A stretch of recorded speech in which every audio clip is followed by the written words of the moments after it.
Finding those levels, too. Look at that four-punch combination. It's a masterclass right now from Shakur Stevenson. That's what you're seeing. A masterclass. And Shakur meeting them with straight left hand. Oh, and there's a knockdown score with the left hand.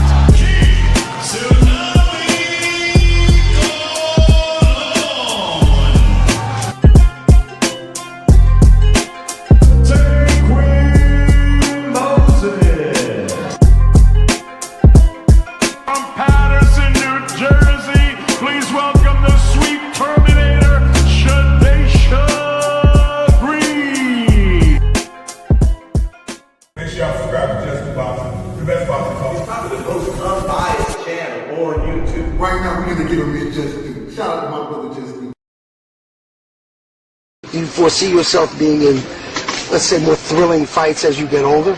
Basically what you're saying is Floyd. Get beat up and get some black eyes, then get your hand raised. No. Stoop to everybody else's level and be stupid. When you get older, I'm saying. When you get older. Do you think there's nothing cool about taking punishment, getting beat up, getting bloody lips, and getting a check. The coolest thing I can do, I can dominate you, shut you out, and make crazy money, and go home and live with my family in a very, very comfortable and happy way. That's how I like to do it. Lifting weights and being strong doesn't win fights. Having great timing and being a very, very smart and intelligent fighter wins fights. I mean, I've been in there before with guys that was a lot bigger and probably hit a lot harder and a lot stronger. But Floyd Mayweather always has the remedy. Okay. Well, 37 opponents had heart, and all of them came up short. Speed kills, I guess, right? Watching you in person is a lot faster than on TV, man. How important is speed? Well, it's not about speed. It's about smarts. It's about smarts, and it's about not getting hit that much. Boldimir's a big guy. What are you going to do to offset the size difference? It's not by size. Skills pays the bills at the end of the day. It's about being smart, and the smarter fighter is going to win. Most guys I don't beat them with speed and power. I beat them with smarts. I'll think about it. It's more up here than. Bring the truth or tell on your ass what you're doing or what you're not doing every single time. You can lie, you can bullshit and all that, but when that bell ring, if you ain't put that work in, it's gonna show, bro. It's gonna show. Not to mention y'all in a sport that can cost you your life. Literally, you can die in this shit. So if that's the case, man, if you're gonna do this, don't bullshit with it. If you don't really want it, say to yourself, keep it real with yourself. I really don't want this shit. I can't put the work in that it requires. Walk away. Ain't nobody mad at you. Go out there, you're young enough, you go get educated, get a skill, do something, man. But don't play with this, man. People you can get killed in this shit, man. You want honesty? His channel. It throws real punches. Rescue Boxing gives you skills, heart, and culture. Straight up. I catch every drop on my lunch break. Can't miss it. What's good? What's going on, y'all? Shout out to the family. We back again on a good Thursday to build on this boxing and give it its just due, man. We got a lot we gonna get to. We got a lot we gonna cover, man. We gonna get to all of it. Because we already know what they lying about today, what they crying about today. We're going to get into all of it, but that's my slogan for the rest of the year. What they lying about today, what they crying about today. Matter of fact, that might be my slogan permanently, man. Permanent slogan. Skills, my brother. How you feeling, bro? Good to see my guy in the building, man. Appreciate you as always, Dub J. Marcus, my dog, putting that color in the chat. Already appreciate the love, man. We gonna talk about it. And we ain't never got a box again. Well, right. well. I already been getting these, but now it's time for you to get your just due. We got a lot, to get to, y'all. Send me this. One time for the Haney. Devin Haney's biggest fangirl, Art Man the Great. Talking about it feels good knowing my haters can't whoop me. Y'all can look at this dude for 1 second and tell he is harmless. Never had a fight a day in his life and never will have a fight a day in his life. It's evident you don't box.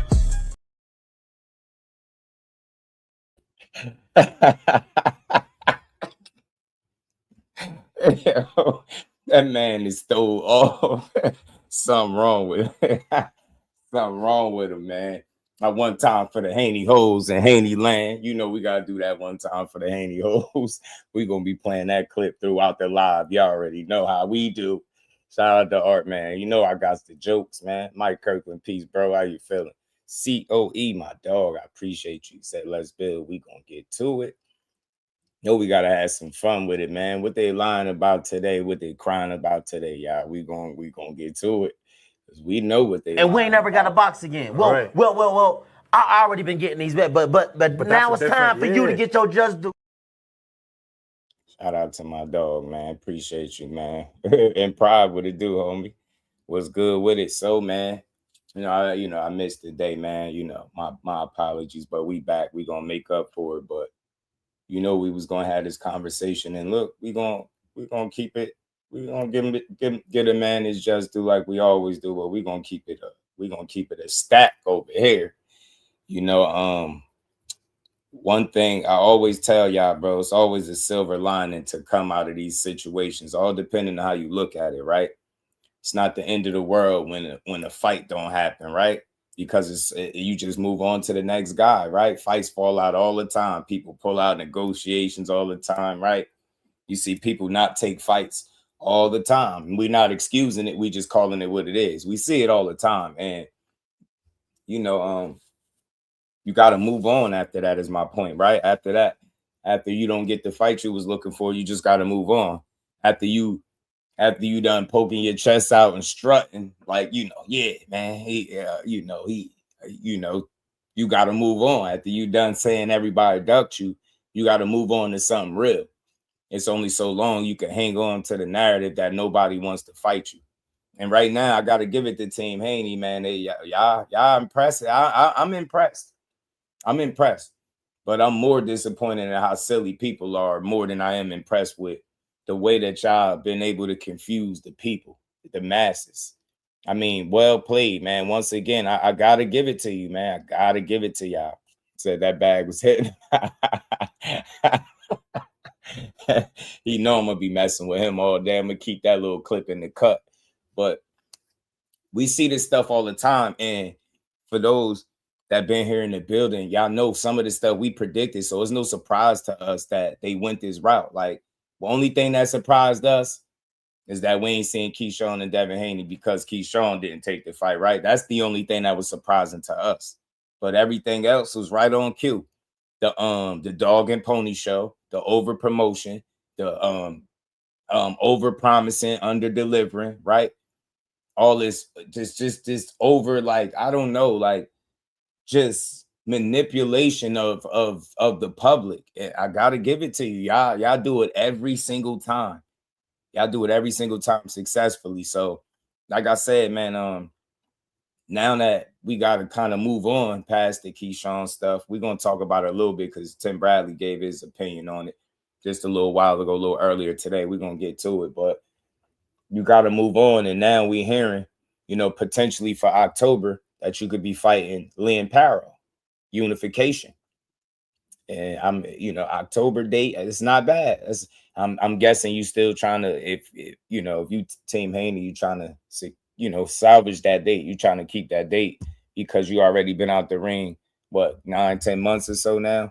You know what I mean? So you definitely you'll be a little bit short of a year, I think, before you get back in the ring. So I mean, kudos to you. You got to fight somebody else. And we can't blame you for who you fighting because we wanted to see a different fight, right? We understand why that fight didn't happen, right? That was no fault of Devin Haney's, but the teachable moment is on his way, y'all. Best believe the teachable moment is on his way. Shout out to Mike Kirkland, man. I appreciate all the support, man. He said for the good boxing talk as always. I got 5 on it.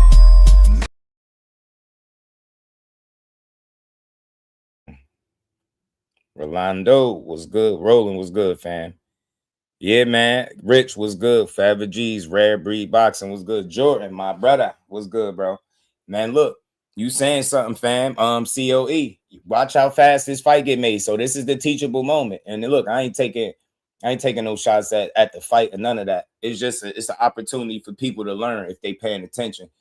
Like bro is calling out. He's saying, now watch how easy this fight get made. Yes, it's gonna get made easy. It's not gonna be a long drawn out situation. It's not gonna be public negotiations. It's not gonna be updates every single day on Twitter, right? It's not gonna be a whole mixtape circuit of who you gonna fight. It's not gonna be no argument about weight, money, nothing. This shit gonna be like what they say, easy is 1, 2, 3. Like that's what it's gonna be like, fam. Hop, skip, jump, boom, fight done. I'm telling you, and for reasons that we know. Now look, Devin Haney is a brave guy. Specs was good with it. He brave. He got a ton of heart.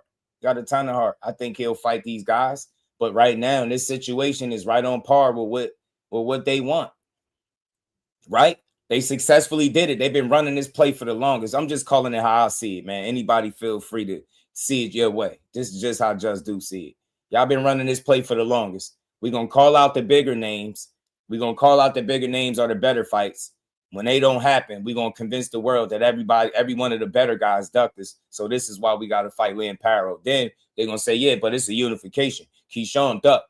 So we had to fight somebody. And that is true. Keyshawn turned the fight down. You got to fight somebody. You've been out the ring for a minute. But they've been running this play for the longest. It's the classic 52 fake out misdirection. Look this way. Hey, y'all, we doing this over here. Meanwhile, on the right side, something totally different about to really take place. And in this particular instance, unlike times in the past, they got a bit of a leg to stand on because they have evidence of a guy turning down the fight because the money wasn't right. So now they laying their hat on that, and they're gonna move on to this Lynn Paro thing. But the problem is not the fight, right? The problem is not Devin Haney. He did exactly what he was supposed to do. You move on to the next guy. And if you can get a unification, by all means, I mean, that's right up your alley. You know, your fans think you would be on your path to undisputed for the second time. And you could very well do that. And what's annoying about all of this is we could have avoided a lot of this confusion by them just doing what Just Do has been suggesting, because I can't tell him what to do with his career. I could just suggest from the outside looking in, just focus on 47. Why sit there and like drag the fans through a meaningless, baseless fake negotiation period when in reality, because you've been saying it for the longest that you not going past 47. Your dad has been everywhere saying it. Saying it once on Twitter doesn't convince me that you're willing to sacrifice those 3 pounds. I'm just not sold. You get me? I'm not sold. And y'all gonna beeline the Paro because you got to salvage that October date, I would assume, right? And it makes sense to me. It's a cool fight, but I don't think it's gonna be nothing too crazy. I don't think it's gonna be nothing people gonna be jumping up and down for. But the teachable moment is gonna be how easy this fight get put together, how painless this fight is gonna be to get made. It's not gonna be Lynn Paro ain't gonna be. They're not gonna go up and down Lynn Paro whole resume and trash it. You're not gonna have to worry about Lynn Paro being all types of bums, right? See, they're gonna look at him and they're gonna big him up. See, Lynn Paro, man, Lynn Paro. I don't want to hear that Lynn Paro shit. You know what I'm saying? Nah. I remember the Lynn Paro. You talking about that same Lynn Paro that y'all was trashing when a certain somebody was sparring him? Because y'all sparred him before y'all fought him. Remember this. Y'all sparred him before y'all fought him. And when that sparring leaked and a certain somebody sparring came out, the talk was Lynn Paro wasn't shit. That's what y'all said. Y'all said he wasn't nothing. Just because he was sparring a certain somebody. Y'all all know who he was sparring. You get me? But they told me, man, that wasn't ish, man. You know what I mean? So look, I'm here for it. I'm here to support the fights and the fighters, but I ain't here for the slander. I'm here to be consistent though. And I'm telling y'all right now, you're not about to see a whole drawn out situation with these dudes going back and forth on Twitter all day. You know what I'm saying? And give you no fight. It's not going to be a bunch of people crying about money, purse splits, weight, none of that. Mandatory this, purse bid that. It ain't going to be none of that. Watch how smooth that shit be. You know what I'm saying? The opportunity is there. You will be a fool to turn down a unification. So Lynn Paro is all on board. You know what I'm saying? Shout out to CJ Rich, my dog, man. He say he on the road, work, break, but been listening. Shout out to my dog, man. Said, don't let Rolly win. Bro, That hey, either one of them, bro. Don't let Rolly, let Ryan win. He already talking about fighting a winner. You get me? Did it with Regis. Now Paro. Boots has 2 belts and is a bigger fight, but we know people would not call for that. Nope. Instead, they trying to make Shakur look crazy for even suggesting that he do the very same thing that they're asking him to do. Is wild when you apply their same logic to their favorite fighter. You know what I'm saying? Oh, that was different. You know what I'm saying? Now it's different. You know what I'm saying? So we know what time it is. Kellen was good with it, fam. I just don't get how people do that to keep failing negotiations for some reason. It's everybody else's fault. I'm telling you, it's a common denominator, fam. It's a common denominator. He said it's probably a co-main. Sonny was good with it, fam. That not be no co-main. That's gonna sting. Not the $100 million man. Ain't no way in hell the $100 million man could be in a co-main. Shit. So look, it's not a bad fight. It's a good boxing fight. It's a unification. It's nothing bad I can say about it. It's nothing bad I want to say about it at all. The opportunity is there for them dudes to go out there and start covering some ground at 47. But I've said it, and I said this shit time and time again. This should have been the focus from the beginning. It should have been the focus from the beginning because I knew he was going to end up here. I knew it, bro. I knew it. Only thing I was wrong about was why the fight with Keyshawn didn't happen. And I openly admit to being wrong. I was wrong. But I remember I was saying that we ain't getting neither one of these fights. But it's funny. The reason why we ain't getting one of them, I was wrong about. But as far as the other one, I was right about. It's the same shit. It's the PR stuff. It's the PR stuff. Like it's like the Haney's got a strange way of hypnotizing people into forgetting how shit started. Like once you get wrapped up into the blender, it's over. Like you don't even know what's what no more. Y'all out here being overly critical of a fighter that y'all already don't want to give credit to for fighting certain guys and then be mad when he say he don't want to fight him. You know damn well Shakur beating up Rayo is not going to make y'all respect him. If you don't respect him now, you think beating up Rayo that you seen get stopped by the same dude he end up stopping, you think that's going to make them say, yeah, Shakur really him. You think Shakur beating up a 30-pounder is going to get him the just due that he deserves? You really think that? They already making excuses, right? And then as far as the guy at 47, when they asked to meet in the middle and y'all jumped all over that, now when he's standing firm on it, it's like, nah, you got to come to 47. Keyshawn jump shit now. You got to come up. Nah, it's just too many games, fam. I said that. They was the only ones playing them games. I'm glad he shut down the circus, and we're going to cover that as well. We're going to revisit that in Shakur's tweet because I told y'all we was going to revisit it. I'm glad he shut the circus down. No more circus. No more playing with my name. No more dragging me through the media knowing y'all ain't got no real full intention on fighting me. It's always some BS. The man go from talking to us for himself to letting his dad talk for him again. I'm sick of it, fam. Speak for yourself. You got to take the punches. It's going to be you in there getting outboxed, not Bill.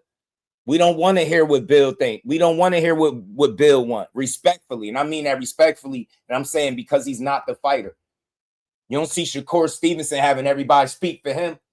That's why I respect it. Y'all talking about integrity. Integrity is speaking for your damn self. Yeah, you ain't going to rock with everything I say. Everything I say ain't going to come to fruition. But at the end of the day, every time I step in the ring, I'm dominating shit. I'm stepping on shit.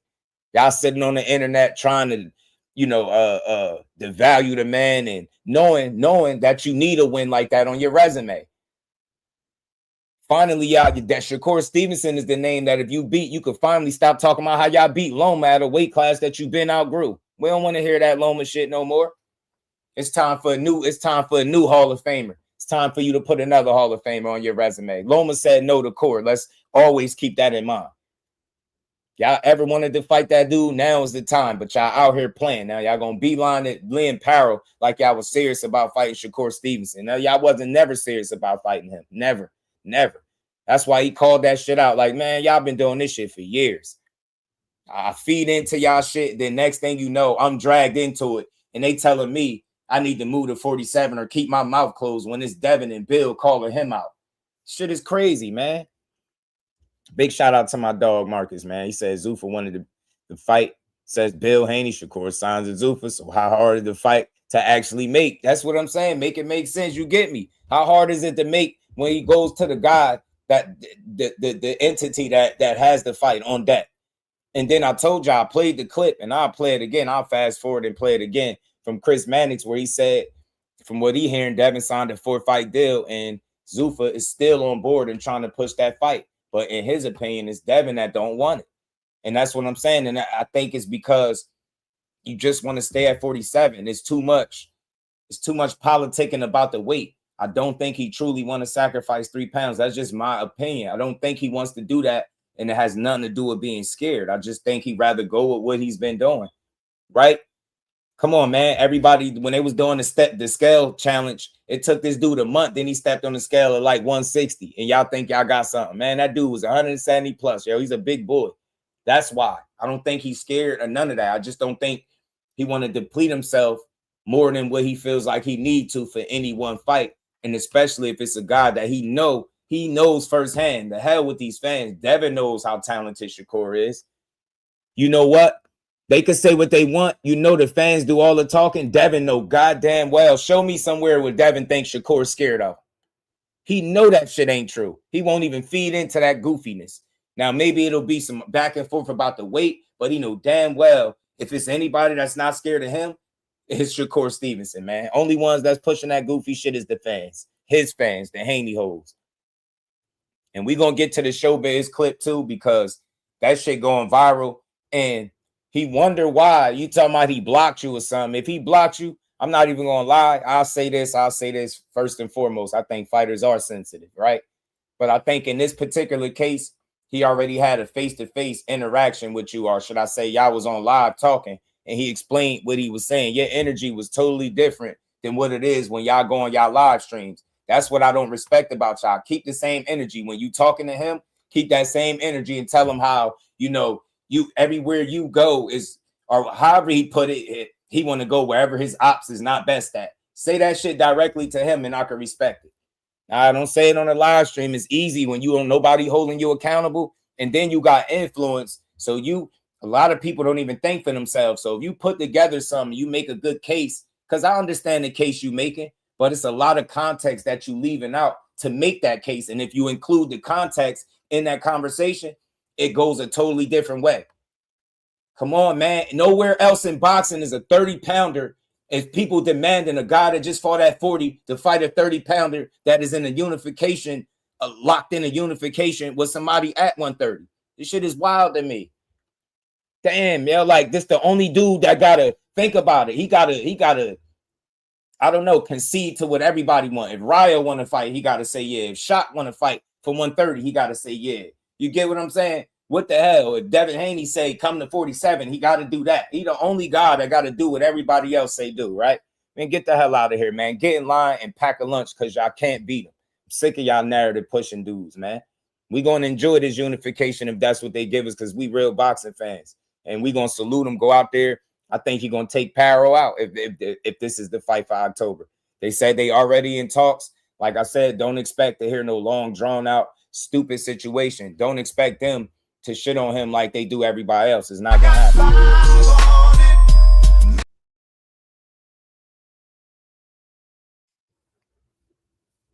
Mag, what's good with it? Jake, what's good, homie? Say heavy as the head, just facts. Carbon was good, man. Debo stopping Paro. I don't know if he'll stop him, but I think he'll put belt to his ass for sure. I know that. I think he's gonna put belt to him. You know what I'm saying? I think Dad gonna beat his ass. You know what I'm saying? Like he should. I think he's gonna box him up. You know what I mean? Shakur had a little you know what I mean? He had a little sparring session with him that had leaked a while ago. And I remember how they was talking about Lee and Paro after that sparring. They was very dismissive of him because of how the sparring looked with a certain somebody. I be on everything. I be paying attention. So, but today he's gonna be a good fighter. In today's time, he's gonna be a good fighter. Right? So he won the title at 47. He beat Lewis Crocker, right? Who everybody said was the weakest link at 47, and he passed that title up first chance he got. But it is what it is. I think it's a good boxing match, man. I think he could be a unified champion in just 2 fights at welterweight. I really do. And if depending on how those other fights shake out, depending on who wins, if they really willing to play ball, you got yourself some opportunities to fight people, right? Got opportunity to fight some guys. That's it. You get me? Devin don't see Paro as a threat while he fighting him. I called it a couple weeks ago. I mean, shit, I ain't mean to do this one. Not that. I mean, yeah, I think for me, I'll give him the benefit of doubt. The reason why I say that, because the fight that we wanted more was the Keyshawn fight, and it's not on him, right?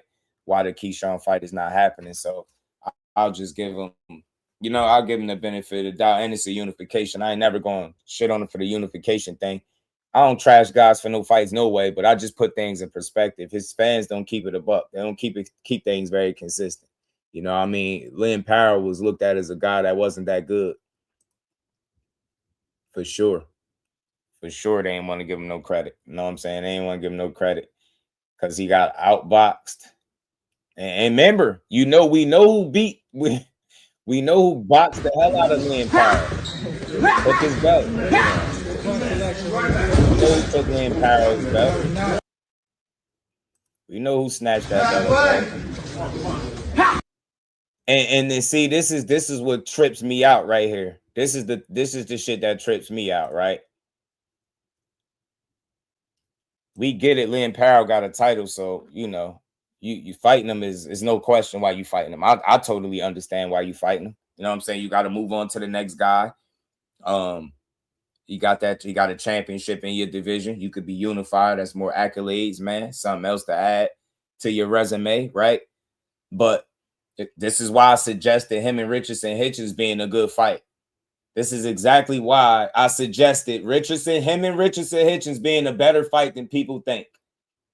Because you're literally about to fight a guy that Hitchens took to school to me. He took Paro to school Paro ass, and I knew he was. Get what I'm saying? I always told y'all him, Hitchens, and Devin Haney's a good boxing match, bro. It's a good battle of the minds right there. I'm not saying the Hitchens will win, but I say it'll be a good boxing match for people that appreciate the sweet science. Them two dudes can box. Look how sharp Hitchens was in his last fight. Jab on point, defense on point, footwork on point. That's a good fight. But people be trashing, Richardson this, and he ducked this, and he up there now. That's a good fight. That's a hell of a boxer, fam. I don't care how you feel about him and what he can do in the ring. He can box. Because if Paro's a good fight, and so is Hitchens. You know what I'm saying? A guy that took him to school. Guarantee you that'd be a tougher fight for Haney than the damn Paro. He's gonna beat Paro up. I can tell you that. I can tell you that right now. Don't tell me how much of a clip to play. I hate that. I hate when people do that. Yeah, Devin beats him easy. Donnell, walk him down. What's good with it? Donnell was good.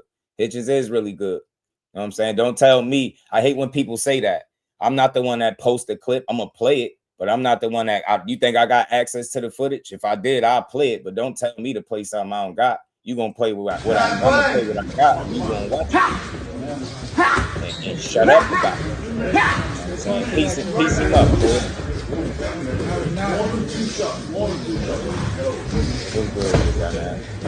Piece him up. Piece him up, Core. Lightweight core too. Lightweight core. Radio. You can't handle a lightweight. What you think you about to do with Devin Haney? Devin Haney about to beat your ass. Devin Haney about to beat your ass.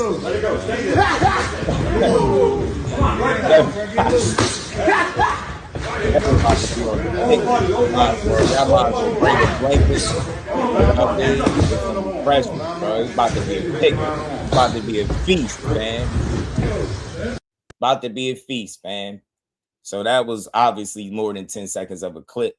But I'm gonna play what's out there. If it was more of it out there, I would play more of it. But that as short as that clip was, that was enough for people to come to the conclusion that Lynn Paro wasn't good. I'll tell you that. Notice, no matter who you are, when you in front of Shakur Stevenson, you all of a sudden just become not good. Everything about you being questioned. Like, you can't make this shit up. No lie. No lie, fam. No lie. So I like Lynn Paro. He's a good boxer, but he ain't gonna beat no Devin Haney. He ain't that kind of good. He ain't that kind of good. You get me? Nah, don't do that. Y'all did it. Y'all did it. Don't tell me not to do it. Y'all did it. Everything I'm speaking on is factual. Every time he's in front of somebody, they're not good. You've never in your life heard William Zepeda couldn't punch or was pillow fisted until he fought Shakur. Now he trash, he this, he that. But then you see him beat Lamont Roach. Now you got to revisit all of that. Don't tell me y'all do it. Everybody in front of he beat T.O. They go crazy. No credit whatsoever. T.O. beat Loma, all the credit in the world. Kambosos beat T.O., all the credit in the world. Shakur do it. Man, Kambosos did it already. Devin Haney beat Loma. It's the best thing in the world, the Haney fans. Then when they say T.O. did it first, it's like we hating, right? But that's the same logic y'all use when y'all take credit away from Shakur beating T.O. Y'all say Kambosos did it first, right? But he ain't do it like that. But there's a discrepancy in the argument that Devin Haney didn't beat Lomachenko how T.O. did. 2 different fights. See what I'm saying? And y'all still gave him credit, right? Because he deserved credit. All I'm saying is when it's somebody else, you don't know how to apply that same logic and give credit where it's due. Don't tell me. I remember when this sparring leaked because I know a certain Haney channel posted the sparring with a fake caption. You know what I'm saying? Fake caption. You get what I'm saying? And he was dissing Leon Powell. Now you fast forward to today. Now you got to put some respect on Leon Powell's name because he's in position to fight your fighter. Everything I'm saying is factual. Everything I'm saying is factual. That's why this shit come back to bite them in the ass. It's a teachable moment. They trash these fighters until it's time for them to fight them. Think about it. This little ass sparring clip had them trashing Leon Powell. He ain't good. He ain't this, man. He ain't that. Man, Shakur ain't that. Yeah. Come on, man. Come on, man. This little ass sparring clip, they blew in their mind. OG was good with it. Bobby in the building. Haney didn't beat Loma. I think he did, but I get why you say that. You know what I'm saying? Like, Toledo beat Loma first. You get that, but that wasn't my point. My point was T.O. did it first before Devin did, and they dismissed it. When it was Shakur beating up T.O., it was all about Kambosos doing it first. When Devin beat Loma, it was all about Devin beating Loma and nothing else. Or it was about him not beating him. You know what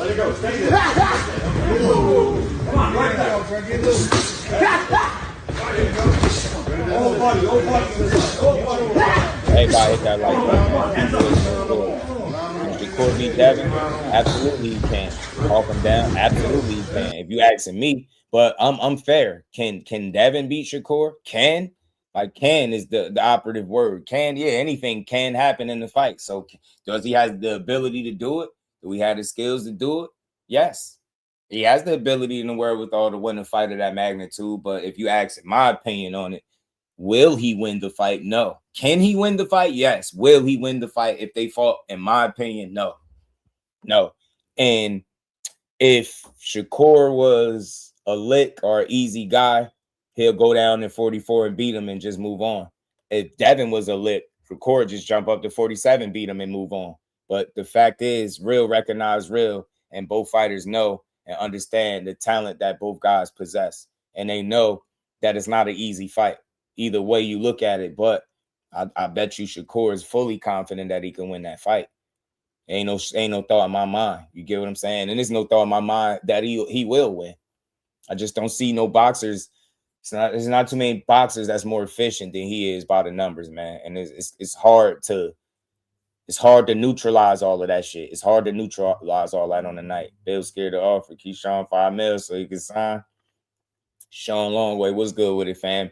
I mean, look, I could understand why they didn't take out, no money out of their purse, because it feel like it's a move that he shouldn't have to do to make a fight. With a mandatory, you feel like the opportunity is enough. Top Rank was going to take care of Keyshawn. So I don't think that Devin Haney should have had to go in his purse and take money out to make the fight happen. I think he did everything he needed to do in terms of just being on board, being available, and everything being a green light on his side. He did what he was supposed to do. Anything more than that is asking him to do a bit extra. And maybe if this was a situation where if Keyshawn had a belt and it was a unification and it was some money holding it up, then maybe I would level with, giving up something, a little more something to get that belt, right? But with Keyshawn just being more of a risk than reward kind of situation, I didn't see him ever dipping in his purse to give Keyshawn, to satisfy what Keyshawn want. And I don't think he was supposed to do that, right? I don't think so. You know what I'm saying? Anybody that suggested, I get it. You know what I'm saying? It's something that he could have done, but I'm not going to fault him for not doing that. I'm not going to look at him crazy. I'm not going to even try to open that can of worms. Nah, I get it, the people that's saying it, but I don't feel like he had to do that. You know what I'm saying? He did what he was supposed to do on his end, and that's why he got my respect. Pablo thinks Shakur easy work. That ain't what Bill think, fam. That ain't what Billy Boy think. Damn sure ain't what Billy Boy think. You know what I'm saying? I hope the Devin versus Shakur fight happens because I'll take that bet. Yeah, me too. I say it all the time. I think so too. I mean, I would hope so. You know what I'm saying? Because I love to take their money. I love to take their money, young. You know what I'm saying? I love to take the money. Love to take the money. And he could have forced Key to earn that belt in 2 fights like Kambosos did to him. Yeah, I get it, man. I get it, man. I just think he did what he was supposed to do this time around. So no fault of his own. You know what I'm saying? I understand. Of course, it's never going to be easy work. Yeah. They think about it. They just say shit that they know they don't even believe that.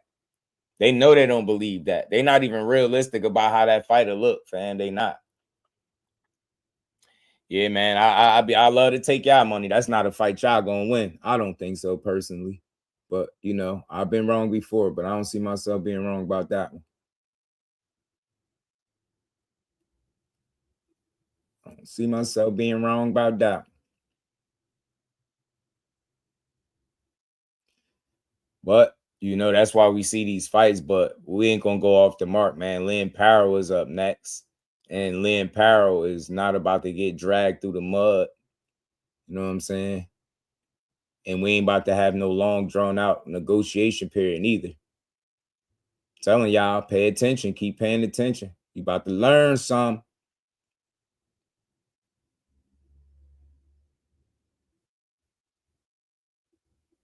Y'all about to learn something. Nah, keep coaches bugging. Nah, why is coach bugging?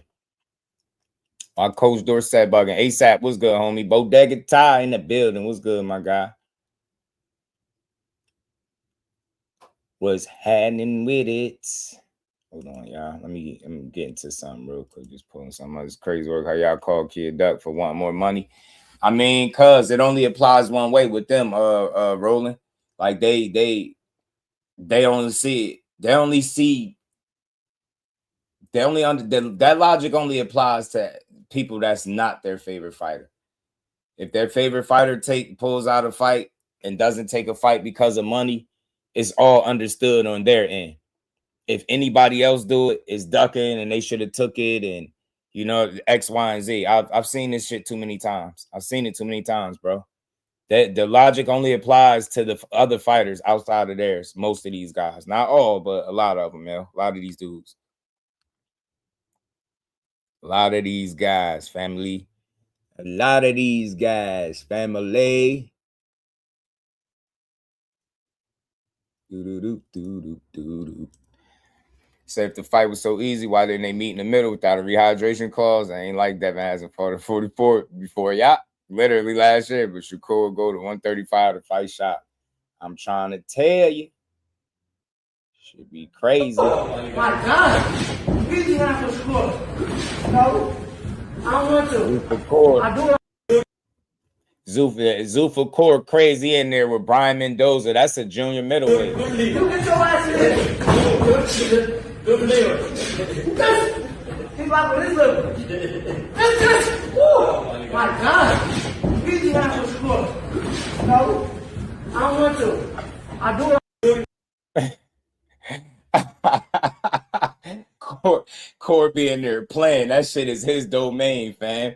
He in there with a damn 54-pounder, bro. 126-pounder in there with a 54-pounder, man. And y'all think shit like this is why 44 was out the question. This is why. They already know that shit ain't gonna make a break. Bigger, these dudes be way bigger and be still getting their asses beat, bro. This shit be funny, man. Think he gets better offer for a Ryan fight? Now, I don't think he gets offered a Ryan fight, money. I don't think he gets offered a Ryan fight. I think Key I think they on the side. They gonna have to figure some things out on their side, but I expect them to. You know what I'm saying? Yeah, shout out to you, Teach. Yeah, I knew. Want to blame Keyshawn, but not Top Rank. Keyshawn signed the Top Rank. Are they willing to pay their fighter to make one of the biggest fights in boxing?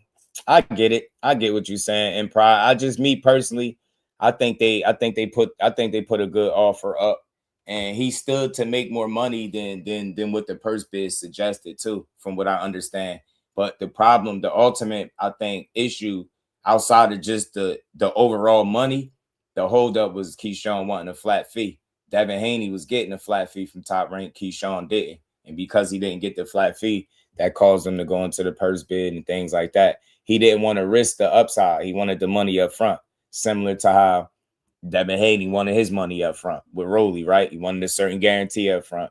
Keyshawn couldn't get that flat fee up front, and he gambled on himself, and it turned out to be a bad gamble, at least for the short term, right? Until he figured something else out. So right now, he just got to deal with people talking crazy, and it's okay. It's part of boxing, fam. You just keep punching. That's the beautiful thing about this sport, fam. It's not over. You just keep fucking punching. That's it. You stay focused. Don't lose focus. You know what I'm saying? Don't get down on yourself. Learn from it. And you know what I mean? Stay locked in. Stay disciplined. Stay disciplined, man. Remember, the goal is still the same, bro. You know what I mean? The job ain't done. Yeah, nah, he did it to himself, Jay. He did it to himself, but it's all good. He a big boy. You know what I mean?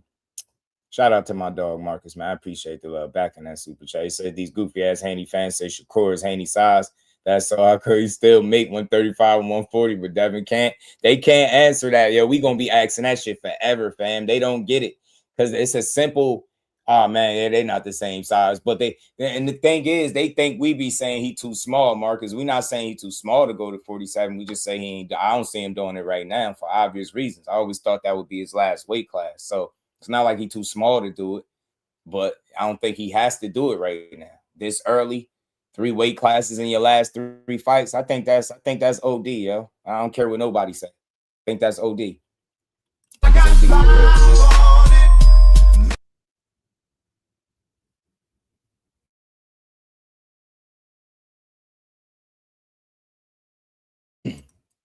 I'll say this. I'll say this in terms of like the Ryan Devin thing. I don't think Devin is scary. I think he's a bit more apprehensive, right? I think he's a bit more apprehensive and conscious of, you know, trying not to make the same mistakes inside a fight.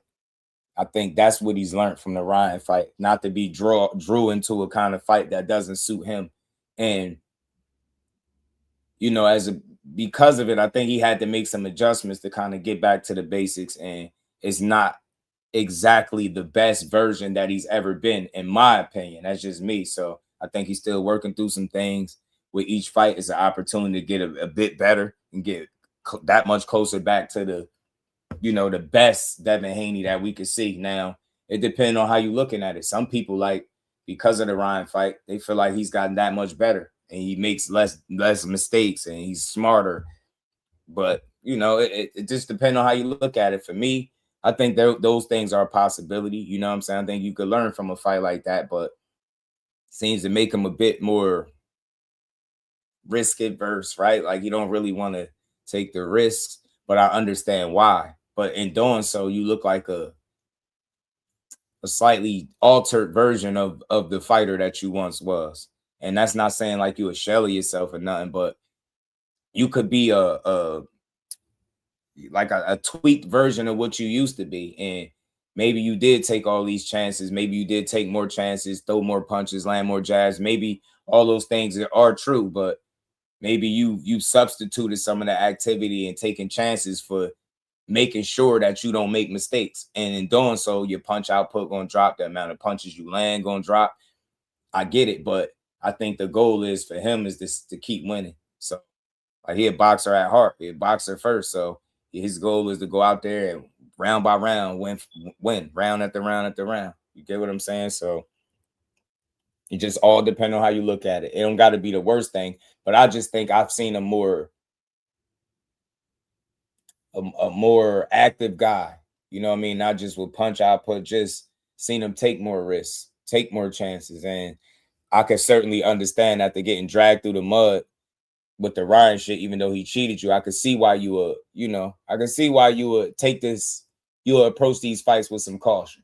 And that's not me knocking you. I could see it. Like, again, look how they was writing you off even after they found out he cheated. They still was calling you out your name. So imagine you losing to somebody and it's a fair fight. You get me? Think about how they're going to talk.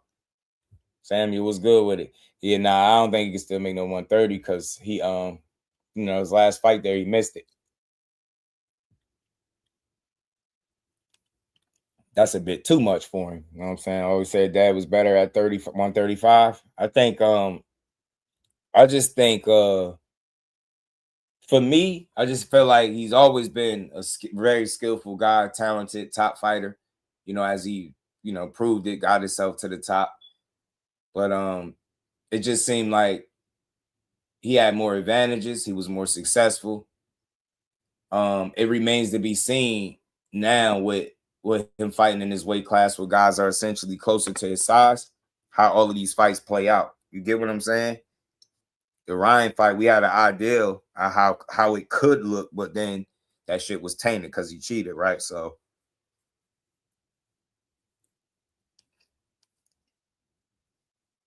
but then you turn around and you fight Ramirez and Norman, you know what I'm saying? So I think he had to make some adjustments, man, some alterations to his style. And if the way he's tweaked his style is going to get him or keep him in a position to keep winning, I really can't knock that. Winning is the most important thing, you know what I'm saying? And especially to guys that are pure boxers in the sport, man, you can't afford a bunch of losses. You know what I'm saying? You can't afford a bunch of losses. That man scored about 44. Did you Haney fans forget? I think they did, bro. So I agree with that too. Feel me? Want to see Ryan versus T.O.? I mean, KJ, it is possible if T.O. wins. People do got T.O. winning. Ryan picked who he thought was going to win. If I'm not mistaken, he said he wanted the winner. Ryan said he wanted the winner. What was it? I thought I had a little clip of Ryan in this joint. Yeah, but Ryan was saying something about wanting the winner. Devin ain't gonna be weight drained at 44. Nah, he not. And the fact that they saying that, Marcus, lets us know that based on the consensus, they never wanted that fight there. They think he gonna be drained. And think about it. If the fighter thought he was gonna be drained, why would he suggest it? So you telling me that he knew he was gonna be drained at 44 and he's still gonna suggest doing it? Shit don't even make sense. You get what I'm saying? Nah, he would make you think, hey, then let me ask, watch this. Let me ask you something. Hey, Carbon, let me ask you something, fam. He's the A side over everybody. Who was the A side in Rolly and Devin? Who was the A side there, Carbon? Who was the A side? And have you ever seen an A side guy not be able to send a counter offer and have to get the offer sent to him? I think in certain situations he might be, but it depending on the situation, right? I think with Paro, it'll be clear he'd be an A side, right? But with Rolly, it was Rolly sending the offer. Hey, you don't see A sides get offers sent to them. They send the offers because they're getting the bulk of the money, things of that nature. But you don't see that with him. I think he's been the A side in certain situations because he's had leverage over guys. He's been the champion. He's held titles. So certain fights where he's definitely been that, but he's not that A side guy that some of the fans try to make him out to be. And it's okay. Who cares? He good. That's all that matter. He could fight. That's all that matter. Who cares? The hell with the A side. Shit, everybody the B side to somebody. You know what I'm saying? Everybody the B side to somebody. Tank the A side over all his contemporaries, right? But he was the B side to Jake Paul. You see how that go? So it ain't no big deal. Ain't no big thing. It's A side, B side, C side, Z side. Don't make you bet the better fighter. You know what I'm saying? But it's just tough to get these dudes these labels, man. These titles that y'all be giving them. Watch this, yo. Teachable moments, man. When was the fight offered to him, Pablo? When was the fight offered to him at 44, Pablo? When was the fight offered to him? Dean was good with it. Being quiet and using business to fight the battles he can't win. Hey, Dean, that's spot on. He's smart about that. He is. He's very smart about that. He's very smart about that.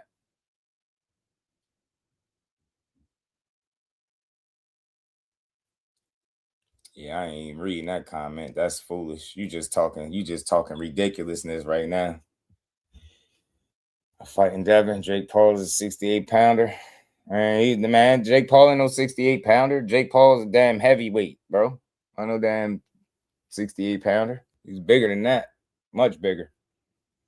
He's ranked number 4, and the Australian crowd will show out for Keeper's Paro, and the Scope crowd will show out. That wouldn't be a bad fight for him, but I think Dev gonna snatch that up because it makes sense for him. It makes sense. You want a unification, why not? Take his head off. I mean, the opportunity is there, and you got a bit of a reason, an excuse to fight him if anybody complaining about who you fighting. Fighting a guy after you was turned down, it's nothing you could do, really. I mean, it's still something you could do. I mean, 44 is still there. You know what I'm saying? It's something you could do. Yeah. How old are you, Pablo? How old are you? Because you just made me think you was really young with that comment. You made me think you was really young with this. So that's turning down an offer. You what the hell? You can't really believe that. How old are you, fam? Shakur said, leave me alone and turn down the offer. What offer? I'm still trying to figure out, when was this offer made? Pablo, like, enlighten us. Enlighten us. Please enlighten us. When was this offer made?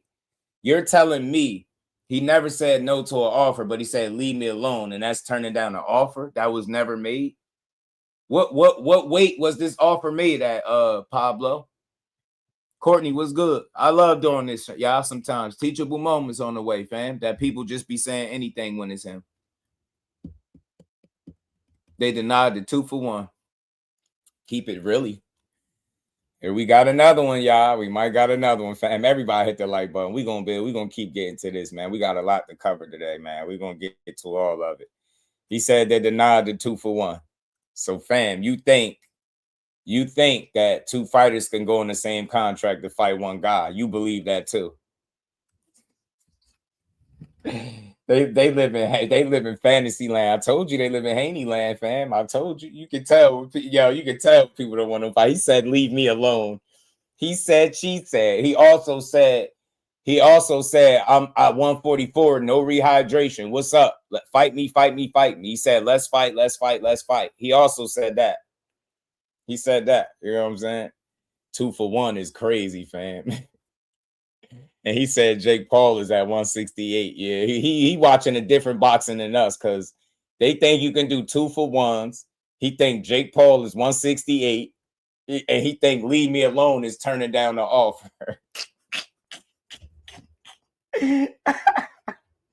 This shit really be funny. He said 144. When did he turn it down, though? I'm just trying to figure it out. Shout out to Courtney, man. This shit funny as hell, fam. It would basically be an eliminator. Eliminator for what, yo? What are you talking about? Hey, yo, nah, yo. Y'all all Haney fans for real? I could tell by how y'all think. This shit is wild, fam. This shit is crazy, yo. He said it would be an eliminator. Eliminator for what? They don't even fight in the same weight class. How would it be an eliminator, fam? What are you talking about? Oh my God, yo, let me help you out. Let me help you out, because y'all be acting like y'all don't know what the answers to the questions is. Fam, I ain't never say never, but it ain't never been no 2 for 1 in boxing. And you probably won't see it. 2 fighters are not going to go on the same contract for one fighter, fam.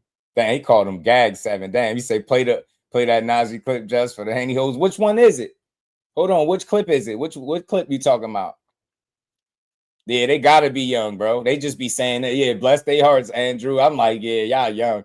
Dev loses against one, the contract can get terminated. Fam, yo, if he was gonna fight those dudes, it would be 2 separate contracts. Totally. Him and Keyshawn and him and Shakur, 2 totally separate situations. Nothing would be the same. Nothing would be the same at all. They don't even make the same kind of money. They're not even at the same point in their careers, bro. We talking about totally different business right now. Them having the same management is irrelevant. That still don't mean they going on the same fucking contract because they got the same. What do y'all be watching? WWE in your spare time? Yeah, Pablo, I tried, man. Good try, though, man. I gave you the floor. I gave you the opportunity. You talking about him saying, leave me alone. So you going to ignore what he said about making the fight. You going to ignore that. Yeah, all right, he one of them. All right, we got to ignore him now. You hit, like, he could type, he free. Nobody got to block him, time him out of nothing. He just talking to himself, y'all. It's okay. It'll pass. That too shall pass, Pablo. That too shall pass. Now he's talking about 26. Yeah, so back to what I was saying, man. I think it's a good fight on the way between these two. I think it's a good fight, man. It's a decent fight for boxing, bro. It's a good boxing match. It's not a bad thing. You got to move on to the next man. Go fight him. But I did hear y'all trash this man when Shakur was piecing him up in the gym. I did hear y'all do that. Y'all did trash him. You know what I'm saying? So it's funny how tables turn now. Y'all hollering out, oh, he's a two-time champ. He's a two-time champ. What's better, the two-time champ or the 4-division champ? What's better? What's better? You get what I'm saying? What's better, fam? What's better? Hey, Jay, what's Bill Haney management fee? What's Bill Haney management fee? You could tell me what Bill Haney management fee is. I probably could tell you what Jay Prince management fee is. I think we both out the loop with that because I never for once cared about, I never even thought about what his management fee is. I never even thought about it. Ever. Yeah, you talking to yourself at this point. But back to what I was saying, though. Back to what I was saying, my guy. Back to what I was saying. So, y'all about to learn how easy it is to actually make a fight with Devin Haney when they're really, really invested in making a fight. When they keep Twitter out of it, when they keep all of the public negotiations off Twitter, when they don't do the mixtape circuit, when they don't do the public assassination of a fighter's career, you know a fight is coming. When they ain't telling you Liam Paro ducking and he this and that, that's how you know a fight could be coming. So if you get it October 3rd, look, I'll be here. I'll watch it. I ain't going to complain about it at all. I don't think it's a bad fight, but it ain't no 4-division champion at 144 kind of fight. It ain't that. You know what I'm saying? It ain't that, but I still watch it. I enjoy it. You know what I'm saying? I'll sit back and enjoy it. But y'all going to learn how easy it is to make fights when guys really want to fight. Rather have Rolly, Keyshawn, and Shakur. All right. Hold on. We was getting into this the other day too, and I ain't never what's the name, yo? We was supposed to get into this the other day and we didn't. I forgot to. Why Devin ain't go to the Olympics, Pablo? You asking the wrong question. Why Devin ain't make it to the Olympics? Why he ain't make it to the Olympics? You asking the wrong questions, man. Wait, unification? Said Paro get the 47 and get a strap out that. Yeah, 12 threes. He beat Crocker. He beat Lewis Crocker. Liam Paro beat Lewis Crocker and got that strap up off him. So he is a worthy opponent. He got a title, bro. And if you making a unification, make it. But we gonna get to it. So I'm not watching that shit. I'm watching every fight, every prelim, but I'm not watching Devin. Damn. Yeah, 12. Yeah, he beat Lewis Crocker. Yeah, beat Lewis Crocker, got the title. And I was hearing that it could be for October. And my thoughts is that October 3rd date that they was throwing out there, possibly. So, I'm not against it. I seen it coming, though. I seen it coming, and mainly because it's somebody that's in the weight class. And he don't got to make no concessions with the weight. You can just go out there and do you. You know what I'm saying? I just downloaded it. I got it, Marcus. Fighting Fat Mexicans in Mexico was the hard route. Liam Paro. Yes, Liam. This is Liam Paro right here, y'all. Big B low. Liam. The Liams.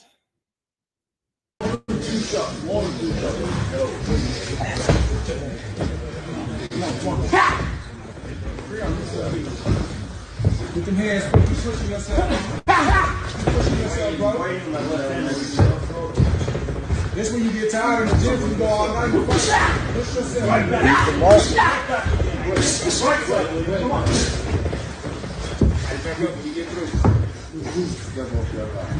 You know why? You know why, Courtney? Get loose. Let it go. Stay there. You know why, Courtney? You know why. That shit ain't that's different beast. They know what and this is my opinion. I think they understand it. Look, let me try to be very real here with y'all. I think that the problem with them has always been what the obvious is. People just choose to ignore it. I think the weight discrepancy is a bit of a problem. And this is just my opinion of it. When you look at Shakur, with him not being ready to go to 47 yet, and Devin being as talented as he is, he like that. I'm not willing to do that right now. And I think even though Devin made 44 with Ramirez, he looks at Shakur and he like, that's a different challenge. That ain't no Jose Ramirez. So if I'm giving up anything, that would be giving him an advantage. Just like I feel like Shakur and it's just my opinion. I can ask him when I get him back up here. Ask him if you go to 47, do you feel like you giving up too much? You know what I'm saying? And maybe that could be a possibility, or just the fact that you're not ready to go there yet. And I've never seen, can y'all point to another time in boxing where a guy that we know can make 135, he fight one fight at 40 and people, they guilt trip him and shame him from not going to 47 just because one guy got up there before he did? It's crazy, but it's like I want people to apply that same logic to Devin Haney. If you feel like Shakur got to go up to 147 right now because that's the big fight and Devin is the fight there, right? Does Devin got to go to 154 and try to make a fight with Boots Ennis? Because that's a good fight, right? That's a fight that he got on his list, right? He got that name on his list, don't he? Don't he got Boots Ennis on his list? Didn't Bill Haney just say this on the Boxing Voice? Ain't this Bill talking about some shit that in my opinion, ain't never gonna happen? But wasn't this him? What you just said in the real world, what you just said would be Devin become undisputed at 47, Boots become undisputed at 54, and they get it on for a mega big fight. I guess it would probably be. I said Boots will go. He At going to be 54. undisputed. Ain't no way in hell For Devin's third undisputed, which would tie Terrence Crawford, He right? didn't even get the second undisputed, and you already talking about third. No, I said get your ass beat. I said we undisputed at 147 pounds. We ain't Boots never Ennis seen this fight, in my opinion. We'll never see that fight, in my opinion. You would never see that fight, in my opinion. And if we did, the hell with giving Devin Haney his just due. I would be praising him online just for getting in there with Boots, because I just don't feel like that's a fight. I don't care what Bill say out his mouth. I don't believe he believe the shit he's saying. I don't believe they think they got any advantages against Boots Ennis. They experience all that shit they talk about. That shit goes out the window, and that's just being a super fan. That's like me telling y'all Shakur gonna go up to 54 and just beat Boots. That shit is wild. No, I'm telling you, Jay, this is just my opinion. You could disagree, or you could see it differently. I personally, in my opinion, don't think we will ever see Jaron Ennis and Devin Haney in a professional boxing match, ever. Not in this lifetime.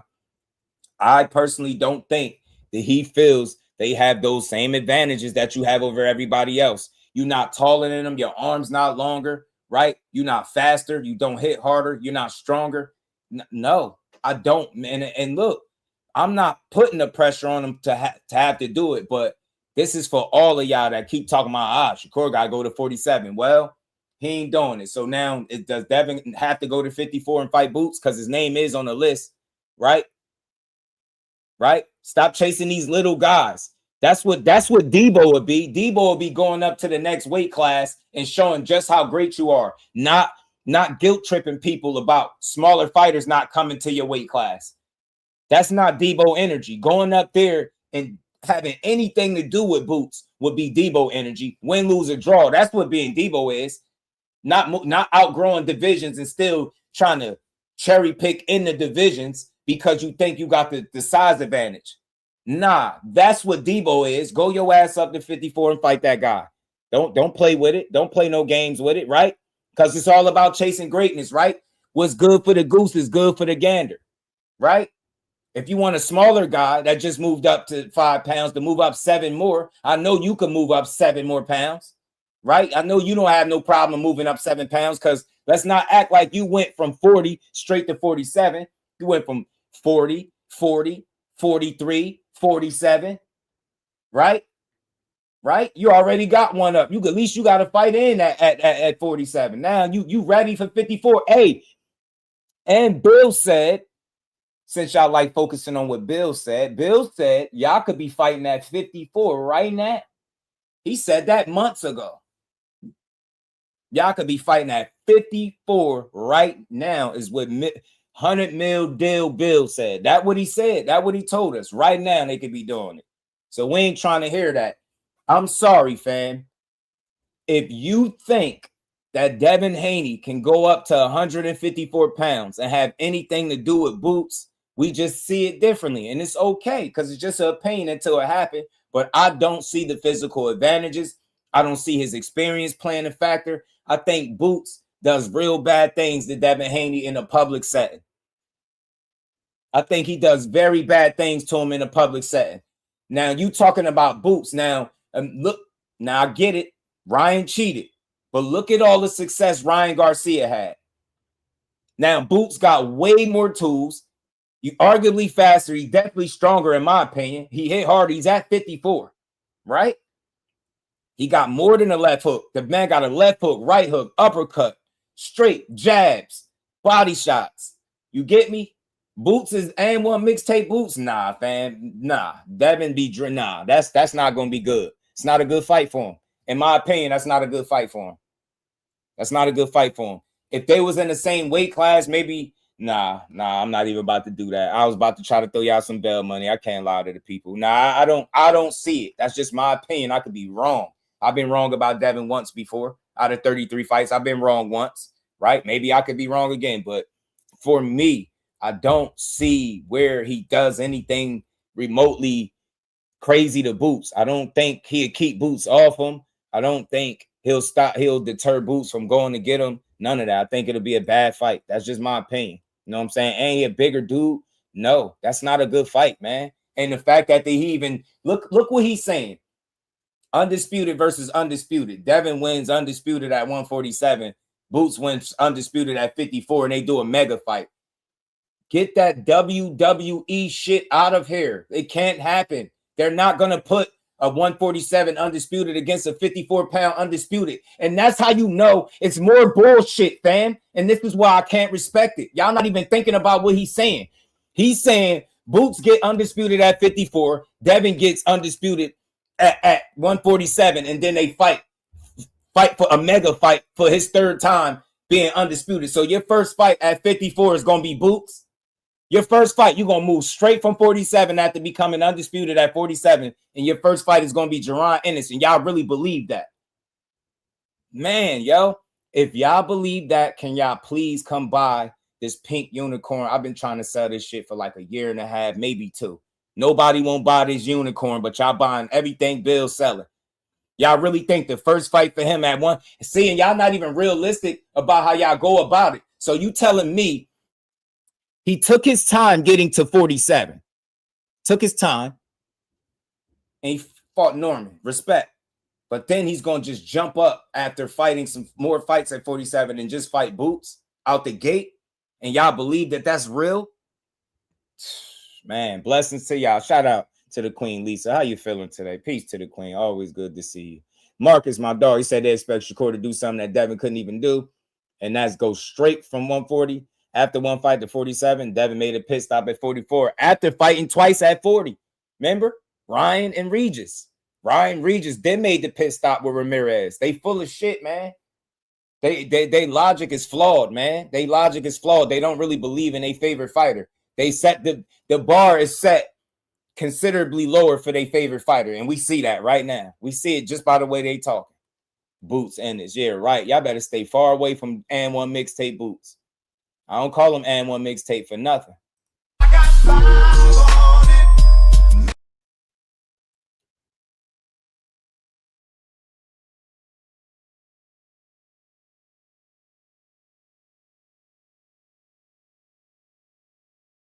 this thing. So why not expect Dev to do something Dev can't do? Nah, cause you don't expect him to. You don't expect him to. Look, they full time. All y'all do is push narratives, bro. Like, come on, man. Shakur admits he only want to weight drain Haney. Why y'all keep speaking for Haney? Y'all Haney holds us down bad. If he suggested 144, y'all all gotta shut up. Cause don't tell me he will be drained. Why is he suggesting it? Cause he know damn well he won't be drained. He just did it a fight ago. Damn, bro, like 3 pounds is draining itself. How big is the man? How big is he really? Because that'll be 2 pounds less than what he weighed in at for Norman. So it ain't even 3 pounds, it's 2. He weighed in at 146. Y'all ain't have a problem. So 2 less pounds is draining yourself. Y'all sound like y'all full of excuses, man. Tell that fucking cruiserweight to go to 168 or something. Tell that cruiserweight to go to 168 then. I'm tired of y'all with these weight games. Y'all the only ones ignoring this shit. Name me another fighter in boxing that was outweighing natural career welterweights while they was campaigning at 140. Name me the guys. Name me the guys. Name me the lightweights that was natural lightweights fighting at 135, but weighing more than the 40 pounders and just as much as the 47 pounders, and you never fought in that division. What are y'all talking about? All this weight drain shit. The only reason why weight drain is even a conversation is because we're talking about 2 fighters that started 2 weight classes apart from each other, fam. And y'all acting like that shit don't exist. 2 weight classes apart. They started from each other. And you wouldn't have to talk about being weight drained if you just fight people your own size. Fight people your size and in your weight class. That's all you got to do. Go fight Liam Paro. We don't give a damn. We wanted to see Keyshawn. He didn't give us that. Shout out to Team Haney. But move on. Go fight Liam Paro. Go fight Ryan Garcia. Go fight T.O. or Rolly or one of them. Go fight one of them dudes. We don't care. Go fight them. Fight the rest of them dudes. But tell me when I'm wrong. Tell me what I'm saying. Nah, hell nah. My shirt on. Tell me when I'm wrong. Can you refute what I'm saying? Is it not logical what I'm saying to you? Did they not start 2 weight classes apart? 26 and the guy started 35. Did they not? Before the last fight with Tia, was they not 2 weight classes officially apart from each other? And people keep talking about weight drain. So let me get this straight. Y'all cool with claiming weight drain for sacrificing 2 pounds because he weighed in at 46. He'd be coming in at 44. Right. Check this. But you're cool with O'Shaquie Foster doing what exactly? Jumping up weird to fight Shakur or what? 140? Y'all cool with that. And it's just perfectly fine. Get out of here, man. Y'all got to be kidding me, fam. Y'all got to be kidding me. The only time you hear weight drain coming up is when it's a fighter fighting where he not supposed to be. Everybody in the chat, we got over 70 people in the building for now. Everybody hit the like button. Am I wrong? Cut was good with it. The only time you hear people bring up the words weight drain is when somebody's fighting either a guy that they shouldn't be fighting that's smaller, or they fighting in a weight class where they shouldn't be fighting at. Right or wrong? If he's going to be drained, then you need to leave Shakur's name out of your mouth. You need to focus on the welterweights. Like word on the street is that's what you're going to do anyway. Fighting a weight drain, bro. You ain't making no 144. He ain't doing it. His fans have been arguing against 44 for months. And just because of one tweet, y'all think he's willing to do it? Well, do it. What's stopping the fight from happening? That dude ain't never wanted to fight him, man. And it's about to transition into the next topic. I got to speak on this too, man. Got to speak on this. BVO was good, homie. Got to speak on this, man. Y'all all hit the like button. No hate watching over. Aunt McQueen, shout out to the professor, man. What's good, homie? So it was reported that Devin wanted the Ramirez fight at 54. Then they settled at 44. Crazy, ain't it? Shout out to Aunt McQueen. Shout out to the Queen. Lisa T. Wood, what up, homie? Everybody hit that like button. We going to keep building. I'm mad at his character. And from Homeland, always talking about integrity. You mad at his character. What's his character, fam? What's his character? Because I'm hearing all types of stories. His character is, you heard that story AB told? Huh? AB was down on his ass, down on his last, told Shakur he needed 1,000. And Shakur was like, hey, man, what's your shit? And sent it to him just like that. I think that's what his character is. Did you hear the story about Richardson Hitchens? Said his mom and his little brother was sleeping outside their apartment. They got evicted, and Shakur put him in position, put him in the Powerade commercial, got him some money. He was able to help his family out. You talking about that character? You talking about that character? Or you talking about the character, the same guy that got a younger cousin, and Zaquin Moses helped him get his career started and signed up and got his career flourishing and doing? You talking about that guy, his character? Can't be talking about the guy that got a fighter in Manny Chance, got his career signed, got his career started signed. You talking about that fighter, his character? So let me guess, Jeffrey, when we talking about character, you're going to ignore all the real shit and you're going to focus on some little bullshit that's said in some interviews that you didn't agree with. So tell me again, you know what character really is. Tell me what it is. Tell me you really know what character is about, because you ignored several things that depict exactly what kind of character he got. So again, the only people questioning his character are people that favorite fans are favorite fighters are contemporaries of his. That's it. The only people questioning. The only people, some people on YouTube, some fans that don't know shit. That's what his character is, fam. His character is looking out for his people, taking care of shit, holding shit down, standing on business, and being one of the best fighters in boxing while y'all sit up there every week, every day and hate watch the man. That's what his character is, fam. His character is being the oldest out of 8, 9 siblings and holding it down for his entire family. That's what his character is. If we really talking about character, because I'm a grown man, I'll tell you a thing or two about character. I ain't no kid. I ain't talking about no bullshit interviews or some boxing shit where I know it's a lot of moving pieces and more than 80% of the shit that a lot of these dudes say don't come to fruition because they be speaking as individuals. When that business get done, it get done as a team. And that's the difference. I understand that. So I don't hold them to every single thing they say, because I'm pretty sure in your lifetime, in your lifespan, everything you ever said you was going to do, you didn't do. So why should we hold these fighters to an unrealistic expectation and say, everything you say, you better do it because, yeah, that's the way I live my life. Everything I've ever said I was going to do, I'm going to do it. And if I'm right, that's not the reality. That's like saying you live a perfect life. And that's not the reality. I don't expect these fighters to be perfect. But what I expect, my standard is every single time you in the ring, you stand on business. I don't care about all the shit I can't control. Worry about the shit you can control. When you in that ring, who's the better fighter on the night consistently, time and time again. And the guy that you talking about questioning his character just sold out MSG. So he was a soft guy that couldn't sell. He only could sell in Newark. You get what I'm saying? Newark, New Jersey, only could sell at the Prudential. Then you put them in the big room and they do numbers. Then the highest attendance there. So I think those things say a lot about his character over some shit you talking about in the interview, fam. Y'all have dumbed boxing down so much and y'all become overly critical of guys that y'all have permanent assessments of these guys' character and you know shit about them. Off the very interview, y'all be assessing guys off a little ass interview. Don't tell me shit about no character, fam.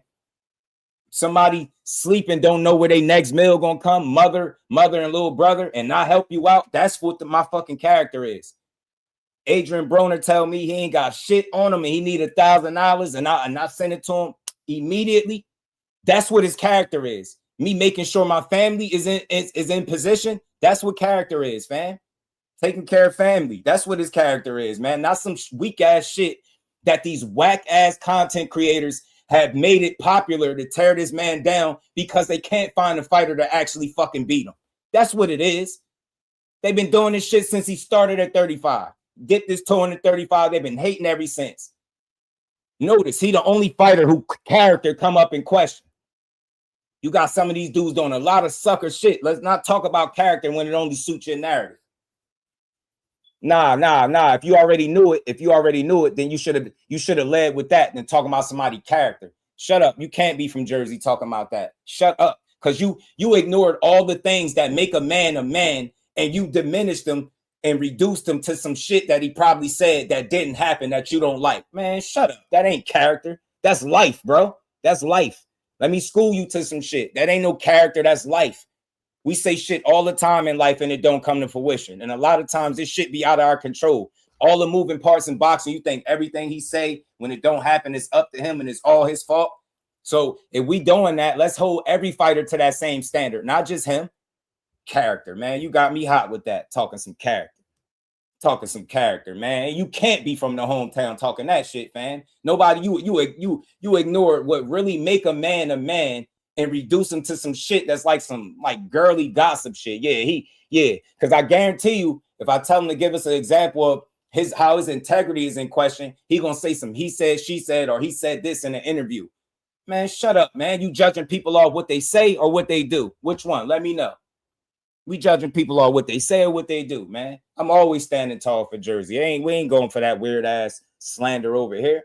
These dudes all doing their thing. I don't think none of their characters and integrity is in question like that. I really don't. It ain't that deep. It's just sports, fam. We be going too hard, man. Hey, yeah, man, he said this and he ain't do it. Man, miss me with that. Let's keep building, man.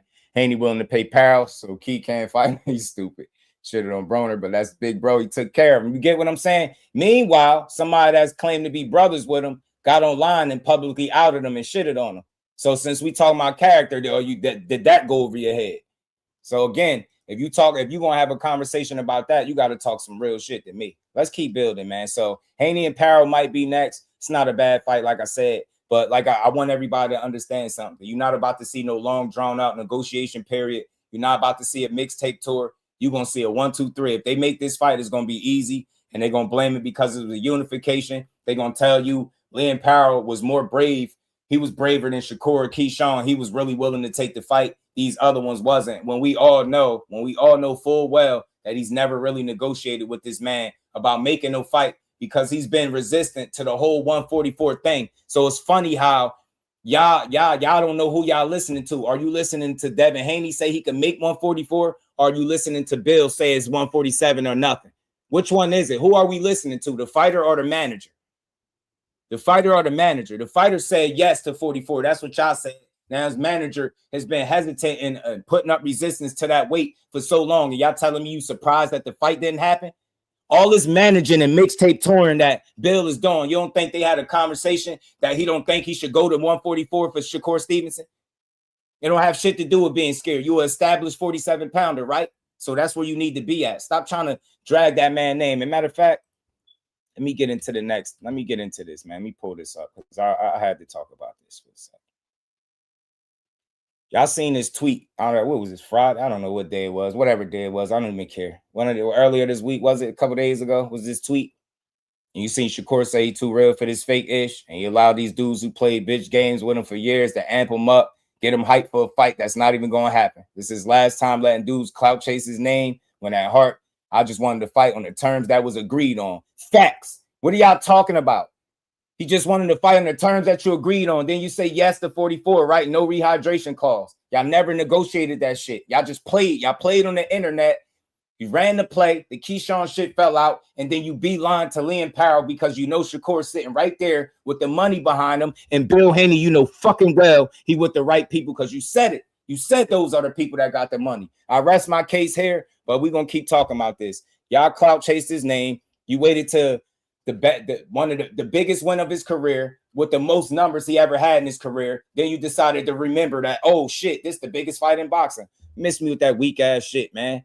That weak ass play that Devin ran, man. Weak ass play Devin and Bill ran. I don't respect it, and this is the reason why. It's not really so much aimed all at Devin, but I just wish he'd speak for himself, because he had all of y'all moist in y'all under rules when he said 144, we got to fight. Y'all thought he was agreeing to it, but then Bill comes out and say 147, make yourself the WBO Mando, and then y'all jump on that. So who are we listening to? The fighter or the damn manager that know he don't want his son to come in 2 pounds less than what he weighed in at his last fight? 2 pounds. They crying about 2 pounds. No rehydration. They crying about 2 pounds, knowing damn well Devin Haney beat 3 weight classes of where he weighed in at when he get in the ring. 2-3 weight classes. Tell me I'm lying. Tell me I'm lying. And you could keep that musty ass belt. Just go in there and fight him at 44. You could keep that musty ass belt. Core been telling y'all he don't need that belt. 44, no claws.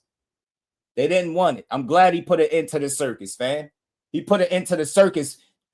He's the Bill is the ringleader, and the rest of y'all keep the circus in business.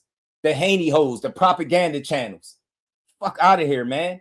If Shakur wants Devin Haney drained, that tells you they're not the same size, you dumbass boxing fans. No Haney hoes.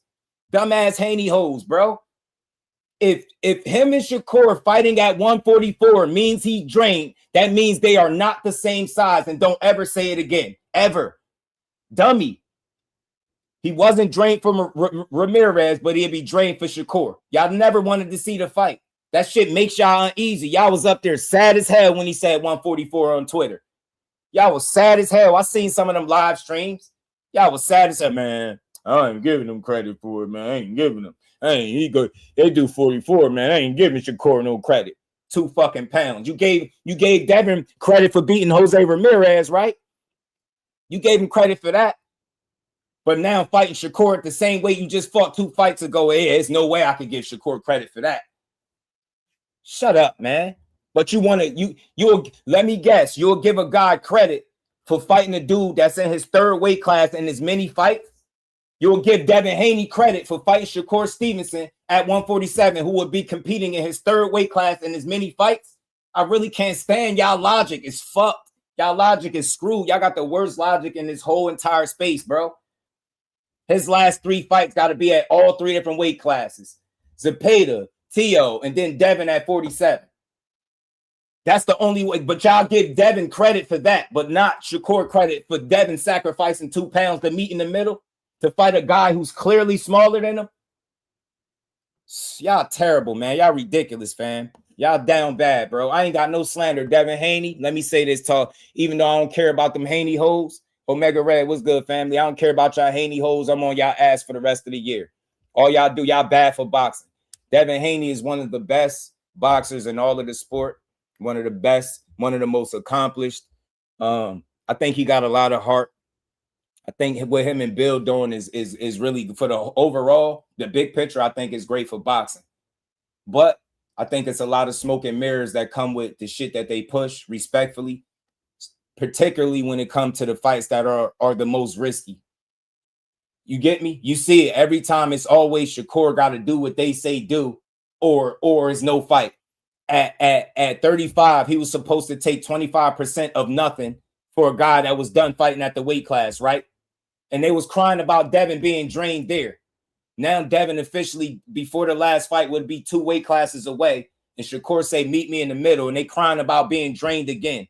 And it's, 47 or no fight. You don't want to fight him. Y'all are 2 of the most established fighters in the sport. You don't have the leverage to force him to do anything. The best course of action would have been for y'all to meet in the middle, because that's both of y'all giving shit up. The fact that y'all was unwilling to do it for real, but do it on Twitter, told me everything I need to know. You don't want to fight him at that weight class. You don't. You don't. And if 44 was hard 6 months ago, if it was impossible 6 months ago, 7 months ago, I'm pretty sure 44 is even more impossible 10 months later. Come on, man. Y'all down bad. That's the problem is y'all got to stop speaking for the fighter. Y'all Haney hoes, y'all pushing all this propaganda, and can't none of y'all get this dude on y'all channel to talk no boxing?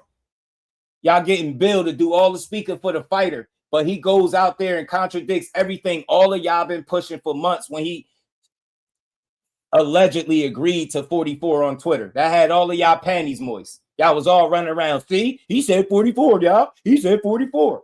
And Cora is still saying 44 right now. And guess what y'all saying? 47. Man, leave that man alone, man. I'm glad he put it into the circus. The Haney hoes gonna keep the propaganda circus going for as long as they can. Like I said, when y'all done clout chasing Shakur Stevenson name, you still gotta fight somebody. You get me? You still gotta fight somebody. Lynn Paro ain't the name Shakur is. I don't give a damn about his belt. Shakur and Devin Haney's a big fight with or without a belt, and y'all know that. And y'all know the most logical way to getting them 2 in the ring was what Shakur been suggesting from the get-go. 144. You never wanted to do it. You don't want to fight him, and you never will fight him. This fight ain't never going to happen because Devin Haney, like Wally Moses say, a.k.a. Pop, as they call him, right? He said he was going to always stay 2 weight classes away. And now here y'all go with this propaganda shit when you 2 weight classes away, trying to dupe people into believing that the smaller guy is scared to fight the guy that could be fighting a whole weight class up, according to his dad. I'm sick of y'all, man. I'm glad Shakur closed the door on this fucking fantasy fight. This is a fantasy fight. It's a sad day, bro. Devin Haney and Shakur Stevenson is a fantasy fight. Shit ain't no real fight. Shit ain't got no real chance at happening. Ain't got no real chance at happening because they're not serious about fighting him. They want to play in the media, drag his name, and tell y'all the whole entire time they negotiating while he's ducking. Do that even make sense? How you negotiating a fight with somebody that's ducking you the whole time? Make it make sense, yo. It's either he ducking you or you negotiating. You can't be doing both. You can't be doing both. Full of shit, man. I'm sick of the Haney hoes. Y'all bad for boxing. Devin Haney deserve a better fan base. I promise you he do. I promise you he do. He deserve a way better fan base. Y'all sad, bro. Y'all sad. Y'all, he deserve better, bro. He deserve better, fam. Yeah, you already know, Bop and Weave. Judah, my dog, what's good with it, bro? Put an end to the circus, man. And put an end to all this clout chasing. Y'all don't want to fight this, man. You want to fight him on Twitter. You want to fight him on Twitter where you could get your 15 Haney Ho propaganda channels to team up on them and all push narratives at the same time. Y'all dudes down so bad. Y'all was really up here spreading a video talking about he called in to one of y'all shows with a voice changer, fam. With a voice changer. Y'all really sick. This shit, y'all took this shit beyond boxing. Y'all really think he called in somebody's show with his voice changed? You think y'all dudes are that important? Man, yo. Talk about smelling your own shit, bro. Blue, what's good with it? Big B-Lo, what up? Man, he called in with a voice changer, man. Yeah, that's him. That was him, yo. That was him. Oh my God, did you hear it? Man, y'all some fools, man. Y'all been took this shit beyond boxing. And through all of that shit that y'all do, I still rock with Haney because he don't got no control over Bill Minions and Bill Haney hoes. You know what I'm saying? I'm about to re-nickname y'all from Haney hoes to Bill Haney hoes. I got to call y'all Bill Haney hoes because y'all all be on the stroll for Bill, lying for him, pushing bullshit. Y'all can make 144. He said, hell no, that wasn't core. Hell no, it wasn't. Yeah, they be smelling their own shit and telling them, you know what I mean? It's roses. It ain't shit, it's roses. That's how they think, bro. They have shit in their hand and tell you it's rose. This is roses. This is not shit, it's roses. Nah, that y'all bullshit, man. Y'all bad for the sport, man. Bad for the sport. I'm tired of his fans crying about him being drained. And this is where I'm gonna cook y'all.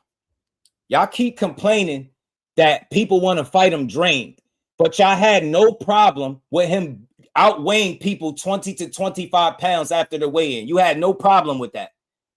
You had no problem with him fighting at 140, but weighing more than career welterweights after they rehydrate.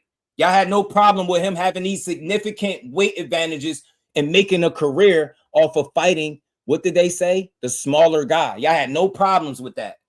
Y'all had no problems with that. But soon as one of those smaller guys is just as accomplished as he is, depending on how you looking at it, is in position and has the leverage to say, hey, if this fight gonna happen, meet me in the middle. Now all of a sudden it's the little guy trying to fight you while you drain. When you made a career, look at that fucking list up there. You made a career off of beating guys that was significantly smaller than you. You tell me I'm lying. Tell me.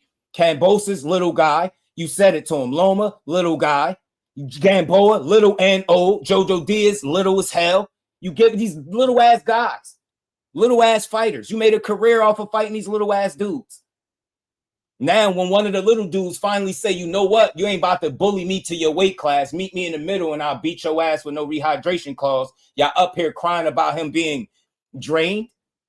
Well, tell him to fight in his weight class because that's the only time that word comes up. Drained is for people who are not fighting in the weight class where they should be fighting at. And y'all had no problems with him fighting drained against Kambosos both times. You had no problem with him fighting drained against Lomachenko. You had no problem with him moving up to 140 and it being difficult for him to make the weight up there. Y'all had no problem with this. Fighting little ass Regis and telling Regis you too small. Y'all had no problem with none of this. Y'all had no problem with none of this shit. The man, literally, his biggest wins is him telling people face to face that you too little, you too small. Get out of here, man. Crybaby asses, man. That's why we don't get to fight. Y'all some crybabies, man. Y'all crybabies. Crybabies. Crybabies. Don't nobody want to fight him drained. People been telling him to fight in his weight class. How long people was telling him to move up from 135? He stuck around. Nobody said he had to stick around and fight Loma. He wanted to do it. He wanted to do it. People been telling them to move up. How many people do you know move up to a new weight class and it's still hard for them to make it? Come on, fam. Y'all crazy. Y'all the same people that said the 3 pounds wasn't shit when y'all knew Ryan Garcia paid him the money for the 3 pounds. And right after the fight, y'all was crying about the 3 pounds. But this dude gains 15 to 25 pounds after his weigh-in, and y'all don't have a problem with that. Can't make this shit up, man. Y'all don't respect it, fam. Y'all bad for boxing. I don't want to convince you, Pablo. I ain't trying to. I don't even think I'm talking to you, man. I ain't even know you was still here, fam. You still typing? ETB, what's good with it, bro? You can't refute nothing I'm saying. And the link is in my community section if you want to come up here. You ain't got to type. I don't got to convince you. You can't refute shit that I'm saying. Everything I'm saying is fucking facts. And that's what you don't like about it. So you will say something dumb like that. You can't convince me. Nah, you ain't about to knock me off of what I'm talking about. So he didn't build his career off of beating these people in this picture that was all smaller than him. So what happened? What's the consensus? What was they saying when he finally fought somebody his size? Huh? We know why now. See, now y'all gonna make me talk my shit. And Devin Haney, I rock with you as a boxer. I rock with you, but your fans, this is why I draw the line. I know why y'all keep whining. I know why y'all keep whining. He don't want to fight nobody your size. You know what happened? You fought Ryan Garcia that was your size and comparable to your skill level in that fight, right? You see how that fight looked? You fought one guy your size, allegedly your size, and you went straight to the smaller divisions. You didn't build your career off of beating these small dudes.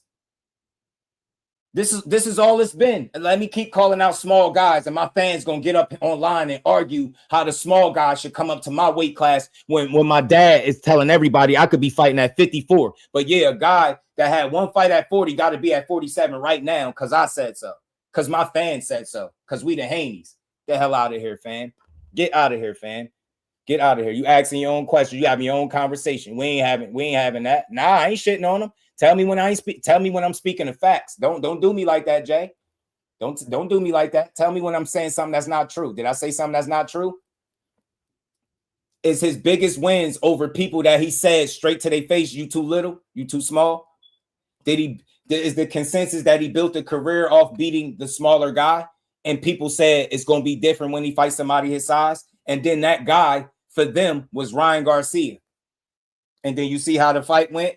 You get what I'm saying? B Norm, I gave him credit for the B Norm. He fought one guy his size after the Ryan fight and went straight back into the smaller divisions. Yeah, the dudes at 140 and 135 got to fight me. Tank, they literally was just negotiating a couple months ago, if that a month ago with Tank, according to Bill. Y'all proving my point. Tank Davis one fight at 140. He said he ain't going back. He said it was uncomfortable for him up there. But guess what that y'all did? That didn't stop y'all from telling the entire world that y'all was negotiating with him. That's all y'all want to do is fight guys where you got significant size advantages over. And if you don't have that significant size advantage, then you're going to try to convince the world that fighter is ducking you. And y'all just did this shit to Shakur Stevenson. I don't respect it, fam. You know that's one of the best fighters in boxing. Y'all know that shit. But y'all get up every day trying to diminish him. He's scared this. He's scared that. Man, he been beating Devin up for years, fam. Y'all better start telling the truth or I do. Y'all better start telling the truth or I do. Linares wasn't bigger than Devin. Linares wasn't bigger than Devin. Linares is another small guy. He's not even a natural lightweight. Pablo, you got to learn boxing. When did you start watching this shit, fam? You just start watching boxing? Linares' best wins is at the smaller weight classes, the lighter weights. That's some of his best wins, not at 35. Hell, you talking about he was bigger. He started at a smaller weight class. How he bigger? Same way Shakur did. If I'm not mistaken, I think Linares started at 26 too. Don't tell me somebody that started at 126 is bigger than a guy that started at 35 and could be fighting at 54 right now. You ever think you're going to see Linares at 147 pounds? Y'all just say anything. He's had the size advantage over most of the guys he's been in the ring with. But I will also say this. He's had the skill advantage over these dudes too. He's not just winning fights purely off him being bigger. He's better. But don't act like it ain't been an advantage for him that he's grown privy to enjoying. Get what I'm saying? Ain't nobody cutting that much weight and killing themselves to make weight in a weight class, knowing they drain if it ain't for advantage, right? Why wouldn't you go up? Come on, man. You know why dudes fight at the smaller weights. The same reason y'all say everybody else fight at the smaller weight, knowing they should move up. Richardson Hitchens had to pull out a one fight because he threw up, right? And y'all trashed him for it. One fight. But you watched your favorite fighter fight 3 fights in a row, drain, and then bluff a fight with one of the best boxers in the sport at 35, knowing he was drained. He wasn't about to fight 4 times in a row, drained. That's what y'all telling me. All y'all, he was going to fight him at 35. No, he wasn't. Come on, fam. Only reason we having these drained conversations because you keep trying to fight guys that are naturally smaller than you. Now, tell me where I'm lying at. Tell me what I said that's shitting on Devin. Tell me where I'm not speaking the truth, fam. The list is up here. These fighters are on. These are guys he fought. What guy up here on this list is bigger than him? Who? Who in this list up here is bigger than him? Who? And I gave him the Brian Norman fight. You fought Brian Norman, but look, I'm going to call it what it is. I think you felt you had the experience advantage. You did. It worked out for you. Kudos to you. Kudos to you. You did what you needed to do, but you went right back picking in the smaller divisions and then having your fans get online and argue with people about guys wanting to fight you while you drain. Stay where you at. Shakur didn't call you out. Shakur didn't say, yeah, me and Devin is the biggest fight in boxing. You said it. He was minding his business. This is why he was like, yo, leave me alone. Like, y'all do what y'all doing. And y'all said when he said, leave me alone, that's him being scary. Once again, that's y'all being suckers and being disingenuous. You got a big ass welterweight that could be fighting at 54. You get me? Y'all talking about fights with Boots and Xander Zayas, but then Shakur all of a sudden want to fight you while you drink. Go fight where you supposed to be fighting at. I'm sick of it. I'm sick of these crying ass Haney hoes, Bill Haney hoes. Crying every day. He's so drained. He's so drained. He's so drained. Y'all shitted on Richardson Hitchens for pulling out that fight, fam. Y'all shitted on him for pulling out the Duarte fight. But then you watched your favorite fighter 3, 4, 5 fights in a row struggle to make weight. The man looked like an extra in the thriller video, fam. He looked like an extra in the Thriller video, the Michael Jackson Thriller video, and y'all enjoyed watching him kill himself because you knew on fight night he was going to have a significant size advantage. Y'all kill me with that. Nobody wants to fight him drained. People want him to fight where he should be fighting at. Simple. All people ever said was fight the welterweights. Don't get to 147 and start calling out smaller guys talking about, yeah, they scared of me. Now, Boots Ennis, right? Now imagine, right? Because him and Boots Ennis, they running around telling people, his Bill Haney hoes are telling people that Boots ducked, right? Boots ducked Devin Haney. Now imagine Boots Ennis, right? Doing an interview or going live or posting and getting on YouTube or Twitter or something and telling everybody that Devin Haney is scared to come up to 54 and fight him. What would y'all say? What would y'all say? What would you say? If Boots Ennis came out right now and said Devin Haney is scared to come to 54 and fight me right now, what would y'all say? What would you say? Because that's what Devin Haney does. You move to another weight class, you call out smaller guys and tell they scared of me. They scared to make a fight with me. Sound like a guy. And this is a dude that notoriously killed himself on the scale to make weight. And I respect it. But at the same token, you did that because you had an advantage over these guys. An advantage that I don't think you're going to have if you go anywhere near 154. Period, man. Period. I see some of y'all comments. I don't see them all, but I hope some of y'all not talking to me. I really hope, because I'm gonna call some Ubers today. I'm snatching wrenches, Ubers, everything. I'm calling Ubers, snatching wrenches. Y'all talk. Some of y'all talking a little too crazy. And I'm keeping it boxing. I'm keeping it boxing with no slander. I ain't slandered a man. I'm just passionate. So don't think I'm mad. I'm not mad about nothing. Any of y'all got a problem with the conversation, slide. I don't care. But y'all some Haney hoes. Y'all some Bill Haney hoes. Facts. I am Ryan. Facts.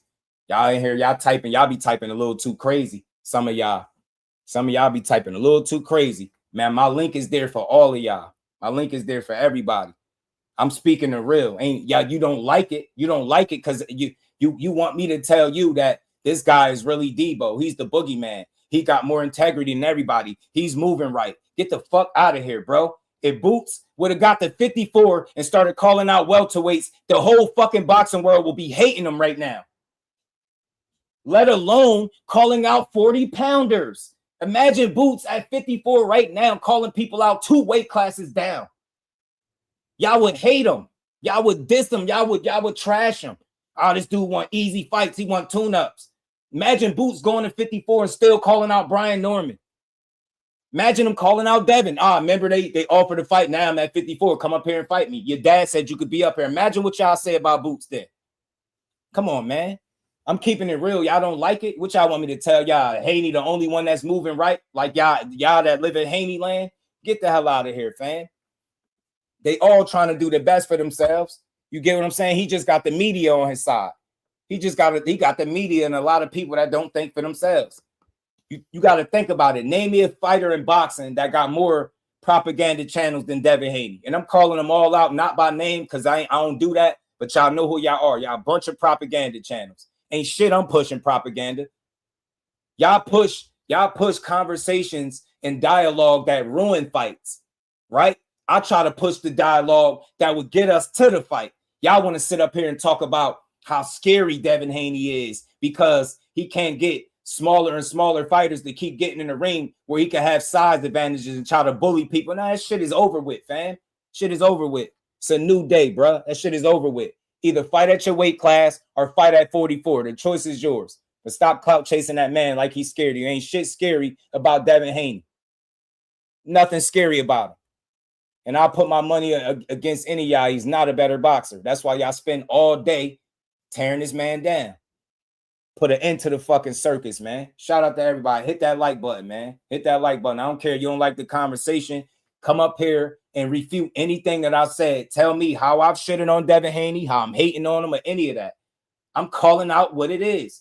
I gave him credit for being one of the best boxers in the game, one of the most accomplished in the game. I said he got heart. I made arguments for why he not chinny, why he not pillow-fisted, why he beat Loma. The shit goes on and on. But what I'm not going to do is sit here and ignore logic to make y'all feel good. Y'all said ain't nobody moving like Haney in boxing. You damn right, because I can't think of another guy that spent the last 2 weight classes being bigger than everybody he fought, then goes to another weight class at 47 and continues to call out all of the smaller guys still. Yeah, nobody I know is moving like that. Nobody I know. Did Boots get to 54 and start calling out welterweights and 40-pounders? I don't think so, fam. The only dude in boxing is the only welterweight. Can y'all think of another welterweight right now actively that's in more conversations with guys that are not in his weight class than guys that are? Give me another. Give me any one other boxer in boxing right now. Give me one. We made all this fuss about this bullshit ass Debo name, and I'm off that. He's not Debo. I really mean it. All this fuss about him being Debo, but he not fighting nobody his size. All this fuss about fighting smaller fighters, trying to get smaller fighters in the ring with him. You did more clout chasing and put up more energy to a Shakur Stevenson fight that wasn't happening than a Rolly Romero fight that would have happened if y'all was the businessman that you claim to be. If y'all was the entity, let me say that because y'all do good business.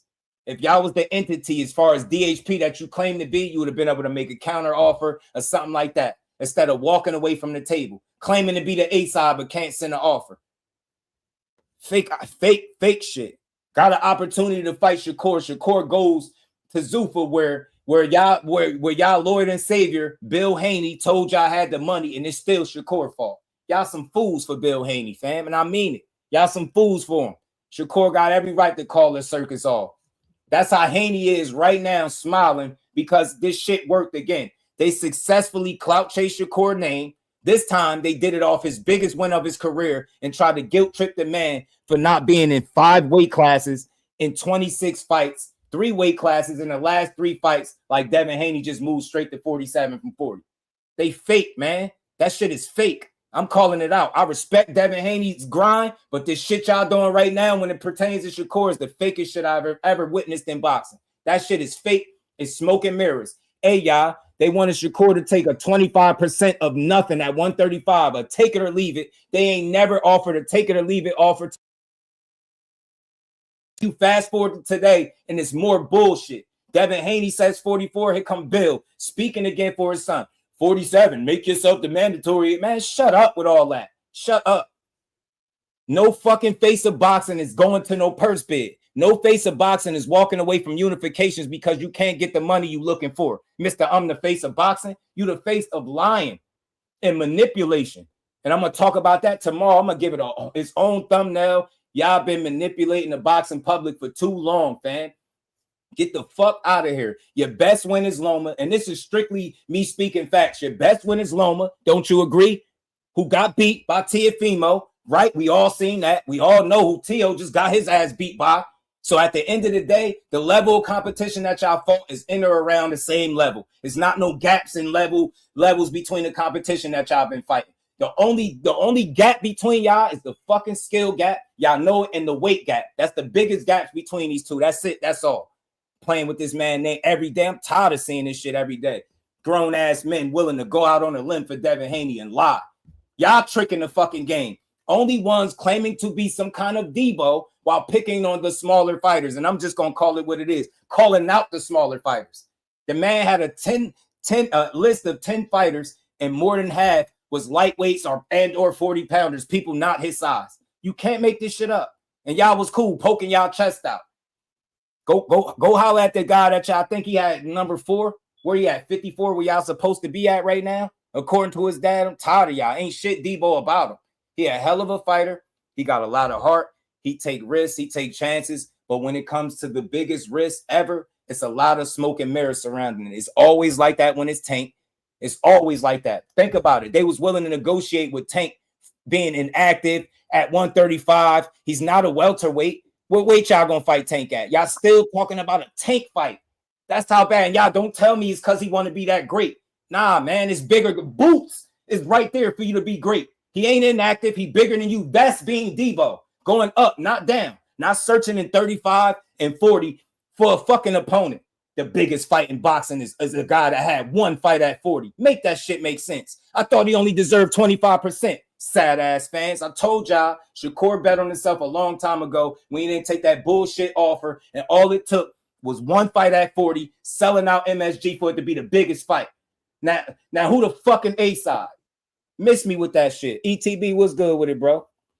What's good with it, Just? Man.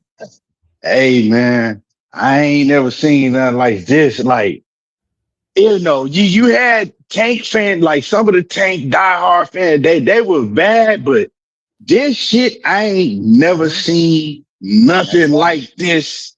I ain't never seen nothing like this. Like, they elevated him to the baddest man on the planet for doing bullshit online. My whole thing, right? And when the smoke cleared, yeah, Keyshawn did what he did. But we also got to see, the real ones got to see that they was doing a lot of bullshit clout chasing. That's all it was. What weight was he going to fight Tank at? Right? Because when the smoke cleared, Shakur was still like, shit, 144. What's poppin'? Keyshawn ain't blocking nothing no more. Ain't nothing in the way. What did they say? Absolutely not. Absolutely under no circumstances is we going below 147 pounds. So if that was the case, what weight was he going to fight Tank at? Right? Because when Tank came on the scene, it's like, remember when Tank came on the scene, they completely ignored Keyshawn Davis and Shakur. It was Tank. Now, everybody with common sense, but most of these dudes don't have a lick of common sense, right? Should know that Tank wasn't going all the way up to 147 pounds in fighting no Devin Haney or nobody. He's been let that be known. So if he was going to fight Tank, it would have had to be at a catch weight. So if he's saying under no circumstance is he going below 147 pounds for no reason, I need them to answer how the fuck was he gonna fight Tank? You know what I'm saying? Right. Because you know how they like to shit on Shakur for everything. Okay, it wasn't just Shakur. He claimed he was gonna fight Tank. He claimed he was gonna fight Tank. Right. If he fought Tank, it would have had to be below 147. You know, a catch weight somewhere. So this is the thing, man. They like to pick on Shakur because that's the thing to do right now. You see, even the channels that was rocking with him a little bit would keep it down the middle. Now they see that the fan base, right? That's all that shit is about. And these fans, one thing I noticed a long time ago, right? And I refused to do it. I had a conversation with one of my partners about this. He was like, man, just do it. Just a guy that got a YouTube channel with damn near 200,000 subscribers, right? Not to get out of the game. A lot of these dudes a lot of these channels, they already know this, right? And we had a conversation, and he's telling me, like, man, just do this because these people, they don't give a fuck. All they care about is you feed them the news that they want to hear. Just as long as you go with the popular news that they want to hear, you do that and you're going to blow it. And I'm like, no, I'm not going to do that. Then they'll have to nerve to talk about who got integrity out here, bro. Exactly, right? So that you would do if you had none at all. These dudes is fucking fake. So when you look at the landscape, right, everybody is going with it. All of a sudden now, Devin Haney is that guy.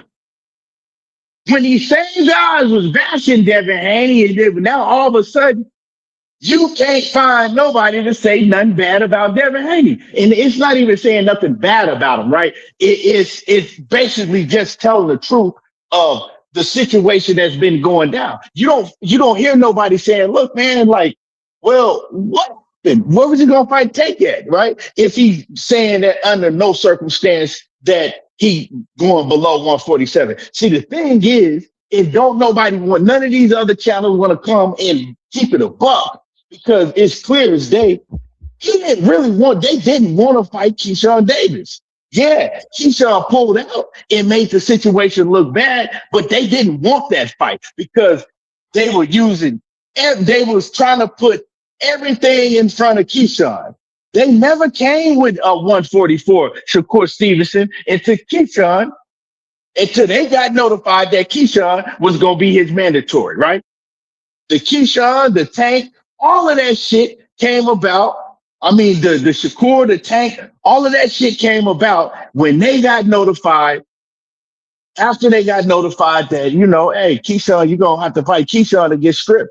Now, yeah, did Keyshawn do some bullshit? In my opinion, yes, he did. But that doesn't dismiss all of the other shit that they was doing in between. They don't dismiss that. Now they trying to pretend like none of that shit never happened. They trying to pretend like this man wasn't going around campaigning saying, oh, 144, 144. We want to fight. Zuffa wants to fight. And then he tried to make it seem like that they had signed $100+ million deal with Zuffa. He didn't only, he said it. Sons like Jail was reporting it. Everybody was reporting that shit. Now they trying to act like that they would never report that shit. Everybody was reporting it, trying to make it look like that. Oh man, they want to fight 144, 144, knowing they all knew that Shakur could not do anything unless Keyshawn Davis said, you know what? I'm gonna step back and I'm gonna let y'all have it. That's the only way that Shakur Devin could have fought. Keyshawn was like, no. He was like, no. Keyshawn could have been like, hey, you know what? You know, I'll let y'all do y'all thing. Y'all give me some step aside money, right? And then that fight would have been able to happen, right? But Keyshawn was like, no, and they knew that. They knew that Keyshawn was standing on this shit. He would not get out the way, and they used that shit to their advantage and start acting like they were gonna fight Shakur at 144, like they were begging for the fight. Start acting like they was gonna fight Gervonta Davis, all in and keep their belt at the same time. It don't work like that. That shit don't work like that.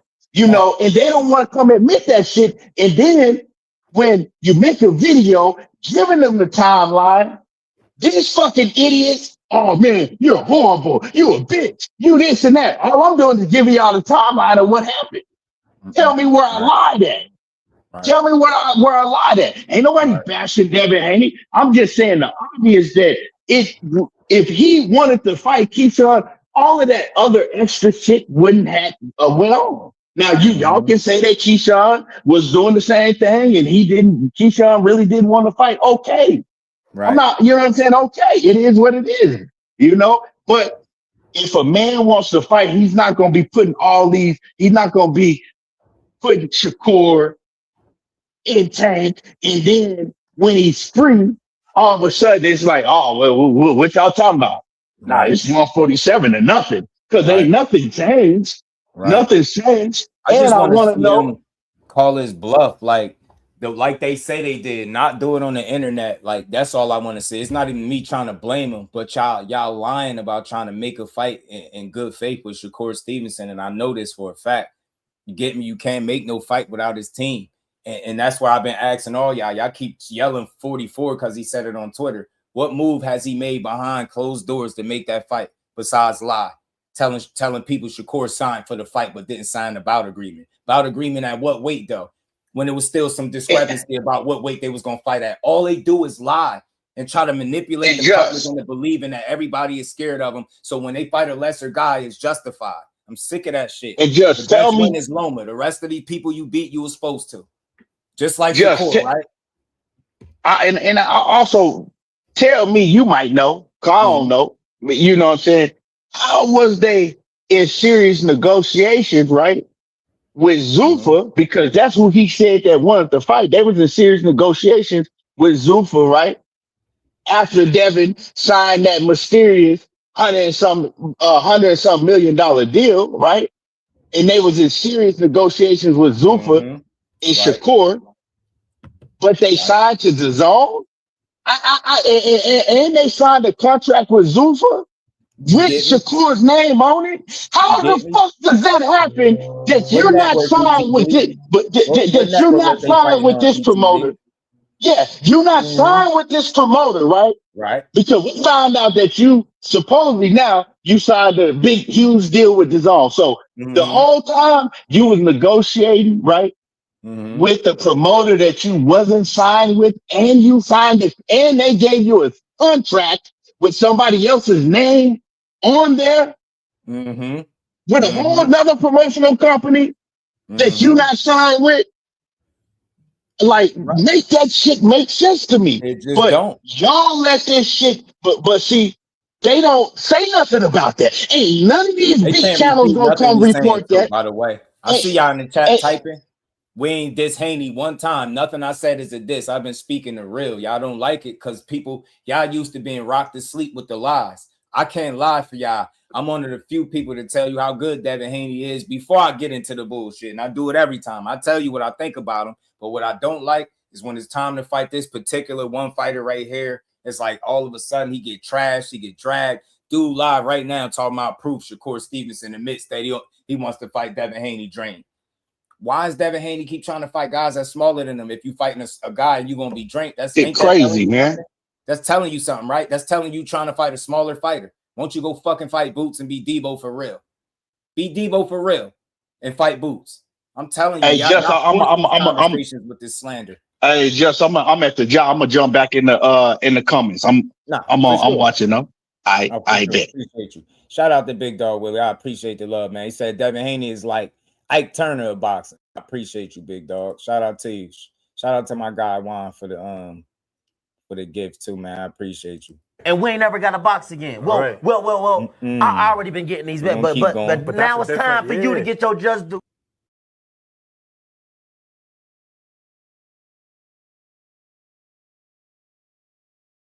They of course they say that shit. Yeah, I see them pushing that shit too about the NUA stuff. That's straight garbage. That shit is garbage. That NUA conversation. They just be forcing it. We know who he asked to fight, Marcus. We know who he asked to fight. And he said it at 44. And he tagged him. He said, y'all know who I'm with.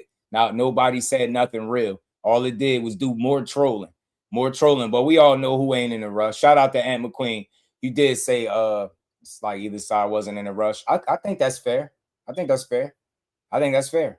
But notice, I just want to be clear. My energy is because they're trying to make a guy out to be scary or less than. Somehow he's less than, but somehow you keep trying to convince people that that's the fight you want with a guy that's scared of you and so less than you. So why waste your time? Why don't you just go fight somebody bigger or fight somebody your size? You get what I'm saying?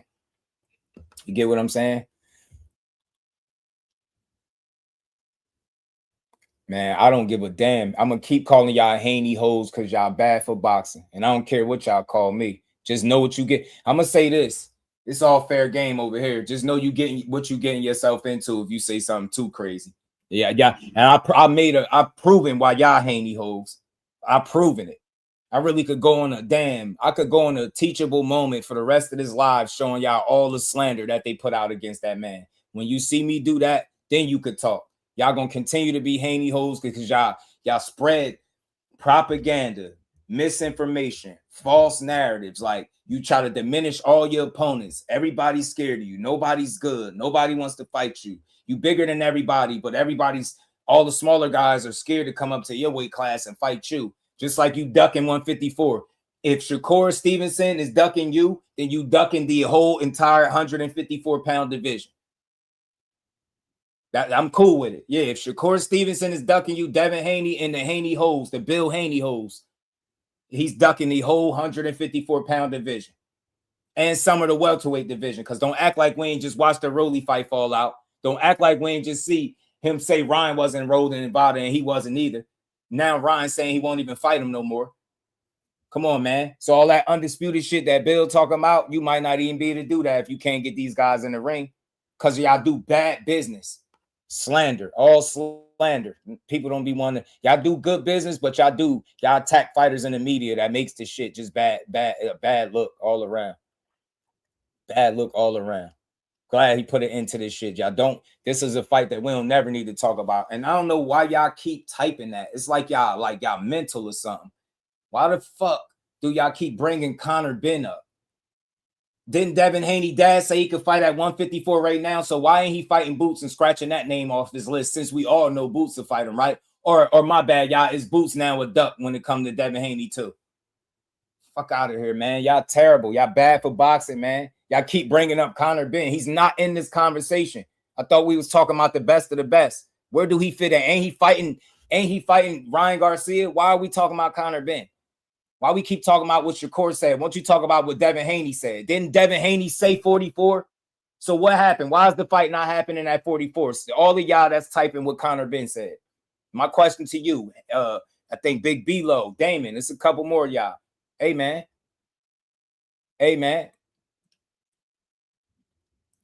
Thought we was talking about the best of the best. Why the hell was we talking about Conor Ben? You get me? Y'all don't remember Devin Haney saying, yeah, to 144 on Twitter? Y'all forgot? That's the last thing he said. Why didn't it happen? Did somebody send somebody an offer? Or did Shakur sign to the people that they said want to fight? Y'all joke, man. Y'all overplayed y'all hand and y'all played yourself worse than y'all did at 135. Yeah, and they keep talking about 54 like he was ever a true 54-pounder. That dude went up there chasing money and fights that he knew he could win. Conor Ben. Like we keep talking about Conor Ben for? We don't care about what he said. That's Conor Ben. He made it clear why he said what he said about Conor Ben. Matter of fact, where's the clip at? I think I got the clip. Because, hold on. I got to play this Showbiz clip because this is the popular clip that everybody keeps sharing. Y'all remember this from the other day? Conor Ben won't even fight Shakur. Facts. Everybody had to like that. Everybody gets on you saying that you ran from De Los Santos. El Rayo knocks his ass out. You fight El Rayo. No! Oshaki, 135, gang. If y'all give me credit. Just fought Tio at 140. Fight Moritaya at 140. I prefer 135. I fight Conor Ben at 147. The champ Debo Death at 147. No, I fight him at 144. Will you fight El Rayo because you left the zone, went to Zuffa? No. How about Keyshawn? He's my brother. Well, damn.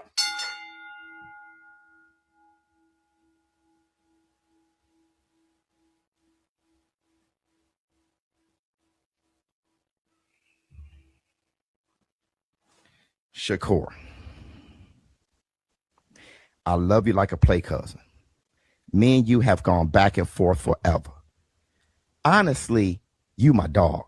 I got a lot of friends out here. I consider you a friend, brother.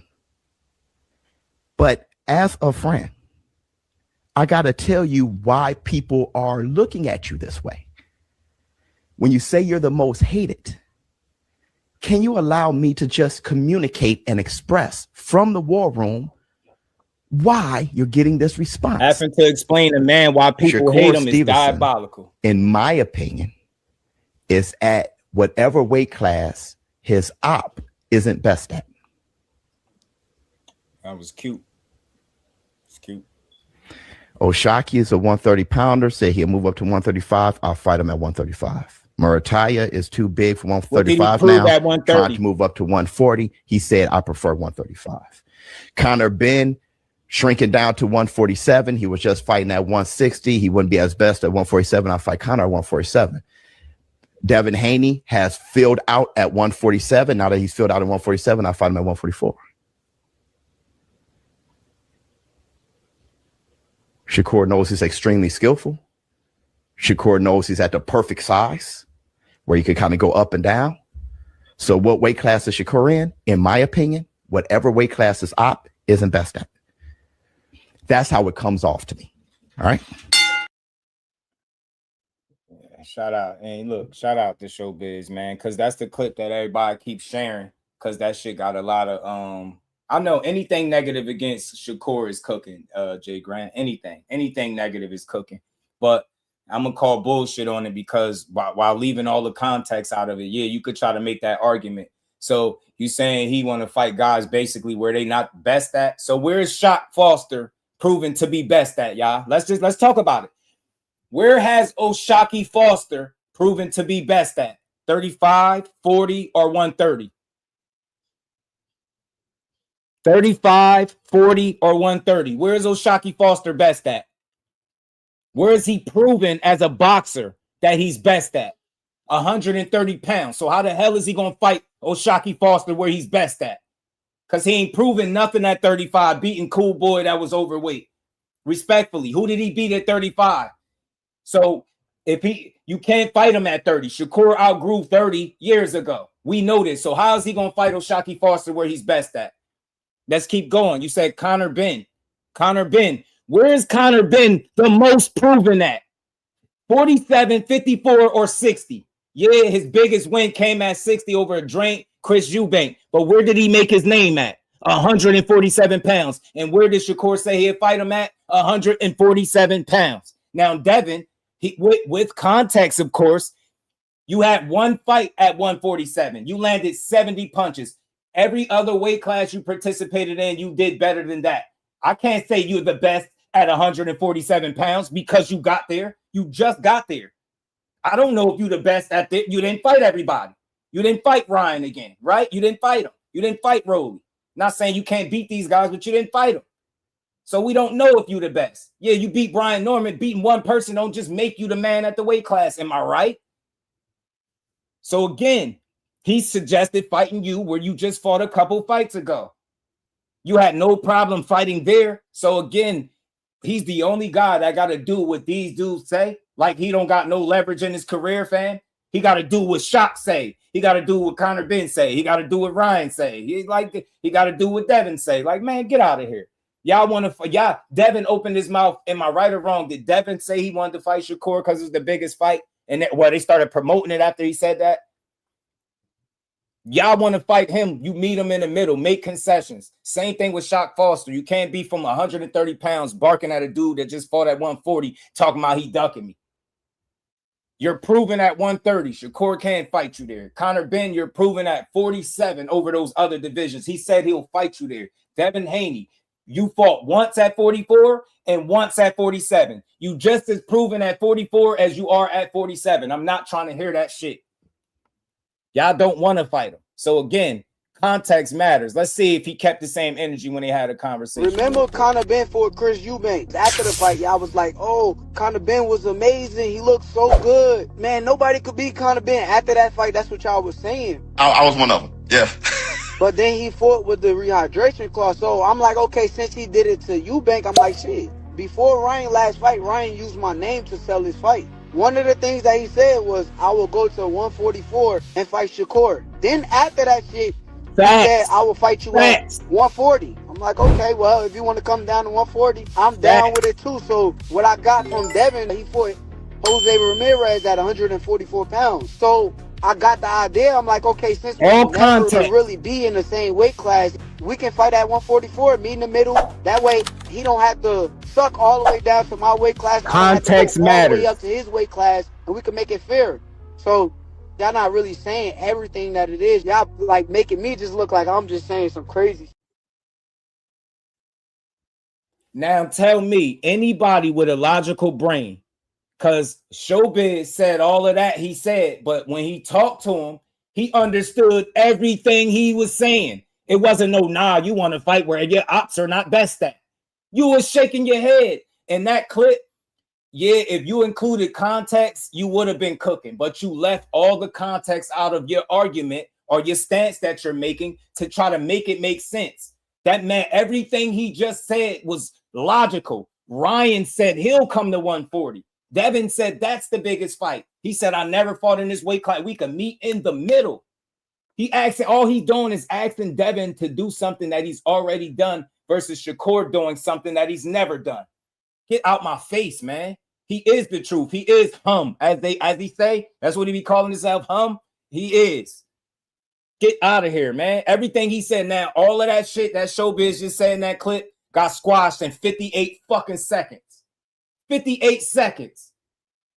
Everything he just complained about in the clip that's viral that everybody is sharing got shut down in 58 seconds when he actually talked to the man. If you can tell him to his face that's how you feel, fuck sitting on your show doing it. If you could have told him when you was talking to him right then and there that that's how you feel, I could respect it. Get out of here, man. Everything he said. Matter of fact, one more time for the people that's slow. One more time for the people that's slow. Did you hear him give him all context with each of those situations? Remember Conor Ben for Chris Eubank. After the fight, y'all was like, oh, Conor Ben was amazing. He looked so good. Man, nobody could beat Conor Ben. After that fight, that's what y'all was saying. I was one of them, yeah.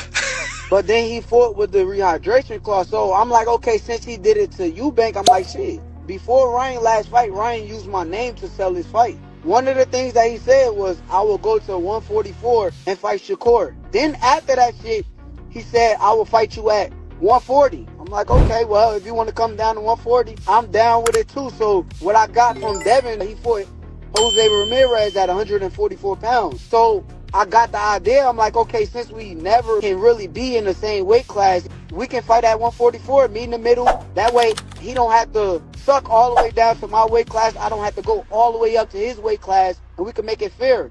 So y'all not really saying everything that it is. Y'all like making me just look like I'm just saying some crazy.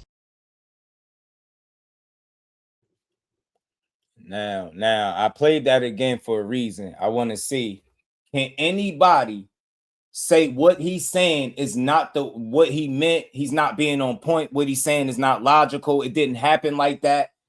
That man is sitting in there because he know everything he's saying makes perfect sense. You mean he want to fight Conor Ben where he not best at? The best he was at was 47 when he was knocking people out, when he was supposed to have all this power. The other weight classes, he was outboxing guys and people was questioning his performances. What is we talking about? And again, Shock Foster is at 130 pounds where he's been the best at. Shakur outgrew that, so there's no way to fight Shock Foster where he's the most proven at. Devin had one fight at 47, one fight at 44. To me, it's the same shit. He just as proven at 47 as he is at 44. And when I say that, I mean one fight there, one fight there. Yeah, he won a title, and I respect that. But you still fought one time. After one fight, you don't know definitively if you can assume you the best. I think he could run the table at 47. I do, but I don't know that to be fact. So I can't just award it to him. Get out of here, man. You call me out and I'm smaller than you and you can't meet me in the middle, then you sound like a sucker to me. Because in real life, if I seen a big guy picking on a little guy, we none of us would respect it. Guy that's smaller than him and you trying to be a fake bully, but you really don't want to fight. You just want people to believe you want to fight. So again, shout out to Golden, man. I appreciate the Jews, man. Appreciate the gifts, family. Appreciate the gifts. Hold on. I just seen something that he just said that was dumb. He said, take a Damon, take what? What could he take? What could he take? What could he take? What is it that he could have took? Just fill me in. What is it? When was the fight ever offered to Shakur Stevenson? Ever before Keyshawn? Let me know this. Let me know. And again, Damon, what network was the fight going to be on? Being that Shakur and Devin Haney was both promotional free agents. So let me know. When was the fight offered to Shakur Stevenson before Keyshawn Davis? Let us know that. Fill me in, fam. Got over 80 people in the building. Hit that like button, fam. Everybody hit that like button. Sam was good with it. Nah, who said that? Who said it, though? You the only one pushing the narrative, Vic. You the only one pushing the narrative. You're the only one pushing the narrative. My link is there, too, fam. My link is there. My link is there. When you say that, you never heard me say Shakur is so tiny. But, Vic, let me ask you this. Can Devin Haney make 135 or 140? Vic? You know the answer to that, right? Can Shakur Stevenson make 135 and 140? So are they the same size? If Shakur can make 2 weight classes and a catch weight that, according to, up until like a month ago, they were saying Devin Haney couldn't make that either. So 44, 40, and 35. Shakur can make all them. According to the Devin Haney hoes, they can't make them. He can't make none of them. We can't make 44, 40, or 35. So how are they the same size? It's not about him being tiny. You would never hear me say he's so tiny. He's not a big guy. I say that all the time because I've seen him in person. I talked to him, seen him walk right by me. He's not a big dude to me. You know what I'm saying? But are they the same size is what I've always said.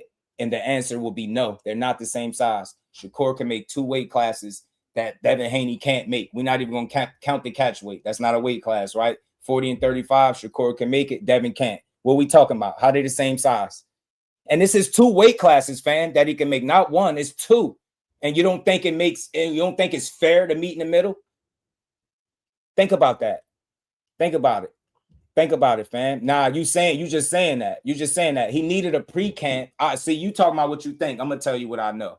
He needed a pre-camp to make 140, and he still came in light at 138. What makes you think after only 1 fight, and he had more fights at lightweight than he did at 140, he needed a whole pre-camp, 12 weeks. He was in camp 12 weeks and to make 140, and he still came in light.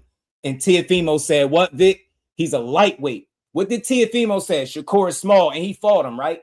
Spent the 12 rounds with him. He said he's a lightweight. He's small. He's small. Y'all just talking. And for the dude that's at 25%, undisputed for 25, what's your name? King Hearts. If you could tell me 25% of what, I'll shut up right now. Hey, King Hearts, if you could tell me 25% of what, I'll shut up right now. Stoley was good with it. Hold on. Let me see if I still got the clip to see if how reasonable you are. Let me see if I could. Hold on, because I know that this is why I be keeping these clips, because I know it'd be y'all that come in here and just be typing stuff. Y'all be saying stuff. I think I still got it, fam. I hope I do. Hope I still got it. Oh, here we go. Here we go. Hey, King Hearts, this for you. You talking about 25%. Listen to this. Put your ears on. Clean the sugar daddies out your ear. Put both of your ears on. I need you to put your ears on for this. You ready? This is to you in the 25%. I don't even gonna have to say nothing. Just listen to this conversation, right? Listen to it. I'm gonna turn the volume up. Blunt, my dog. Listen to this. He ain't told me that. Just like so you ain't gonna tell me that. So what was the money? What was it? 25% of what?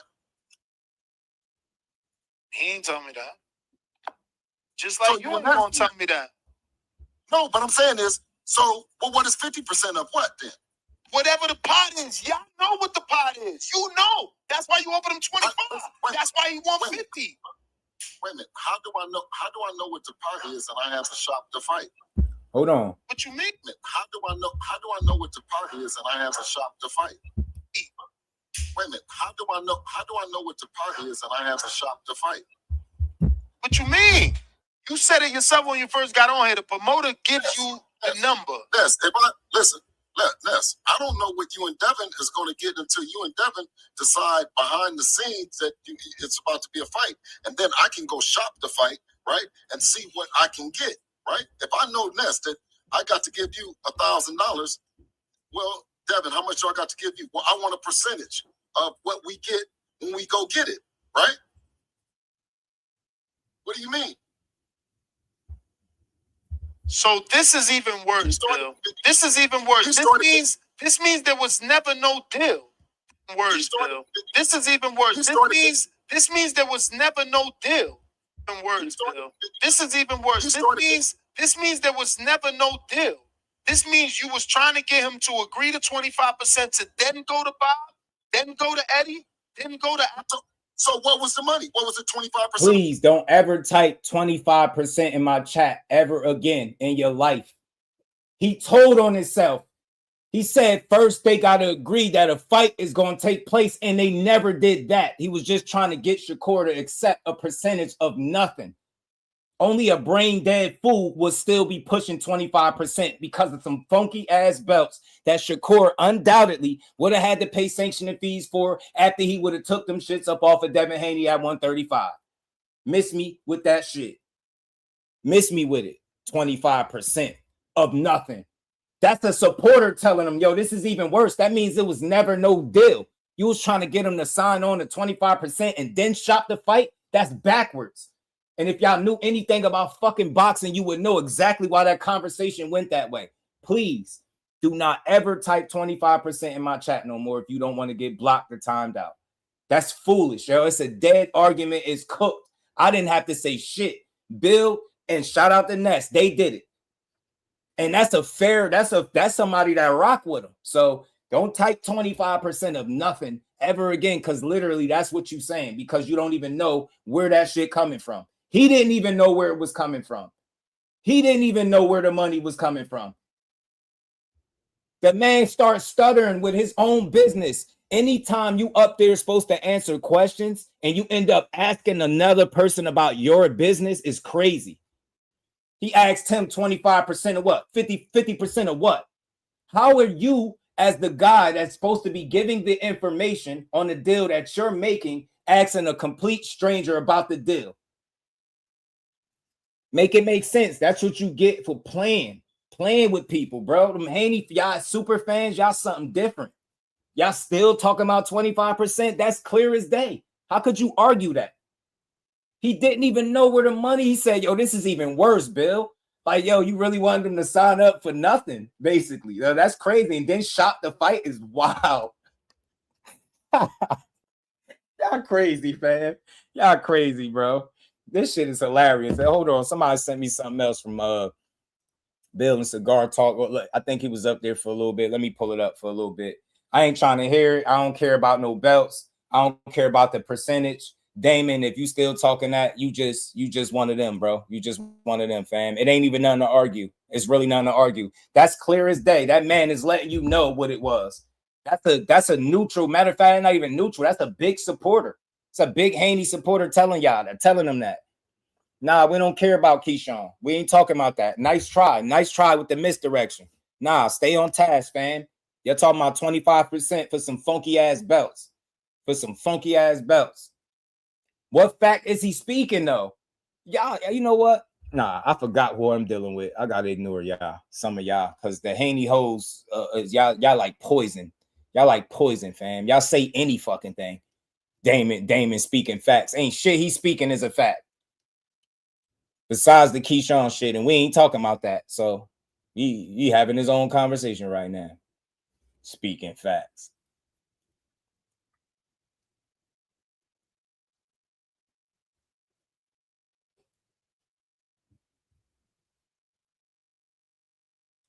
I'm gonna have to time you out because you just saying anything. You just saying anything. We're not talking about purse bids. Shakur and Devin Haney didn't go to a purse bid. We're not talking about Keyshawn, fam. Catch up. Reef, what's good with it? Shout out to Just. How you feeling, Queen? Good to see you. My bad. Why the hell the video have a problem? Hold on, let me pull this up. Y'all just be saying anything. Y'all just be saying anything. Just chasing y'all tails. Chasing y'all tails, fam. Chasing your tails. Saying stuff that everybody know. But Devin had undisputed. Shakur didn't have the belts. Like, oh, who didn't know that? Who didn't know that? He still vacated them bitches before the sanctioning bodies could make the split. You know what I mean? Make a decision on the split. That's a fact. He definitely hightailed it up to the next weight class. Dude, hit the fucking like button. This cigar talk. Y'all niggas know what I do, man. Let me speed this up. Without he was at TSA though. He was going through the. You could see he's about to go through the shit though. So I can't. Hold on, let me see. Doing all of the things he was doing, and then next thing I know, they was talking about Shakur. I'm like, oh, well, whatever, let's do it then. That's how it was for me though. Yeah, but you see what I'm saying? When it was down to, and all right, if that was true, I don't remember that, but I'll take your word for it that they was calling out Keyshawn and whatever, right? Cool. But once it became the mandatory. I rarely do this, Big B-Lo, but I'm gonna do it today. I'm gonna answer your question with a question because I think my question is more relevant than what you asking. If the guy that's pushing the fight all over social media, fam, appreciate the gift. So it's over 100 people in the building. Everybody hit that like button. Everybody sub to the channel. Support the grind. We're gonna keep building. I'll say this respectfully. What is Bill talking about in that clip? What is Bill talking about in that clip? That's all I need to know about a deal. Like, what is he talking about in that clip? What is Ness talking about in that clip? That gives you every answer about the 25%. You would have to ask Shakur why he said that. You get what I'm saying? Respectfully, how would I know why he said it? I'm pretty sure you could speculate why he said it, but I don't know. I can't answer that. I don't know why he said that. But I know when I heard Ness and Bill just had that conversation, I know it wasn't no deal. I know he wanted them to accept 25% of nothing. So it's like, I don't know. That's more damaging than anything. That's very telling. That's the guy that's supposed to have the deal. They the one that's supposed to have offered him something, right? And ain't that the bigger question? That why did they offer him 25% of nothing without shopping the fight around? Did they ever make a fight that way? Have you ever seen them make a fight like that? Matter of fact, have you ever seen an offer come from them? Get what I'm saying? Nah, you making your own point, Big B-Lo. Point taken. But my point is this. And did you understand it? That it was no deal in place? That's my whole point. What you asking, I get it. And that's a question for Shakur to answer, not for me. You get it? I didn't say it.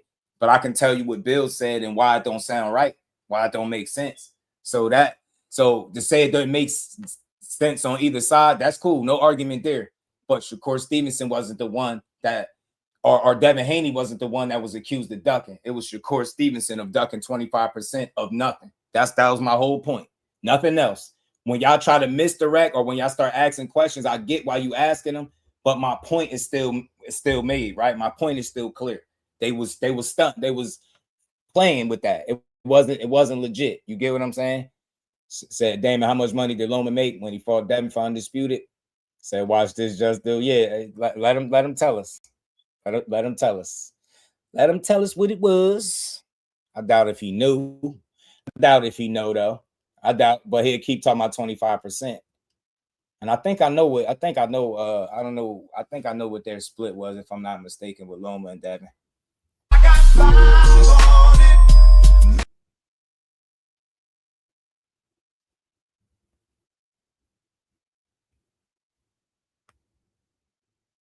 Shout out to my dog, Mark.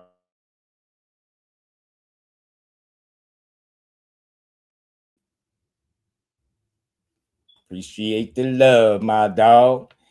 We're going to keep rocking. Hold on. I wanted to play this. Somebody told me to play this. Oh, my bad. I got you. Damon, you got an answer? I got the answer for you if you don't. You got the answer. Hey, Damon, how much did Loma get? And we asking this for a reason. Lance, was good, homie. You know why I'm asking this, right? Because y'all favorite thing to say is Devin had all the belts. Shakur didn't have no belts. So what belt did Lomachenko have? What belt did Lomachenko have? Don't get arthritis in the joints and the fingers all of a sudden. Nah, y'all be typing y'all asses off. How many belts did Loma have, y'all? What did Lomachenko have to offer? And let's keep in mind he had 2 losses. 2 losses. What did Lomachenko have to offer, y'all? Did he have any belts? He had belts. Did he get 25%? Are y'all ready? Because I know Damon don't know the answer. Yeah, nah, we don't want to hear that. We don't want to hear it. Do you see how they never answer questions? Do you see? They always move the goalpost and try to distract you from what you talking about. We asked, how much did Loma get? And he said Loma is a Hall of Famer, though. Bro, what did he have? How many belts did he have, Damon? And how much money did he make? And what was the split? Come on, tell me. You could just say, I don't know. IDK? Yes, it was a 57-43 split. Devin Haney got 4. Lomachenko got 3. Simple shit. And the event did, about 150,000 pay-per-view buys. You get me? 57-43 split. But that's what him having all the belts, y'all. He defended Lomachenko. He defended undisputed against Lomachenko. He gave Lomachenko the opportunity and treated him fairly. With a real deal, y'all. With a real deal. Why didn't he do that to Shakur? Lomachenko had 2 losses, beating Shakur Stevenson undefeated at the time, not having no belts, and Loma having 2 losses and no belts. What's the better win? So who do you think deserved to be treated? I think they both deserve to be treated fairly, to be honest. But that Lomachenko situation was very telling, y'all. That conversation about what he had was irrelevant. You offered him something that you figured you knew he wouldn't take because he's worth more than that. The same way you didn't take whatever the PBC had for you, right? You didn't take that deal that was offered to you with the PBC because you felt like it was worth more than that, right? It wasn't right. But y'all only understand it if it's Devin turning down the money, nobody else. Come on, fam. 57-43 split. $4 million. Devin Haney got guaranteed purse and $3 million guaranteed for Loma. Not no 25% of nothing, not no phantom offer or none of that shit. Get out of here, fam. All they do is smoke and mirrors when they want to fight Shakur.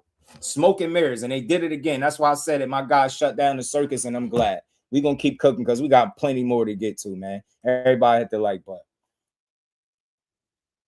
Let me speed up. Was Bill on this joint? It was like, all right. Cutting out. Brian Norman, why would we come back down to 144 pounds, right? He rants and raves. The dude keeps... Hold on. Let me come down. So let me go back a little bit. At the same time, too. I said, gotta make sure I caught when Bill jumped on.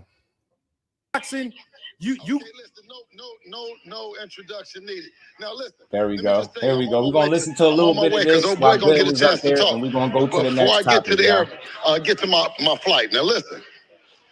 When we came to the fight in New York, we came looking for the winner of the main event, not the co-main event. You see why y'all didn't say that? And talk Actually, why they didn't say that? And told them that he was easy work. You did. You did. And so listen, you did. When the shit kicked That's a off, hypothetical fight question. I'm asking why you didn't say at the weigh-ins that you wanted to fight me. Johnson in there fucking with us, knowing that we done came for the main event, and this nigga ain't even an appetizer. So he fucking with us. He get us kicked out of the building, right? We get the restraining order fucking with him. Oh, okay. Right? Yeah. And then listen, before that, one of his other minions, he's talking about everything that don't nobody care about. Y'all telling me this somebody that want to fight Shakur? He up here talking about Tiger Johnson? He asking you about him. Shakur said, why you ain't say you wanted to fight me at the weigh-ins? This dude giving us a whole runaround like we don't know. We don't need this. We don't need you to dress it up like this. They don't want to fight him. They want to answer every other question and talk about everything else and try to make him look crazy. That's why they don't be wanting to talk to this dude, because you can't play no games with him. Make an offer. You make an offer if you want to. I guarantee you. At the same time, too. I said, listen, man, I've already been down this road with you, man. You see what I'm saying? When the time comes, do you promise? He said yes. He promised. Hold on, you talking about Shakur or Keyshawn? No, he's talking about Keyshawn at the weigh-ins. Okay. This is talking about Keyshawn and Shakur on the line. Do you promise? Because he already had a fight. I said, do you promise? And meanwhile, we leave that place, and Zuffa and Nick Khan and the rest of them people, they came out and they said they want Shakur and Devin to fight, right? Right. We had just knocked off Nick Khan and Dana and them and Zuffa said they want Shakur and Devin Haney to fight. And fast forward to today, y'all. Who signed over there to Zuffa and who went to the other side? Who went away from the fight? I don't give a fuck what y'all say. I don't care about no interviews. I don't care about none of that. I care about exposing fake shit in boxing. And this shit, the whole build up, how y'all was talking about promoting this fight and fake negotiating it, y'all full of shit. Y'all never wanted to fight this dude at 144 pounds. And it's clear as day.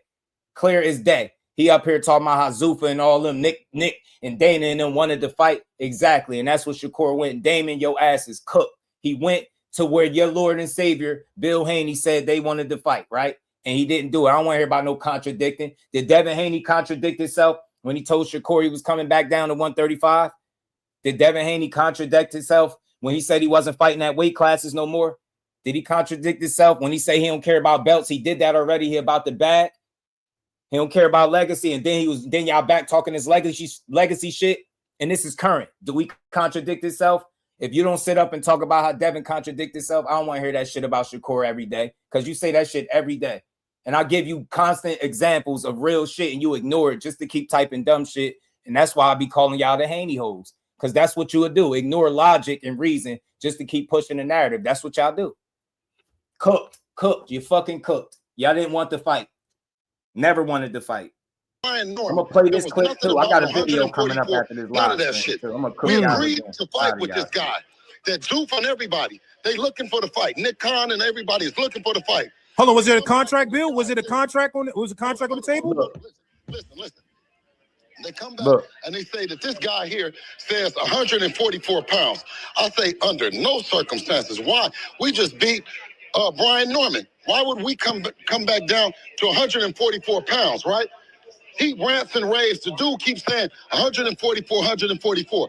Dev one day tweets out to him and says that let's get it 144. I say, damn, Dev, I would have never did that. He said, man, I don't want to tell you what he said. He said he wanted to, he ready for him at 144 pounds. He want to do it. I said, damn. What about now, Bill? Are y'all still with that, Bill? Hold on. So then I called him. I called Jay. I called everybody at Zoop. I called everybody and say 144 pounds. Yeah. Dude say, listen, hold on. We was already getting, dude say, I'm not going to step on Keyshawn Davis's toes. I'm not going to step on his toes. We got to go through with the 147-pound mandatory out of nowhere with Keyshawn Davis. Right. I said, all right, don't cool. deny this, Bill. Where we can go back to back. Niggas thought that I was capping. They said that I was lying, right? Yeah. So we went through with the 147 pounds. We getting ready for his brother that he says everything and something else. We getting ready for this guy. Yeah. This guy pull another move, and then out behind a rock comes this guy talking about he'll do 144. Meanwhile, back at the ranch, out behind the rock, I was still there. I've been saying this. I never went nowhere. With Conor Ben. And Conor Ben ain't even. Hold on, let me ask him that, Bill, because I don't know if he can hear you. Hold on, let me ask him. He's saying you did. They said 147 for you. You said no, but you said you would do it and you would go to 154 for Conor Ben. Ask him. Did he say he'll fight Xander and why he didn't call out Boots? He said you said y'all said y'all fight Xander and why you ain't call out Boots. Get his ass. Nigga don't like when they pull a him or him. Everybody included is getting knocked off, man, in one way or another, man. Hold on, Bill, before you get off. Hold on, could the fight happen, Bill, before you get off? Can it happen, yes or no? He's a matchmaker. Tell him, listen, he's a matchmaker, dog. He's not a champ, dog. Nothing we can do. Yo, I listened to him. Can he listen to me before he go? I want to talk. Nah, Bill, he just want to say something real quick, Bill. He got one thing to say, Bill. He got one thing to say. Go ahead. Yo, Bill, can we? The energy is different with me. Do y'all not see this? I don't care what none of y'all say. All that, remember, right? Remember when he was talking to Keyshawn? He kept asking for Shakur. And then the first time Najee throw him the alley-oop and put the guy that you've been trolling, clout chasing, fake negotiating with for the last 2 months, you got him on the phone and now you jumping off. That's not a fight you wanted. All you wanted to do is get up there and play. You didn't answer no questions. He didn't answer no questions. The man started talking about Tiger Johnson, but Shakur's on the line. When you talking to Keyshawn, you don't want to talk to him. You want to ask Keyshawn where Shakur at. When you got Shakur on the line, you got a plane to catch, and you want to talk about Tiger Johnson. You want to tell us shit we already know that Zuffa had wanted this fight? That's what you've been saying, right? Full of shit, man. You ain't want to fight this dude. You ain't want to fight him, and I'm standing on that. And I think that the main reason is it has nothing to do with scary ducking, but I don't think he wanted to concede those 2 pounds that he would have had to concede to make 144 pounds. I don't think he want to see his son do that. I don't think he want to see him compromise anything at all. And I could understand it. But if they could just say that, I could respect it instead of trying to make it seem like somebody's scared, where if he's scared to go to 47, then you scared to go to 44. That shit's stupid. It's a matter of if you want to make the sacrifice. And I don't think he wants to make that sacrifice of making 144 pounds again because he's a welterweight. And that's why welterweights need to mind their welterweight business, right? And just fight the guys in your weight class. And we would never be in this situation. Instead of clout chasing a guy that you know you ain't want to fight. You asked for Shakur. Najee got you Shakur. Then you didn't even want to talk to him. You wanted to talk around him and in circles. Get out of here, man. Damon, that's the kind of shit you like, man. That's the kind of shit you like. Bill was cooking. Najee, do not see that the energy is different with me. Energy different. Is the energy not different? Is it not different? It's different from before. It's different from before, but I don't know. It's hard to say. I can't say because, again, it's because the Keyshawn shit changed everything. The fact that Keyshawn just did that. For y'all being like who y'all are, like, you know, y'all into the cloudy, like, type shit. I get y'all. But I'm talking about for me personally, like he said, I hid under a rock. Then I came back and said 140. I've been saying 144. They said they'll do it. Now we both free. If we both free, what is the problem with 144? If you said that you would do it, I mean you can make the weight. They said they make 144 easy. They eat steak and all types of shit. That's what they said. Facts. So what's the problem? They eat burgers and steaks to make 144. All right, but hold up. Address that point that he said because you didn't get a chance to do it. I was trying to like bridge the shit together, but you know, Bill I would address it, but he don't address no points that we ask. So it's like, why would I address what he want? It's like now I gotta play the same game he playing. Okay, you said you'll fight Conor Benton. Well, you said you'll fight Xander. Why the fuck you ain't say you want to fight Boots now? Matter of fact, you don't got no other options now. Now you don't got nobody else on the table. Is no me, is no Key, is no Rolly. Who do you go to? Boots is free. Go get him. Yeah. Go nah, get him. Niggas don't want that Boots. Niggas don't want that. Oh, niggas don't want the boot shit though, huh? Now I'm the 35 pounder. He not at 54 though. So fair, see, to be fair, now you contradicting yourself, Najee. You contradicting yourself because I'm a 35 pounder. Y'all begging me to go to 147, but you're telling me the 47 pounder can't go to 54 and make the biggest fights happen. And it's a dude that's on his list, and it's a weight class that his dad said he could be fighting at right now, and that was months ago. That's a good point. That's a good point. That's a good point. I'm just asking. I just be wanting to understand like how y'all like. Ain't no problem with 47, but what's the problem with 44? Hey, Michael, didn't he agree to it? Didn't he agree to it? What's the last thing Devin Haney said? The last thing Devin Haney said 144, right? Why are we even asking about 47? We talking about the fighter. We don't care what Bill talking about. The fighter said we got to fight. If 144, we got to fight, right? Ain't that what he said? So 147 is not a problem. But the problem is, Michael, he just moved up 5 pounds. He'd be moving up 7 more. What is that, 12 pounds? Right? Being in your 5th division, being in 3 different divisions in your last 3 fights, I think that's asking a lot, bro. I think that's asking a lot. Think about it. Zepeda at 35, Teo at 40, Devin at 47. That's a lot. That's 3 different weight classes, and that's 13 pounds in the last 2 fights. Meanwhile, Devin would only be in his 3rd weight class. How is that even remotely fair when they could just meet in the middle? That's the only fair way to do it.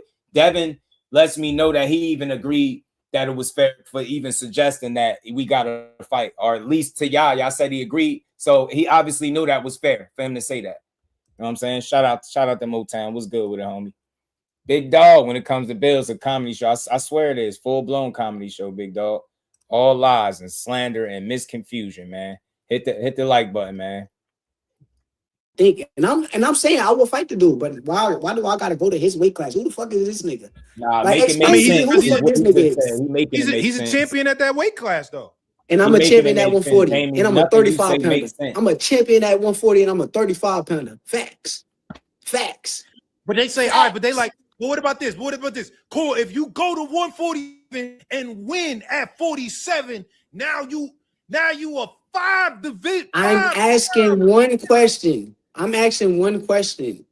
Why am I the only person that has to just move up? Because after I go do that, the next thing they're gonna say, go up to 54 and fight Boots. That's gonna be the next. Like it's gonna be. I'm just this superhero, bro. Too crazy. If they Y'all say want that, me, y'all gotta be realistic with me, bro. I'm a real human being. I'm a hell of a fighter, bro. I know the game, but we gotta be realistic with who I am, bro. Why are we just jumping up from 35 to 40 to 47? Then next comes 54. Like we can't be doing this, man.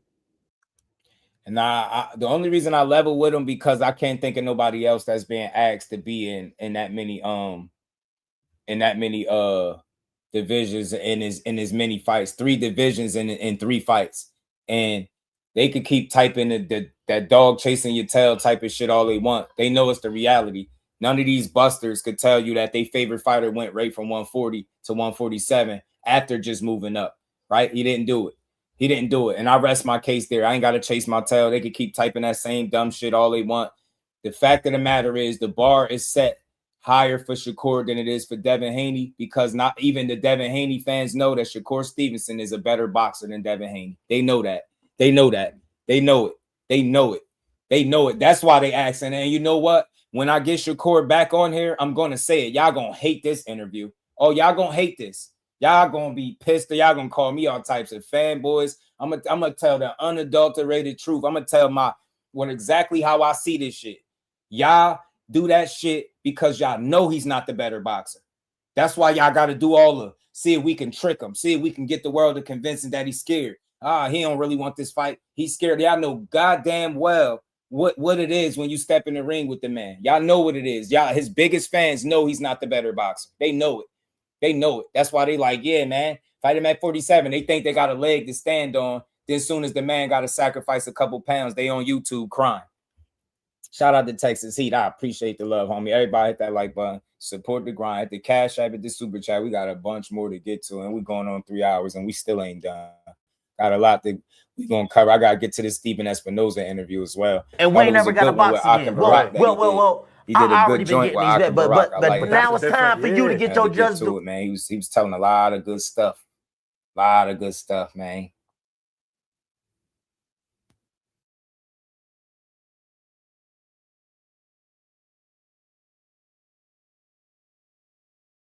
Wondering what y'all be asking. He just didn't. He say it out his own mouth. Nobody told him to say he can fight in 3 weight classes. Bro. It's like y'all, I gotta start ignoring y'all. I'm gonna say this and I'm done with it. I'm moving on. You got people asking him to fight a 30 pounder at 35. You got people saying that he should fight Raymond Moritaya at either 35 or 40. You got people saying he should fight Gary Russell at 140. You got people saying he should go up to 47 and fight Devin Haney. What are we talking about? You ain't just hear all the shit showbiz just laid out there. They literally asking them to do what everybody says, and you only can fight one person at a time. This shit is crazy. So that now y'all are asking that. Stop acting like you not. You are asking them that. You asking them to say fuck 35 and 40, make 47 because my favorite fighter is a welterweight now, and you should be too. That's what you're saying. Let's keep going, man. Let's keep going. Nope. He just became the fastest 4 division champion. Well, I agree with that. And people said I'm glazing and I'm being biased, but I do agree that you just got the 41 fight. I don't tell no fighters that after one fight, yo, you got to move up after one fight. So I do agree with that in that sense that facts, because Devin didn't do it, and that's what it boils down to. I would start demanding right now that Shakur go to 47 as a fan. Like, I would be pushing for that right now as a fan if y'all admit that the reason you asking Shakur to jump straight to 47 at the one fight at 40 and be in 3 different weight classes in as many fights is because you know he better than Devin. If y'all willing to admit that, I'll start pushing it. I even say it to court, man, I think you should go to 47 and beat him. If y'all willing to say you set the bar higher, because that's indirectly what y'all saying. Yeah, he should go up to 47 right now. Yeah, Devin didn't do it, but yeah, this Shakur we talking about. This ain't Devin. Shakur great enough to do it. Don't try to say, oh, he said he him, right? No, y'all know he's him. That's why you're asking for it to be done, because you know it's possible. That's all. You know it's possible. You know who the better boxer is. You know who you like more versus who you know is better. And I'm dead serious about that. The way y'all call it and set the bar differently is some shit I never heard of. I never seen y'all do when it comes to your favorite guy. I never seen it before. Never seen it. Blaze, what up, homie? Let's keep going, y'all. Maybe it's not now. I would get there. I would get there. Like you take, like you gotta realize the greats, they know how to do this shit. They take their time to get to certain ways. They gotta grow into it. If you go watch Andre Ward, it took him a minute before he went to 175 and fought the Crusher, and he took it fight by fight. So it's like, at the end of the day, that's for his fans though, Big B-Lo. That's for his fans. That's for his fans. Y'all gotta explain. Y'all gotta be able to articulate to me. Why is the expectation for him to fight in 3 weight classes in his last 3 fights and go up to his 5th weight class in 26 fights and nobody has ever done it? I need to know, why do y'all expect him to do that if he ain't that guy? I want to know, why do you expect him to do it though? I'm a Devin supporter. I am. I like Devin. I just don't like his fans. I like Devin. I don't like his fans, though. I think his fans, I'm not saying no, but I'm just saying at this very given moment, who the fuck is this nigga to tell me I gotta come up to his weight? That's all I be asking. I want to know, like, who is this nigga? So you thinking in your 30s, probably you get to 47, like 32, 33. I mean, we don't know where the card's gonna play, but yeah, I think for sure that I'm gonna be at 47. That's gonna be my last weight class that I go to. All right, hold up. I got to go back to the shock shit because that was before Bill. I don't think he's going to call back. He at the airport. He not going to call back. All right, but we was talking about shock before that, and then people was saying, you said if you beat Ray Ford that you'll give him a fight. You just told us right before you said you will give him a fight, but some people like, well, why don't you fight him next? Why don't you fight him next? Like, when do you feel like you're actually going to fight O'Shaquie Foster? No evidence was good. The thing is, right? Let me help y'all understand, right? Because y'all not gonna understand it, but I don't give a fuck. At the end of the day, it is what it is. They like, oh, you gave your word to such and such. Bro, what? Who is this nigga? I don't fuck with this nigga. I don't owe this nigga no loyalty. What the fuck y'all talking about? I gave this nigga my word. So that's how I look at it. So whatever. But far as when I'm gonna fight him when the time come. I mean, he's a 30-pounder at the end of the day. Like, there's. And look, I'll say this. I felt like him giving his word. Yeah, you should be a man of your word. You should. I mean, because people gonna hold you to that, right? But it's deeper. It's a little bit deeper than him just keeping his word. The business of boxing don't go according to because you just said you're gonna fight a guy. Like, I seriously doubt that Zuffa is planning on putting him in there in his next fight with a guy that just fought at 130 pounds. Y'all could sit here, chase your tails, keep saying all types of dumb shit all you want. That's like holding Devin foot to the flame. He said he'd fight Xander, right? So go up there and do it. Go up there and do it. Y'all only see the shit one way. It's a lot of shit he's saying he don't do it. It's a lot of shit Bill's saying his son don't do it. You just seen it. They just said they was fighting Tank. Get up out of here, man. Still pushing that slander and shit. I ain't got no slander for Haney. I'm just calling this shit how I see it. They full of it. They full of shit. This stinky kind. Ain't no goalpost move. I said he should fight him. But he said it too. He'll fight him when the time is right. And y'all telling me after beating a guy at 130 pounds, you expect him to jump right up to 35 and fight Shakur next because he beat Raymond Ford, right? Tell me you really believe that. Come on, man. So y'all going to ignore the fact that Shock said he shook hands with Emmanuel Navarrete. They agreed to fight later this year. Then he proceeds to do interviews and saying Shakur is ducking him when they got a fight lined up with Emmanuel Navarrete. You cannot make this shit up. Only in Haney land. No fucking logic whatsoever. If a fighter says Shakur ducking him, he gotta be. Shit sound crazy. And none of y'all typing this Shock shit will put your money on Shock Foster beating him. None of you. None of y'all will. And you know you won't. You just want something to say because you want to have something negative to say about the dude. You don't got O'Shaquie Foster beating him. And I'm telling y'all, I ain't never heard y'all being in the chat vouching for O'Shaquie Foster at no other point in his entire career. But when he spoke Shakur, oh shit, that's the fight should happen. The only reason y'all calling for it, because you know it got a low possibility of happening simply because he's not in position to make any demands. He barking from 130. He really ain't did shit to get that fight. It's a big fight. With anybody else, you got to earn your fights. But beating 30-pounders get you a fight with the fastest 4-division champion in history of the sport. It don't make fucking sense. So I get it about your word, and I said it. I think you should fight him simply because you said that. But I know the business don't work that way. And if it was a big fight, I think it would have a better chance at being made. I think if he would have kept that interim title at 135, if he'd have kept the interim title, I think it could have been him fighting William Zepeda, right? And then I think that puts immediate pressure on Shakur. That's one of your best wins. You go beat up William Zepeda, or you stayed in that position at 35. That keeps the pressure on Shakur. Not sitting down from 130 talking about, yo, he ducking me. And from 2 weight classes away. This shit just don't make sense, man. And you ain't never seen nobody jump from 130 to jump up to 140 and beat a guy as talented as Shakur Stevenson. And if you have, just tell me. I might have missed it.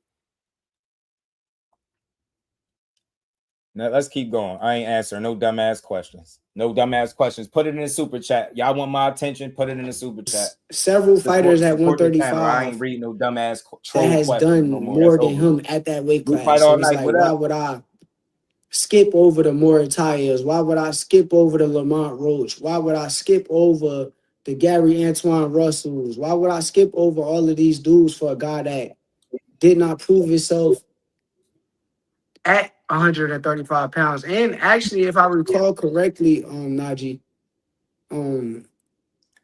he had the opportunity to fight for the WBC at 135. He should be in the position that Lamont Roach is in right now, right? Yeah. Yeah, that was a weird situation. I don't really know what happened with that. It was like, That's a fact. That's a fact.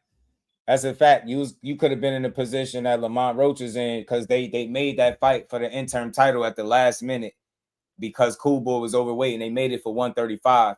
You said after you beat Cool Boy, you was gonna press the button with Shakur. Then y'all got into this whole shit about Raymond Ford. When Raymond Ford is at the weight class below you, you could have stayed up there. You could have been a guy fighting William Zepeda or something like that, and you wouldn't have had to go back down there and fight no 30-pounders. But I just don't think that's the guy to beat Shakur. I don't think it's a 130-pounder in boxing that's beating Shakur Stevenson. And I think most of y'all in the chat that's typing this shit know that very same shit. Does that mean he don't deserve to fight? Shock deserves a fight. I think so. And I like his story, so I wouldn't mind seeing him get it. But I'm standing on what I believe, just my opinion. Shock is a phenomenal fighter, but Shakur a generational talent, and I don't feel like he can beat him. And I don't feel like y'all feel that way. Like, and I have a tough time believing that Shakur Stevenson beating O'Shaquie Foster will mean anything to any of the people that been hating. None of these people is going to revisit that and be like, oh, man, he finally beat somebody. That's not what you're going to say. Because what's a better win, T.O. or O'Shaquie Foster? So you think they're going to give him credit for a guy that got 3 losses, and one of them losses is to 2 people that most of y'all don't know. One of them passed away, R.I.P. to Samuel T., right? 2 guys you don't know. One of them you just seen fight recently and can say Sal. I don't see nobody giving Shakur credit for beating that dude. That's all. But do I still want to see it as a fight fan? I don't mind it because I never seen nobody that talk that confident and kind of make me believe some of it the way Shock do. Like Shock makes me believe that even if I don't think he wins, I believe he does, and that's good enough for me. That'll make me want to see the fight. So should Shakur fight him? I think if that opportunity presents itself, absolutely you should, because you told the people you would. There's nothing wrong with that. And he get it, but I understand when he say he don't owe him loyalty. He don't owe him shit. Shit, you can't even get Team Haney to negotiate in good faith. You get what I'm saying? But he's supposed to, bend over backwards for a guy that's making unifications with guys in his weight class. And we're going to ignore this shit. It's crazy to me. It's crazy. He been made a fight, shook hands with Navarrete, and proceeded to call Shakur out and say Shakur is ducking me. It's crazy. Should be dumb. It kind of went away. Like there was a time where they put it in, like he was like, I don't know if it was an interim. It was weird though. It was weird. It don't go to the media as high when it's guys that's hate on me. So they get like free passes because a lot of the people are against me. So you give him a free pass for what he did, but I think he should have been the guy that should be fighting Zepeda right now. That would be a perfect opportunity. When they said that, the WBC said something like, I don't know if they called it an interim or he was in hold. It was weird because sometimes the belts be making up their own rules, so it's hard to like follow it sometimes. Basically, he was going to be the mandatory for the WBC. And you saying I will tell you what it was. The mandatory position you trying to say? He left that position and went back down to 130 pounds and did the shit with Ray Savage. But what if I'm saying is would he would have lost that belt at 30 if he would have did that though. And he would have been champion at 35 right now in Roach's position. He will be the person fighting against Zepeda. Not LeBron. And that's the sacrifice that you gotta make. If you're 100% sold on fighting a guy that's in a heavier weight class, you don't then move opposite of the guy and then tell the world that that's the fight you want. You stay on his ass. And that's just my personal opinion of it. I understood the move back to 130 to defend the belt because it ended up being the best option. But if you did exactly what you said you would have did, you would have kept that interim belt, put yourself in a position that Roach was in. Maybe it would have been you fighting Zepeda, and that would have been a perfect opportunity to put the pressure on Shakur Stevenson. Look, not only did I beat one of your best wins offensively, I came up here and beat him, and I'm on your ass. I want to fight. You get me? But going opposite of where you said you was going to go doesn't get you that fight, and that's my only issue. You know what I'm saying? It's tough. Like, you're not jumping from 130 to 140 to fight him. You said you would do that, but I doubt it. You're not doing that. So, and it's crazy. When is Devin Haney got a belt at 47, is Shakur should come to 47 and fight him for his belt. Shakur got a belt at 140, he should come to 35.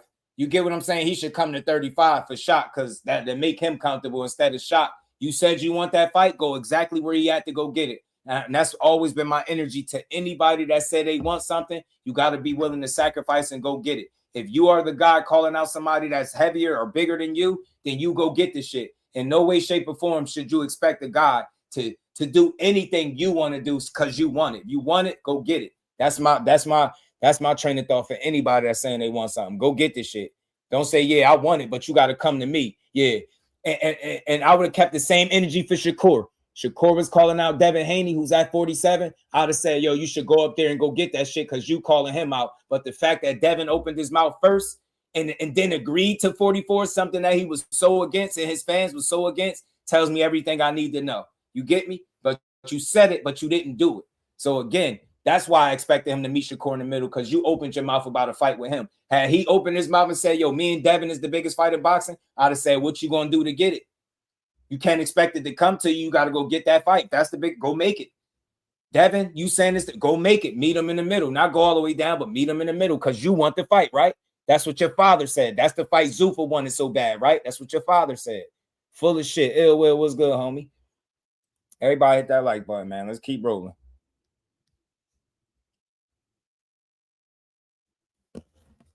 Roach.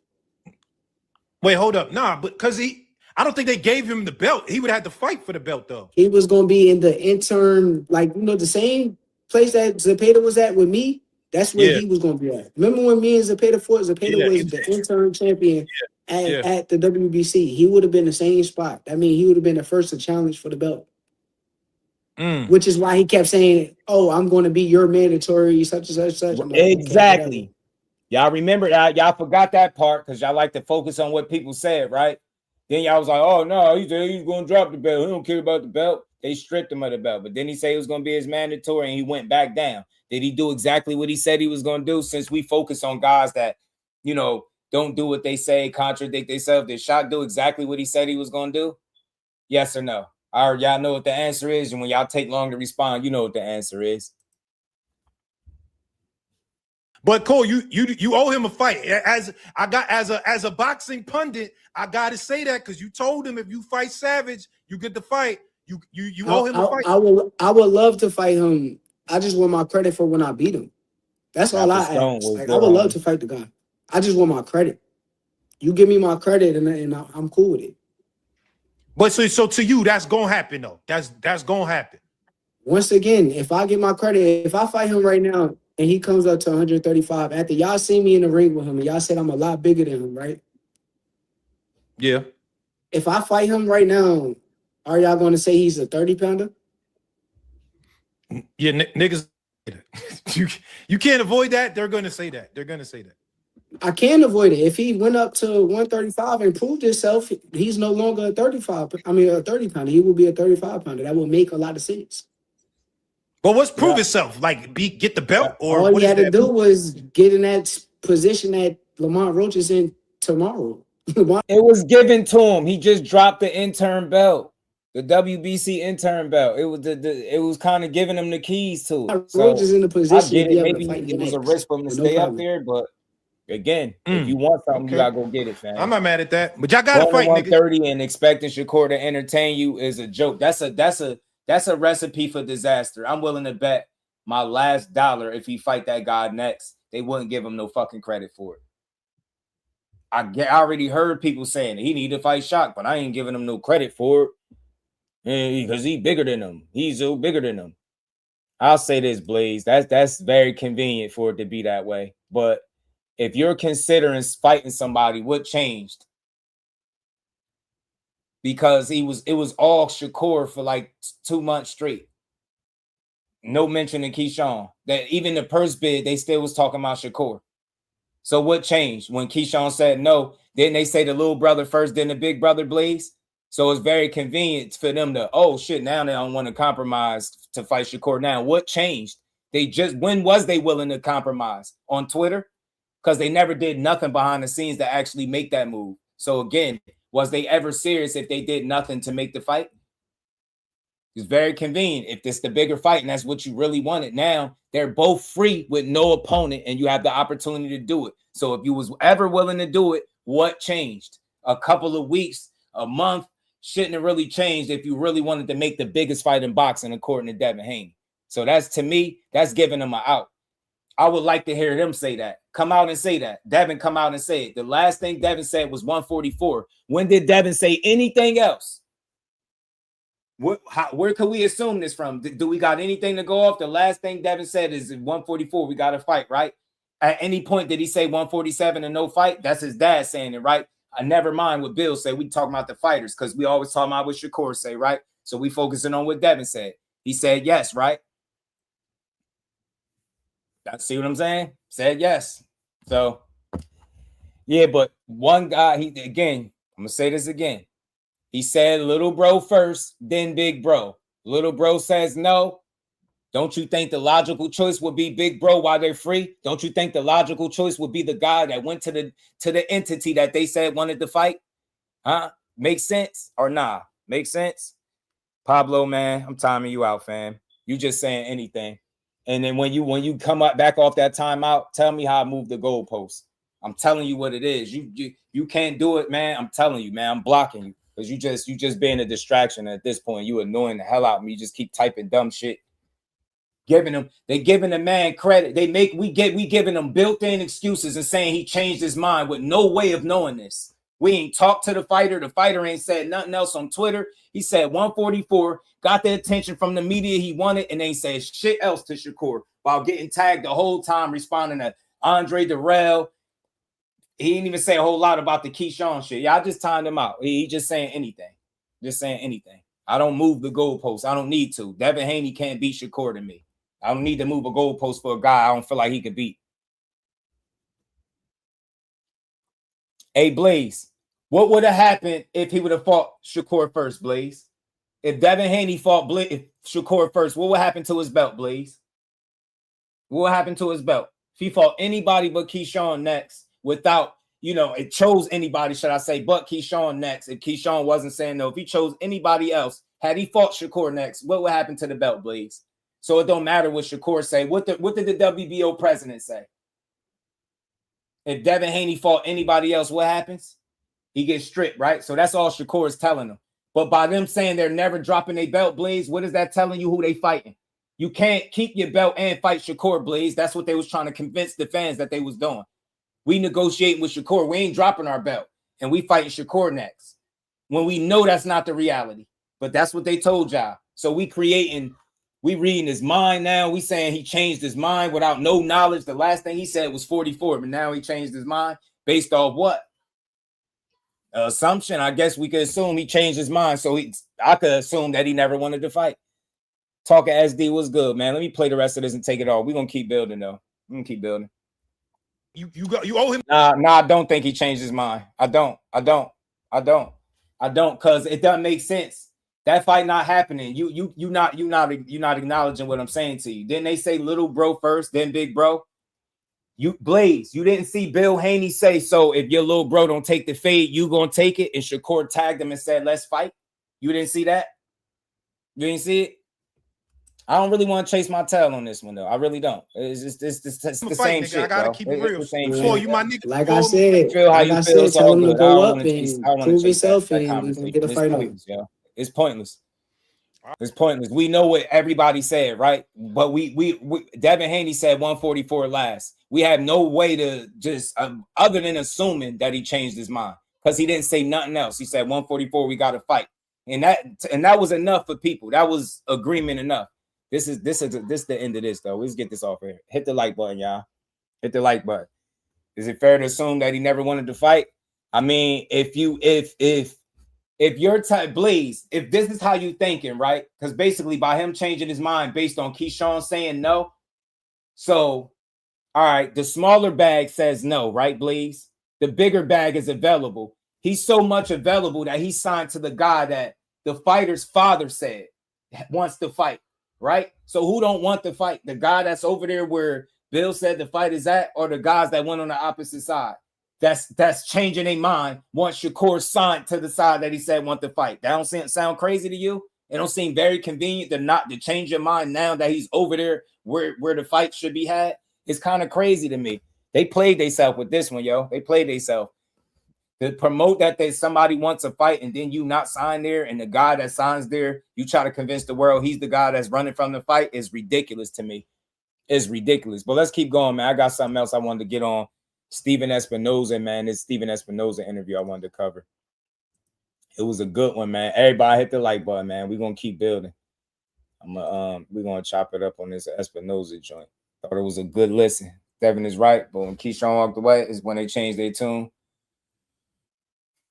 I feel you, Blaze. I feel you. It just is what it is. You ain't wrong. You ain't wrong, and I ain't right. It ain't no right and wrong answer. It's just perspective, fam, and it's all good. For me, I can't really say that. I think that's silly thinking. I think if a smaller fight say no to you and a bigger fight is available, why would you not want the bigger fight? I'm trying to think the logic in that. There's no logic in that to me.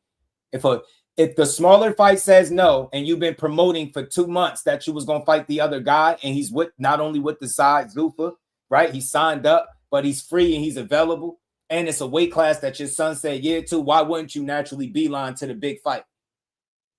Why wouldn't you? If that's what you really wanted. So I can. It's tough to say if he really wanted it. Then I don't know, but I think it's a good discussion on either side. You know, I could understand where you're coming from. You know what I'm saying? Ain't no right or wrong answer. It's perspective.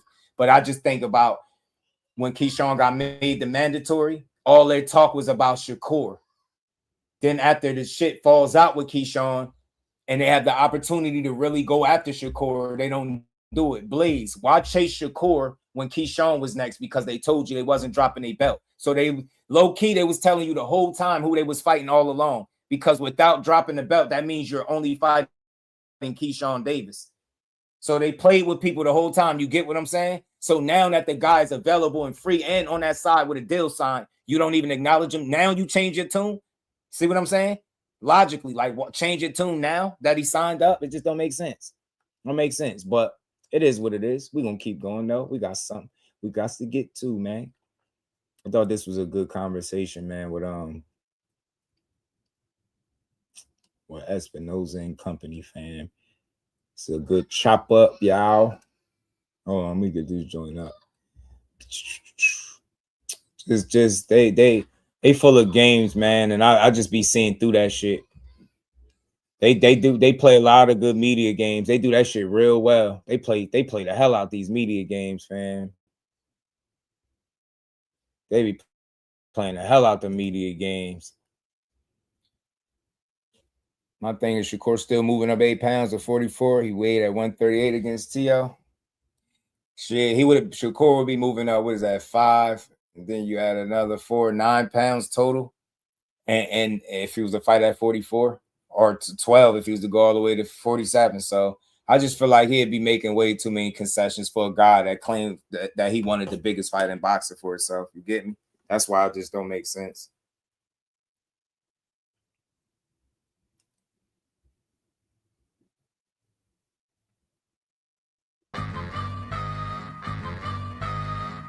I hate when somebody tell me how long they be watching boxing. Like because you've been watching boxing for a long time, don't mean you make bad takes. I get bad takes all over. I've been watching boxing since the 80s. I've been watching boxing since the 80s.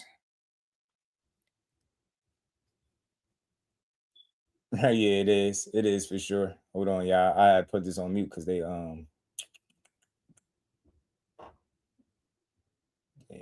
Just all right, but there's some things that even me, I forgot during our first interview, and I'll talk to you about that. I want to get into it, and we're gonna jump right into it. So this is part 2. You know, we're done with the pleasantries and salutations, all right. But before we sat down, obviously Floyd Mayweather sued Showtime, but apparently he sued you. And the question I didn't get out last time was, does Showtime or Steven Espinoza owe Floyd Mayweather any money? Yeah, look, as we talked about, like I'm limited what I can say in active litigation, but let me see if I can maneuver around it. Right. I don't have any hesitation saying that, you know, there's not a penny that I oversaw that didn't go where it's supposed to go. Like, you know, you guys know my career path. Like I started on the fighter side. I've been on the fighter side, you know, helping Mike, helping Oscar, you know, getting Oscar out of the Top Rank contract and helping him form Golden Boy Promotions. You know, so the idea that, you know, any of the fighters I worked with at Showtime didn't get what was coming to them, what was due to them, is absolutely inaccurate. And then, you know, Floyd of all, like there's an entire group of people that you know that spent a ton of time and energy just making sure his events were as big as possible. And obviously the network benefited from that. Yeah. But the fact that there could be 300 missing, it's $300 million just missing. So when you heard about this lawsuit, I ain't gonna lie, I'm gonna try not to stop it too much and let it play through. But man, that just to hear that is crazy. I'll chalk it up to I don't think Floyd is in dire straits the way people make it seem, man. I'll just chalk it up to having rich people problems for real, for real. He'll figure it out. He usually do. They've been saying Floyd been broke for the longest. Still find a way to stay afloat, stay relevant, spend money, and do his thing. So, hey.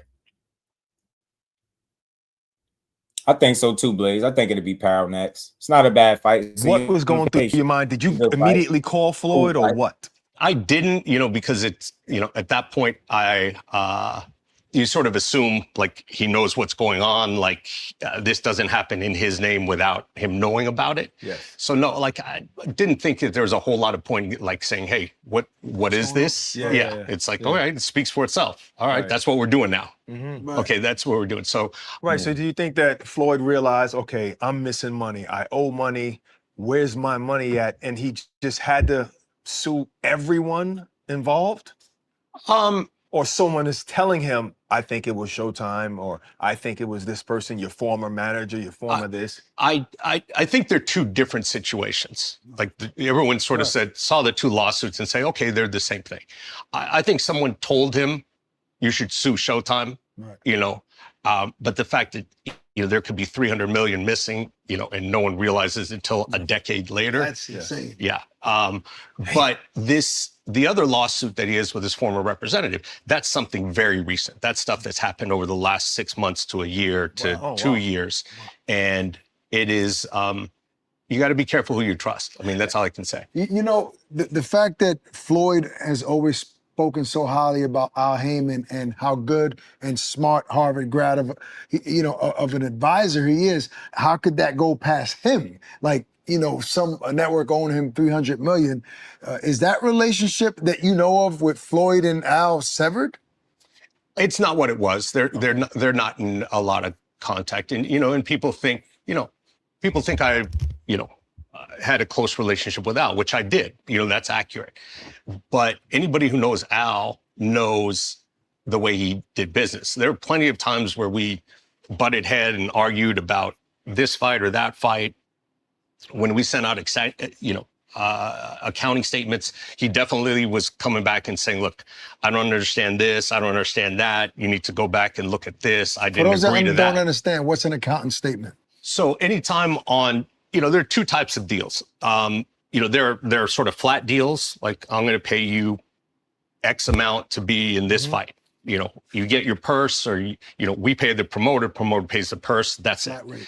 And then there's primarily pay-per-view deals where, you know, there might be a minimum guarantee, and then there's a revenue share on the upside. So the pay-per-view, when we're talking about sort of the old days, not the streaming pay-per-view, digital pay-per-view, you know immediately. Right. Traditional pay-per-view, like cable and satellite, that money can take a month to 6 months to a year to come in. Months.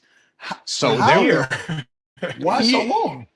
Because, you know, think People about it. pay their cable In your every month. cable No, They bill. ain't mailing the money in, so why does it take so long? So it's the cable bill. So think about it. You know, Cinco de Mayo, you got there. You get your bill at the end of the month. Yeah. You know, so it's the end of May. Yeah. You know, whatever it's due mid-June. Right. You know, and then you send your money in, and then they don't report it back to us till July. Right. So all of a sudden, at the earliest that we see it is a couple months later. But then there's also, you know, there's sort of middlemen in between that this guy has to report to this company because, you know, for example, if you've got Comcast or Charter or some of these, there's local systems that report to the main company, and then the main company reports to Showtime. Gotcha. So there's sort of delays along the line, and it's a crazy system because it wasn't unusual that 6 months, 12 months down the road, like all of a sudden we'd get a big check from DirecTV or satellite company just because money was delayed and they just found it. So how is it always by like that Tuesday, people are looking for the numbers already, and sometimes promoters say, oh, we sold 1.5. It's a guess, you know, and the guesses ironically became less and less accurate over time because, you know, we used to have a formula which was, okay, if you're doing this many buys earlier in the week, then it projects to X, Y, and Z. Yes. But then, you know, look, you guys are big fight fans, you know, even if you know there's a huge fight you're not going to miss. Yeah. You know, it starts, you know, 8 p.m. Eastern, 9 p.m. Eastern. When are you buying it? Yeah, last right then. A minute before when you sit down on the couch. So we can't do any projections on Thursday, Friday from all that. So yes. Shout out to everybody still rocking out with me, man. We over 3 hours. We closing on 3.5. Shout out to Vision Beyond Sight, man. He said, what's up, Just Do Boxing? What's good? Appreciate the love in the Cash App. Shout out to my guy, man.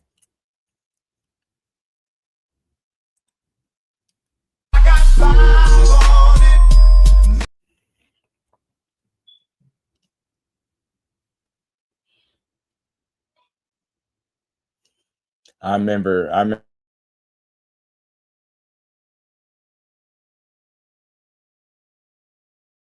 they downplayed it, then Hitchens beat him. They downplayed it. He gonna be a world beater if he fight October 3rd. I'll tell you that. That I know. When they should have just called him a good fighter from the beginning. Good fighter, but just not up there with the top, the best of the best, right?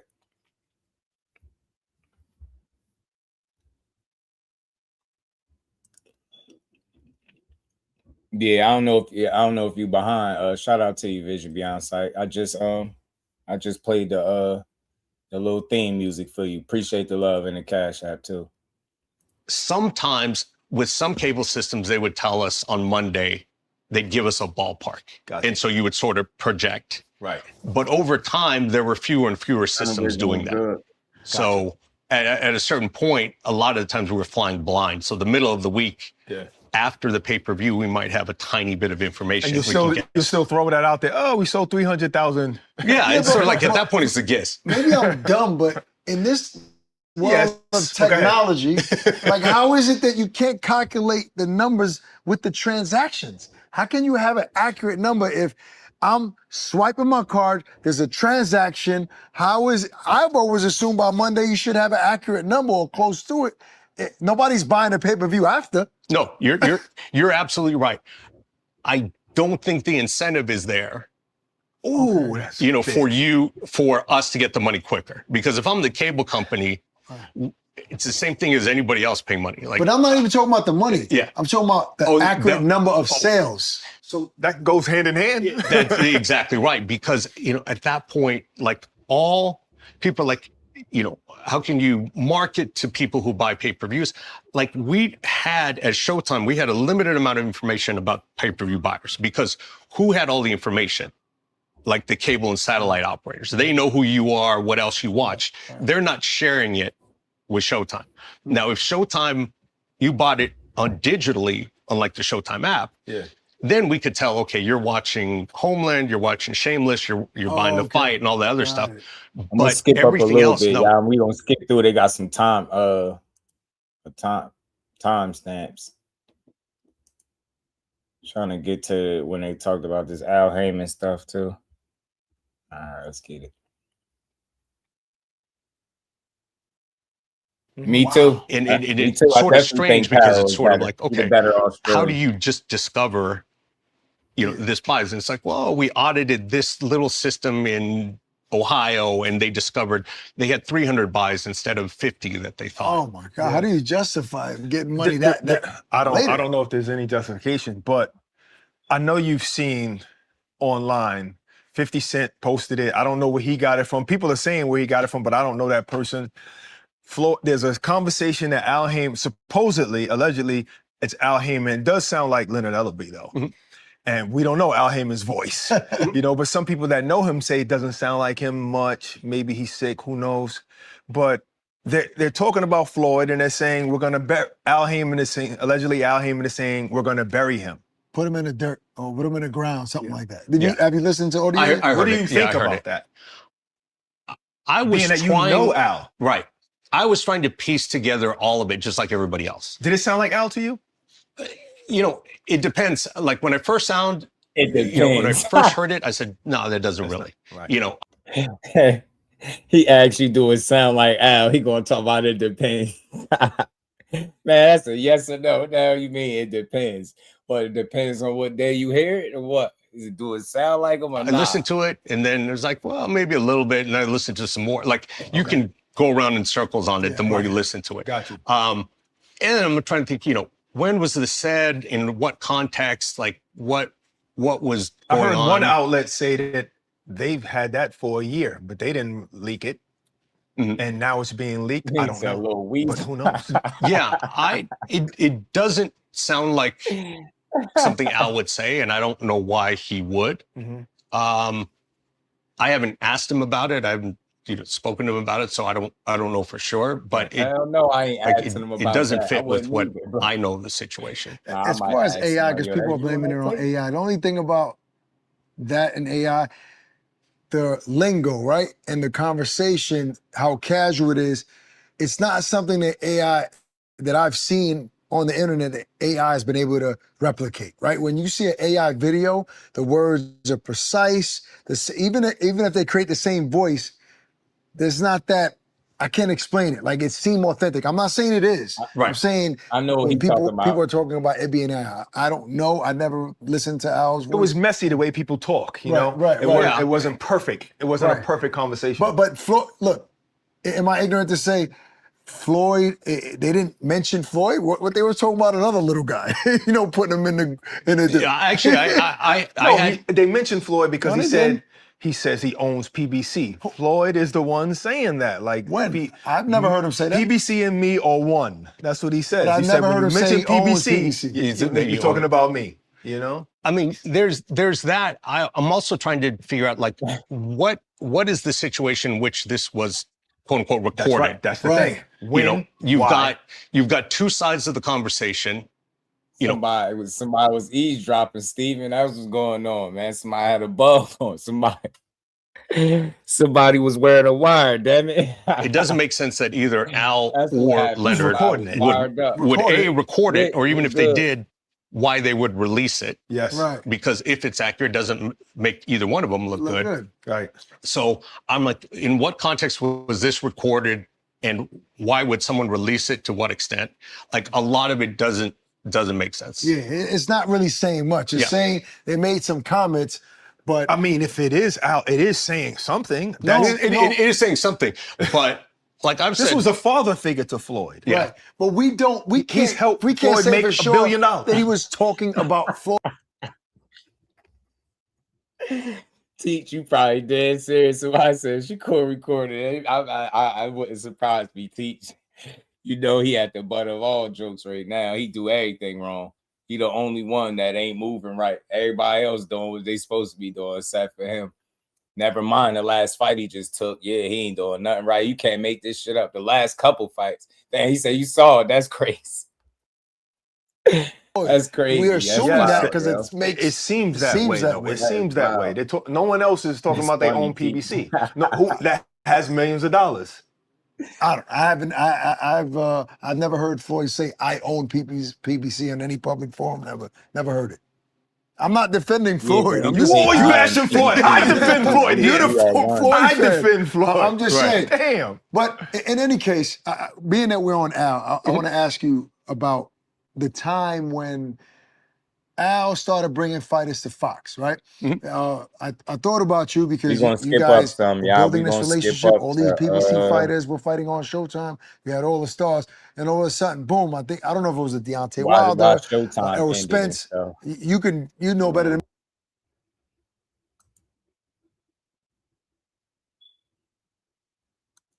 We're just skipping up some, y'all. You gotta go. He's definitely one of the most hated boxers right now. Oh, that is. Shit, my bad. I'm not 30, 48. 30. I'm skipping. I'm trying to find the right timestamp. All right, we good here. What got produced and what got on air? You know, Like documentaries. Breon was he was doing man. documentaries too. Doing like I did 27 documentaries while I was there. Was good. Appreciate you. And you know, like again, there was collaboration. He did Andre People Ward's look my shoulder. documentary. What's that? He did Andre Ward's documentary. I did Ward's. I did Iverson? Kobe's. Did Iverson. Did the Four Kings. Did you did Shut Up and Dribble. Largely, and again, I'm not going to say like no one looked over my shoulder, but those were my decisions. You know, what got canceled, what got put on air, what fights made the air, what pay-per-views. Coming into this job, I had never worked at a TV network before. Right. Okay, I get it. Yeah. So I get it. I knew the TV business, I knew the boxing business, but I had never programmed. Like people work in TV at networks their entire life without ever having the ability to actually make a decision like I did. Right. Like people work all the time without ever being the guy who gets to decide yes or no on a particular piece of programming.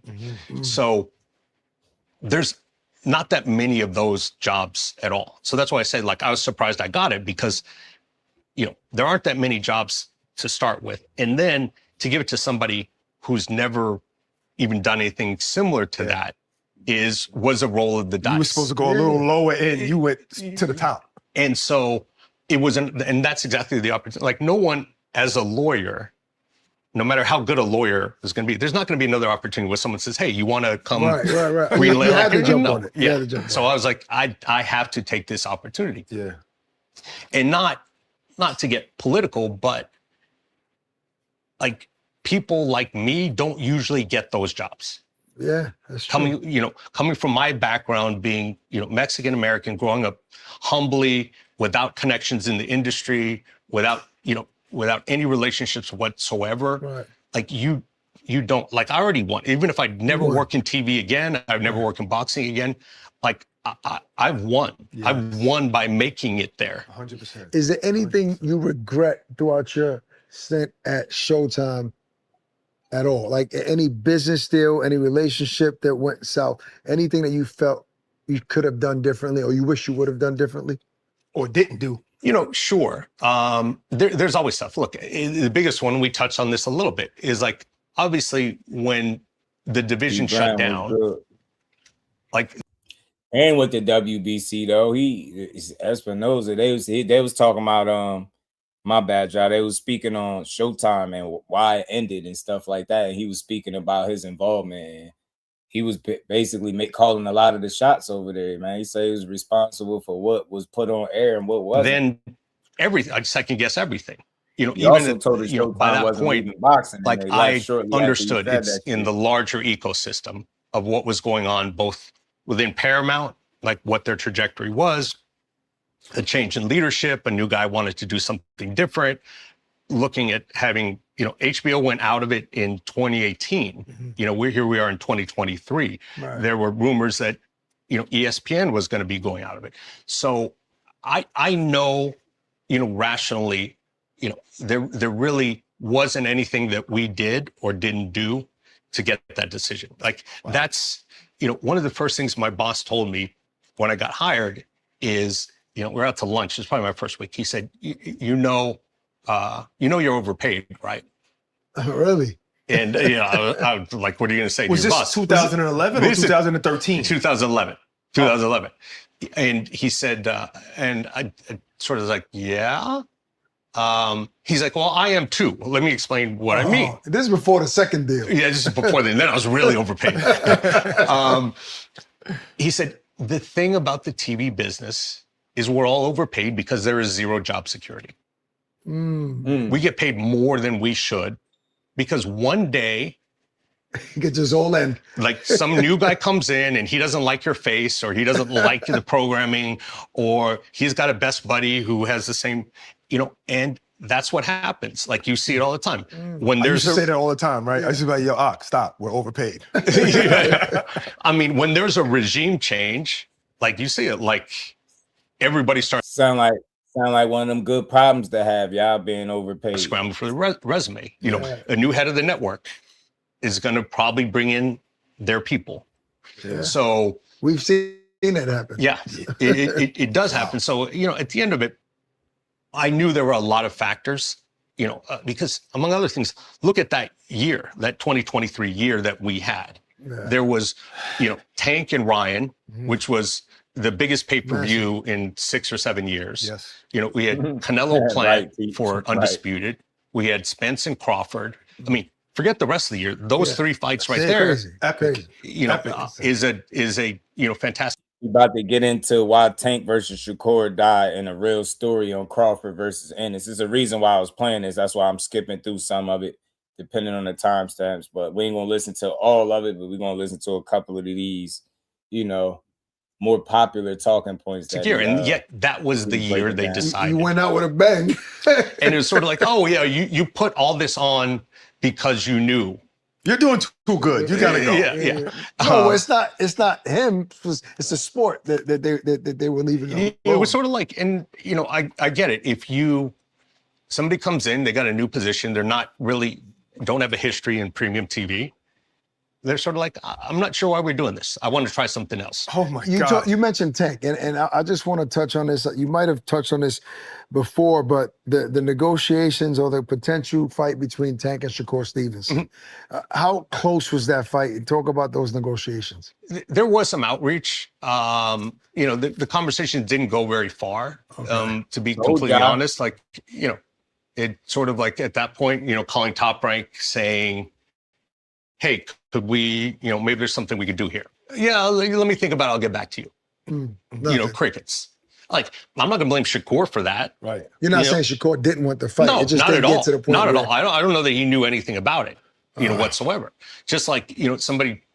Nah, he knew. You ain't telling the full story because you could tell. See, he leave those blinks. He speak like a politician. He do a really good job at dancing around shit. You seen how he was able to speak on something that is a legal matter, but he was able to dance around it. That's how he's able to do with this situation. That's what led to when Shakur was sitting down in that interview next to him and he called him out.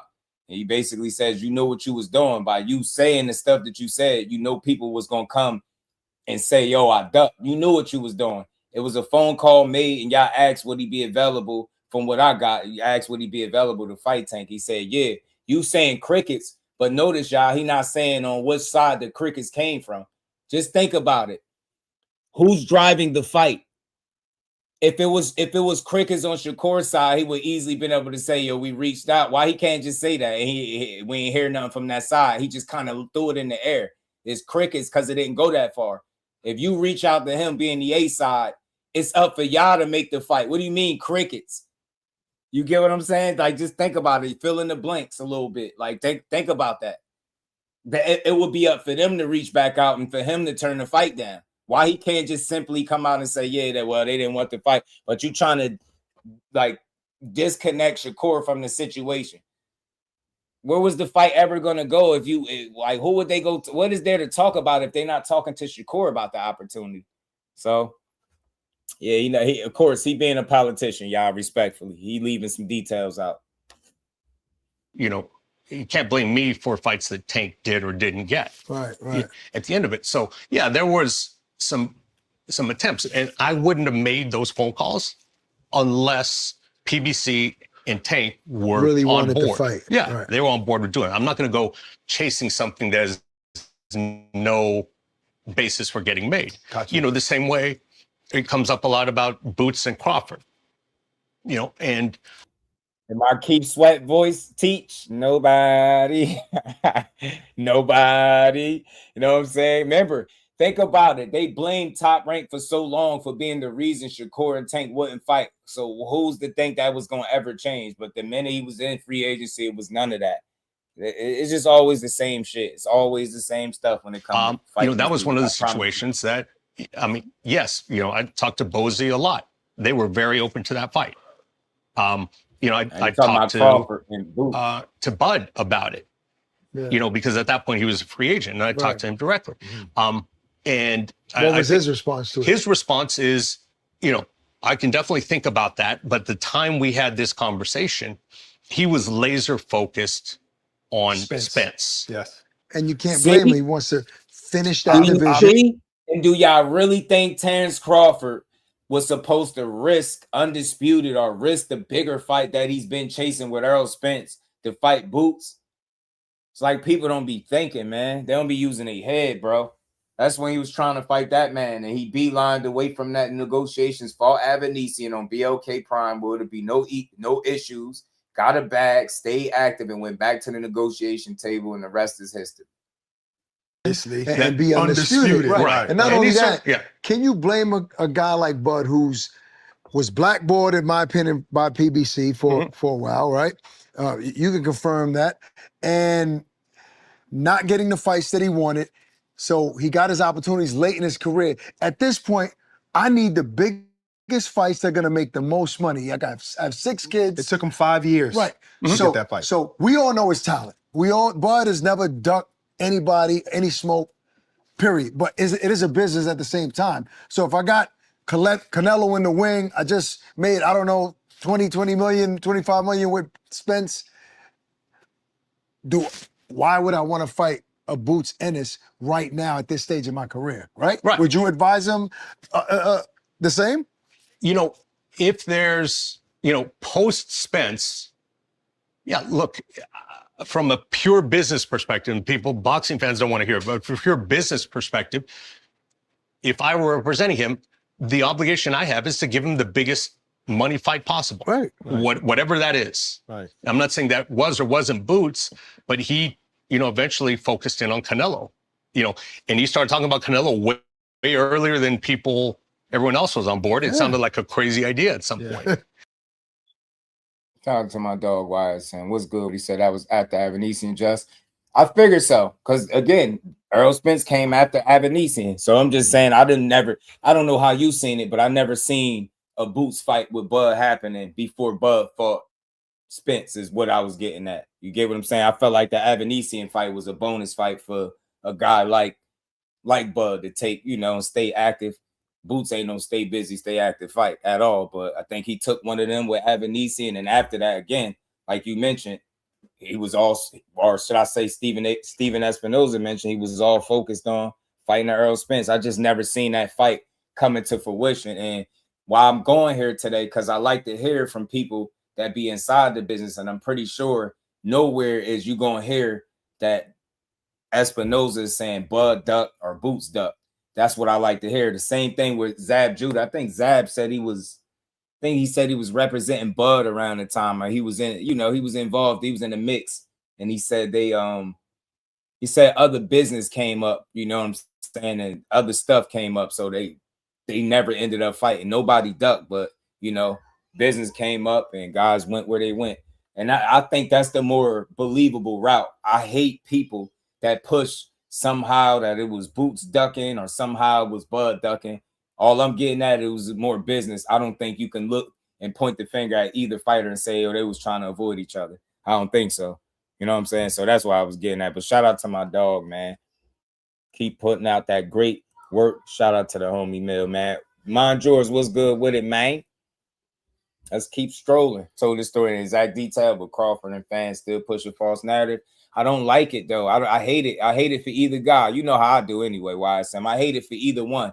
And I've always maintained that I just think the business didn't allow that fight to take place. Now, you could grasp at straws and try to blame one guy or the other, but I chalk it up to timing and it just not being there. You know what I'm saying? The timing not being there. Just like what Espinoza is saying, well, that's something I could think about. I could consider it. But, you know, in your mind, you really want that. You know what fight you're looking for. And it's like, once they got that fight, they both moved out of the division. So I ain't never see Boots getting a chance at them dudes at 47. You know what I'm saying? I always thought it would be a stretch, but, you know, I just hate the whole Boots did this duck narrative or Bud did this and he ducked. It's trash. It's a trash narrative. You talking about two of the best talents, Bud, obviously the more proven one. Boots showing you exactly who he is. I just get tired of the bullshit narratives, man. And I'm glad Boots is in a position where he getting his just due. And I'll say this, and we're going to continue. What people don't want you to know and want us to know, bro, is that these guys can both be successful without ever fighting each other and still end up being two of the best talents that boxing seen. They don't want us to believe that. They want us to believe that the only way for Boots or Bud to validate what he truly is to give a young guy like Boots his opportunity. The only way Boots can truly solidify himself if he beats somebody like Bud, when in reality, Boots is solidifying himself now by doing what he's doing. Unified 147, jumped up to 54. Now he unified that. Now his name is in the conversations for more unifications, big fights, possible, undisputed. Like that's that. He got his own path, is what I'm saying. So the fact that that fight kind of missed the bus, you know, we missed the bus on that fight, it's not the end of the world. Bud is cemented in his boxing. You know what I'm saying? He's gonna be a Hall of Famer for sure. And Boots is very well on his way. And they hate the fact that these two dudes can be as good as what they are without ever having fought each other. So when they desperate because they want to see the fight, so people got to find one reason or a way to blame one guy versus the other. Yeah, it was Boots, or, you know, Boots did this, or Bud did this. And it's just, me and you know, that's bullshit. Neither one of them guys ain't no ducks is what I was always getting at. You know what I'm saying? But shout out to my dog, man. I appreciate you as always. Shout out to Marcus back in the super chat. He said, facts, Justin, who in their right mind wouldn't chase the big money fight over the lesser money fight? Let that sink in, Haney fans. That on top of, you know, real always recognize real. People know what kind of risk comes with a Boots fight. That ain't somebody that you just, you know, that dude could spoil plans. And that don't have nothing to do with ducking or, you know, avoiding. Is being smart and is doing business. You know what I mean? You got to get to it, especially when you was as close to undisputed as what what Bud was. I could understand his decision and make sure that he secured that Earl Spence fight over anything else at 147. And then again, when I've seen both of them move out the division, people started pushing the narrative. Bud moved out because Boots was on his ass. And this is like, y'all just can't accept the fact that sometimes business don't align and the timelines don't align and fights don't happen. You know what I'm saying? But I think when it's all said and done, they're going to be two of the best fighters in boxing. And Boots going to keep proving it. And I don't know, Mill, you still in here? Let him know. We call him And One Mixtape over here in Jersey. That's why I nicknamed him And One Mixtape Boots, fam. I got 5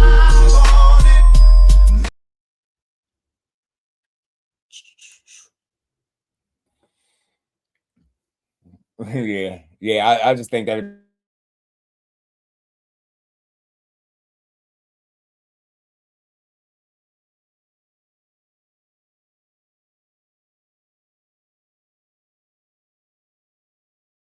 Devin Haney, and it never will be, in my opinion. That'll never be a good fight for him. Boots in this, and I don't think I said it. What did I say that on Twitter or Instagram? One of them. I said I don't think we'll ever see that fight in our lifetime. Not in a professional boxing ring. You won't see it. You know what I mean? Let's keep going.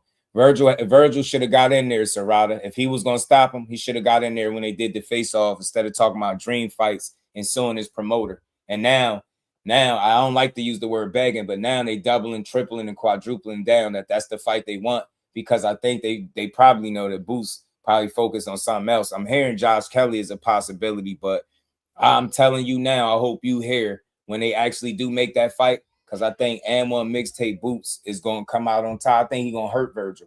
I think Virgil's style, and it just might sound crazy, I think it could be a tough fight either way, right? I think Virgil's style is more tailor-made for Boots to be successful. That coming straight forward in a straight line. And look, he's more crafty than people give him credit for, but he just don't have the overall bag that Boots got. Get me, Boots do a lot of shit that Virgil can't do. He jump out at you, I'm telling you. And the same shit that Virgil could do, I feel like Boots can do at a high level. It's just some things that Boots is able to do that Virgil might not be able to do on the same level, possibly. But look, Virgil's a great fighter. That's a great fight. It's a 50-50 fight. But I got Boots. I respect anybody that got Virgil. Virgil is a dog. He really is. Let's get back to this, though, man.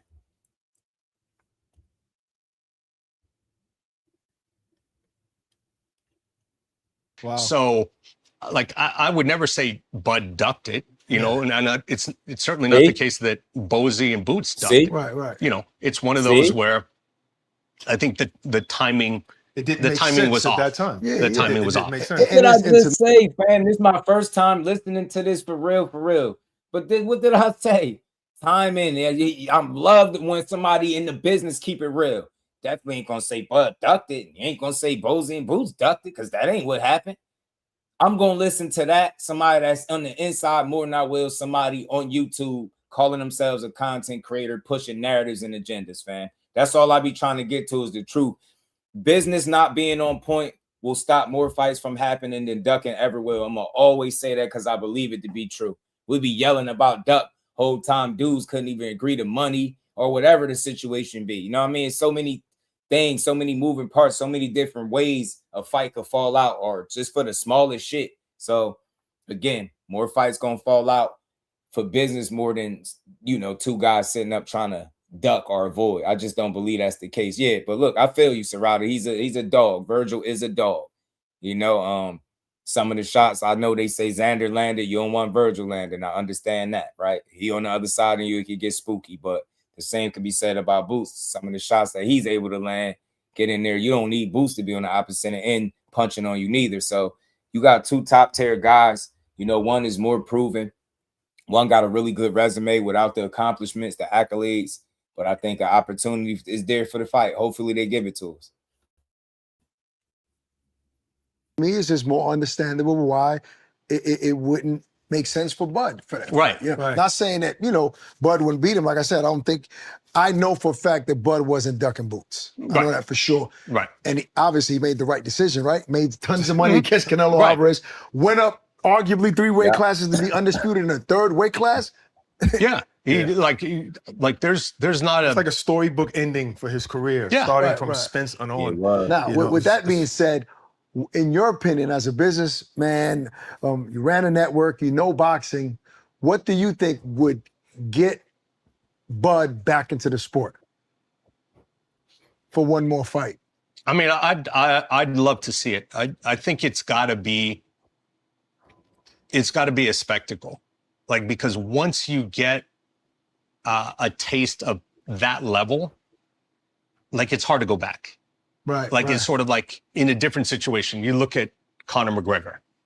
Once Conor McGregor did a huge event with Floyd, yes, it's sort of like, okay, am I going to go back and do run of the mill, even if it's a big MMA fight? Right. Like, It's sort of like that. It's So not is this 85 crazy? million big. Is this crazy? This scenario, since you're speaking spectacle, right? We just dropped an episode about who's the better fighter, Floyd Mayweather, Terrence Crawford, right? If Floyd were to fight Pacquiao and beat him, right? And then there's some back and forth about, I'm the better fighter. Would people buy into Floyd Mayweather coming out of retirement, Terrence Crawford coming out of retirement, and having a big showdown at 160 or something like that? Is that a spectacle, or is it? It is a spectacle. You're gonna have people saying, "Oh, you know, Floyd, Floyd at his age, so you know, would felt a lot better if he was 40 and 49, but it's still a huge spectacle. Yeah. At a certain point, you know, but at the same time, I think we gotta stop, you know, throwing out like these type of fights. These senior It wouldn't be fair to Floyd to fight this version of Bud. I didn't know you was still, going there. That's kind of crazy. No, I'm just saying. But I'm just thinking about for like social media, how the casual fan would.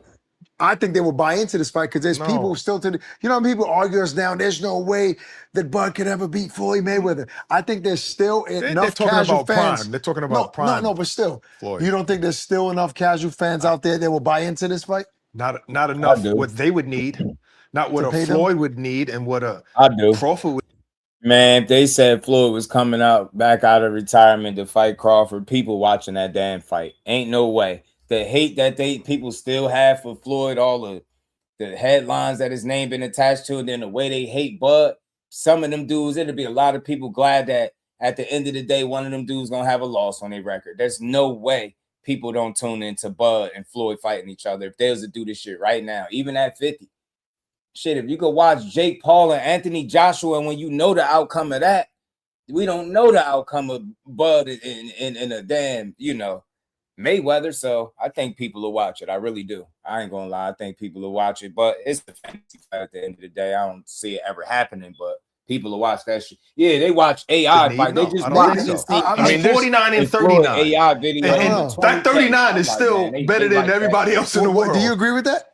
And that fight wouldn't look nothing like there's people out there writing some crazy checks for crazy shit. So you're not going to get no money back. Yeah. That's all I'm saying. Yeah, you can write the check, but you ain't making return on that. I don't know. You're not making a return on that. I don't know if I agree with that. You're not selling 1 million pay-per-views for that. What? No, you crazy. No. First off, pay-per-view is different. In the world of piracy, it's just a different world. That's what I'm saying. But, and that's what I'm saying. Maybe it's on the Netflix, where it's not pay-per-view. But even that fight would do over a million sales. Bro, they sold people Anthony Joshua and Jake Paul. They sold people Mike Tyson and Jake Paul. Bro, they've been selling old shit and old athletes and champions for forever. That UFC model is built off an old ass champion for me, if you ask me. So people still come and watch it. You know what I mean? But them two guys generate enough hate, I think, and interest combined for people to really watch it. I'm not good on predicting numbers. I don't really care, but I think it'll be successful. That's what I think. You know what I'm saying? I just don't see people not being interested in it. They're going to want to see one of them two dudes fight and or lose. You're bugging. And only because we all like to see people fight on the street. We like to see people fight anywhere. I guess so. People want to see Floyd get beat up anyway. Mm-hmm. All right. So yes, maybe there's no fight. No, maybe that's crazy. He ended the career on the he's right not coming back. He's not coming back. Canelo rematch, It was a one-sided fight. Maybe not even that. What if Spence looks phenomenal against Zoo? Yeah, he beat Spence, and then he have to beat somebody else again. No. I don't know. I think of Conor McGregor, maybe. Mm-hmm. That's different. That's different. That might say something, but it would have to skip up a little bit. Where is it at? Where is it?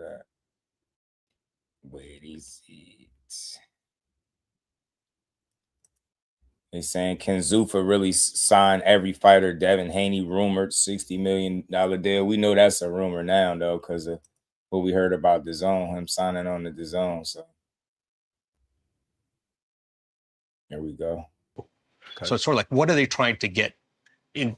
Out of it? I'm more so. I get that, but Zuffa boxing, right? Dana says we're going to sign all the fighters eventually. We're signing all the fighters. Now, if that were the case, right, and you had all the biggest names, then yes, you have checkmate, right? Yeah.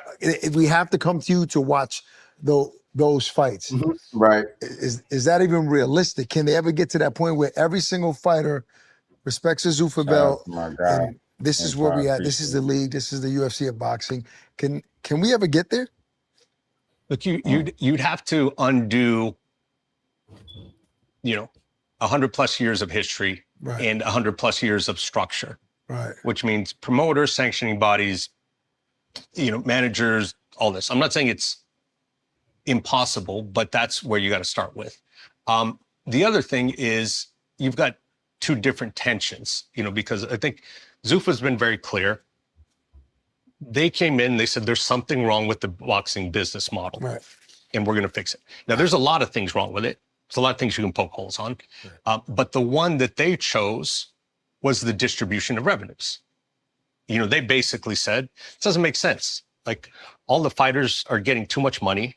There's not enough going to the promoter, you know, in this case. So their biggest change in their business model is less money on the fighter side and more money on the corporate promoter side. Is that the truth though? Because there's fighters like Devin Haney, supposedly, I don't know how true is this Shakur thing. Conor Ben, Hitchens, Berlanga, that are signing to Zuffa because, I mean, we just sat down with Hitchens and he said he was getting paid more. So there, I heard that the deal with Devin Haney was worth $60 million for 5 fights. Can they afford to do that? I mean, is Paramount, do they have that many subscribers, like that much money coming in where we can justify paying $10, $11 million a fight? So 2 things. One, part of this is, you know, what I was reacting to is just what Zuffa said. Yes. Which you're right. What they initially said and what they're doing are slightly 2 different things, right? The second is, and it's hard to separate these out. Again, the Saudis are backing Zuffa. Right. So there was a lot of confusion about the Conor Ben signing, the first one, not the second one. Yes. But it was sort of like, you know, first it was Zuffa, and then there's all this like, what the hell? Then it was like, Zuffa said, no, it wasn't us, it was the Saudis. Like, it was their decision to pay that. It's a $15 million one-fight deal. One. So it's sort of like, okay, like, I don't know where it came from, like, but if it was the Saudis, then that makes a little bit more sense because it didn't seem to be consistent with what the business model at Zuffa was. Yes. Now, having said that, business models, you know, they evolve, you know, and if they're trying to take over the sport, then yeah, they're going to have to spend some money. But I think that's just the elite level where they're spending that much, or popular fighters where they're spending that much more money. Everybody else is going to get that basis that they said. And, you know, when they release this information, you're going to make this amount of money and that's about it. Maybe. You know, do you feel like Al Heyman his plan is to still be relevant in boxing and still put on fights from years to come? I know he's got the passion to do it. Like, you know, he got into it because of his brother, who was a boxer. Right. And, you know, he's.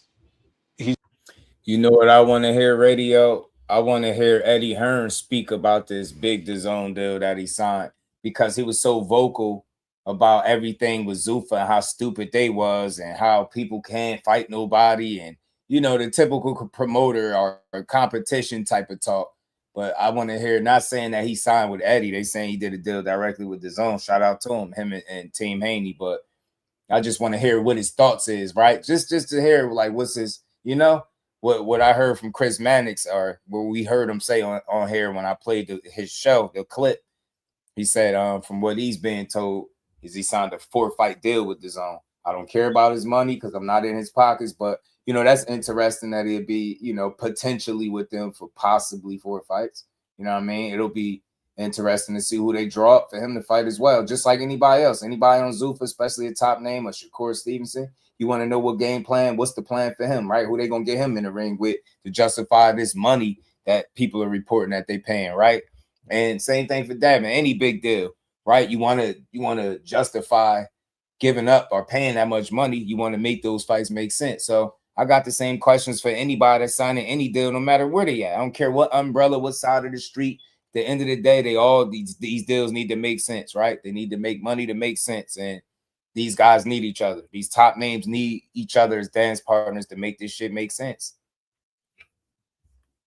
So I want to hear Eddie's always been there for things. Fighter welfare. You know, by the same point, like, you know, how long he wants to do this and in this sort of environment, I'm not sure. But, you know, the reality is, I think the sport in the US needs more than DAZN and Paramount Plus to be successful. As much as everyone is focused on streaming, the most successful and biggest sports are still at least partially reliant on traditional television. Football, basketball. So I'm not saying you can't be successful, but I think there's still a big, large audience that is available and accessible on on Network sort of television. non-streaming, on traditional TV, that I think, the sport would benefit from. Sport would benefit from more marketing promotion. I don't see anybody doing a ton of marketing on the events that are happening right now. It seems like these networks and these companies don't want to spend money though on marketing, on shoulder programming, and then network television. If you want the big names, you got to pay them a lot of money. So how do you justify paying these guys money and giving Yeah, the he's fight away quiet for as free? hell, It's bro. almost like a catch-22 in boxing. The only reason I'm expecting him to say something is because he was so vocal about Zuffa, and like he basically was trashing their signings, their deals, what they was paying people, their roster. Everything is that typical competition promoter talk, right? Oh, they not doing this right. They doing this wrong. They signed for this money. Who we gonna fight? But it's like shit. Now I know if anything going down the big deal wise, and it's the zone somewhere where that's right in your backyard, you would know what's going on. I would think that you wouldn't be completely out the loop if you could be guessing everybody else's deals, and that's supposed to be a competitor. If you know how much these guys getting paid, then you have to know what's going on with him. And never mind his money, but the amount of fights. I just want to hear some more insight on it. You know what I mean? I never seen a deal get talked about as much, but like with such minimal confirmation, with everybody else speaking on it, but the fighter and the guy that been putting out all the news. Strange. I mean, I think a lot of people thought the Saudis, what they would do is, roll everybody up or create some umbrella where everybody had to work together. Yeah. Not sort of start from something with scratch, which maybe ultimately is a better business model. It's a slower business model. Right. And, it remains to be seen. Did you hear about what Turkey said? Supposedly, he's going through some health issues, but he wants to, what would you call it, a summit? Something like that. He wants to create a summit and fix everything in boxing, bringing Dana and Oscar and Eddie and all this together. I'm not sure if you heard that, but yeah, I did. So I've got a good idea of what Paramount Plus is paying, what their license fee is. It's not, top secret. It's a lot of money. It is, but it's going to take more than that to service all of them. So, the reality, Paramount Plus, the irony there is probably spending a little bit more on Zuffa. You talking about all these than dudes being they under spent the on same Showtime umbrella. in the with the final level years. of fighters and fights that you were creating. Right. That's crazy. So, there's plenty of money there because they're certainly not paying like the kind of purses and the level of fighters that we were toward the end at Showtime. Right.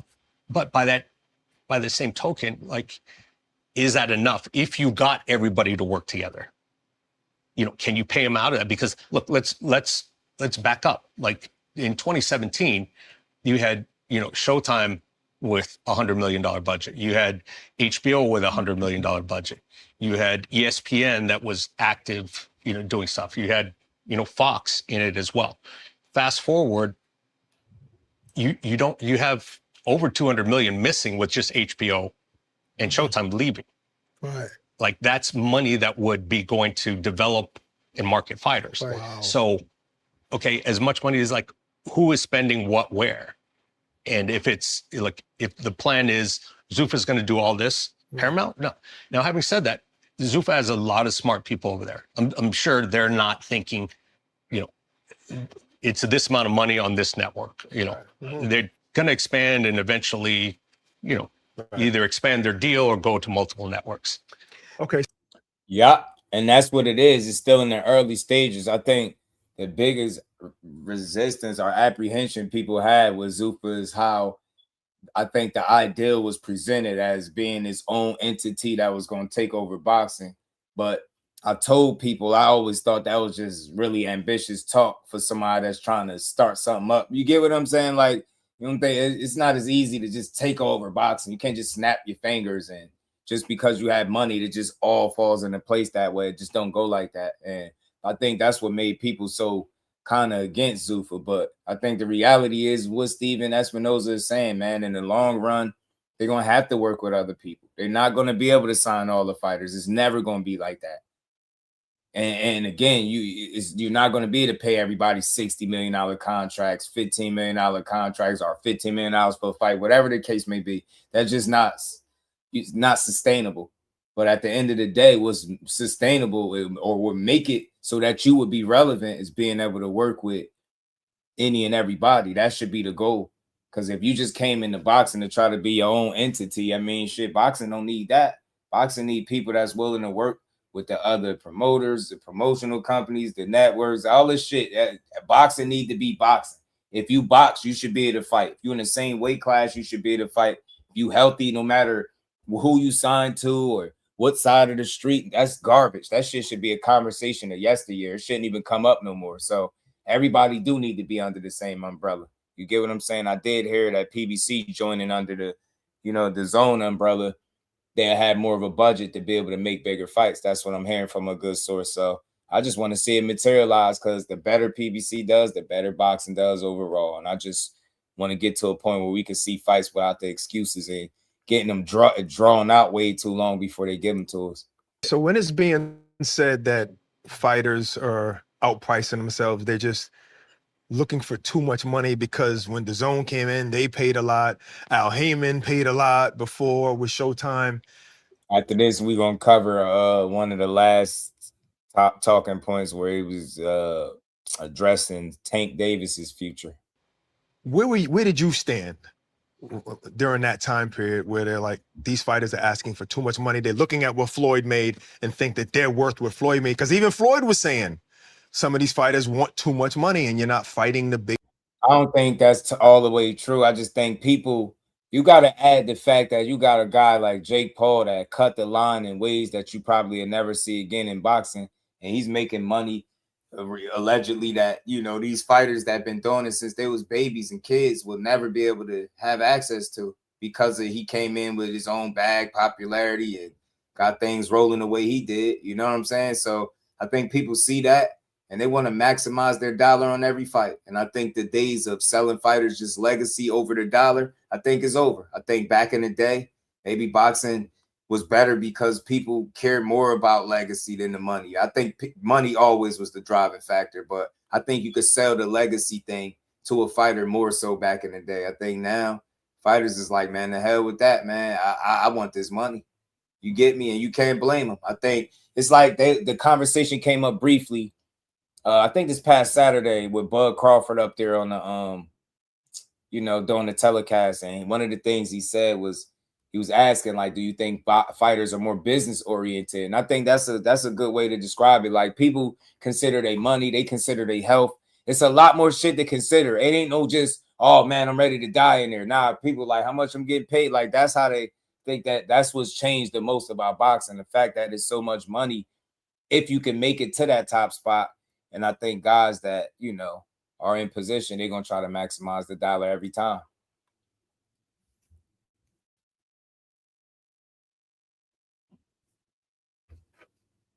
Big fights. Yeah. So on one level, as boxing fans, it feels gross to say that fighters are being overpaid. They're risking their lives. Yeah. So right. That, I think all of us, and we've all sort of had arguments in the bar, like so-and-so's getting too much money. Same time, sort of deep down, like, I don't actually begrudge them getting that money. Yes. Right. But at the same time, let's talk about the business of the sport. Yes, there were definitely fighters throughout my time at Showtime that what they thought they should get paid was out of line with the sort of impact that they made.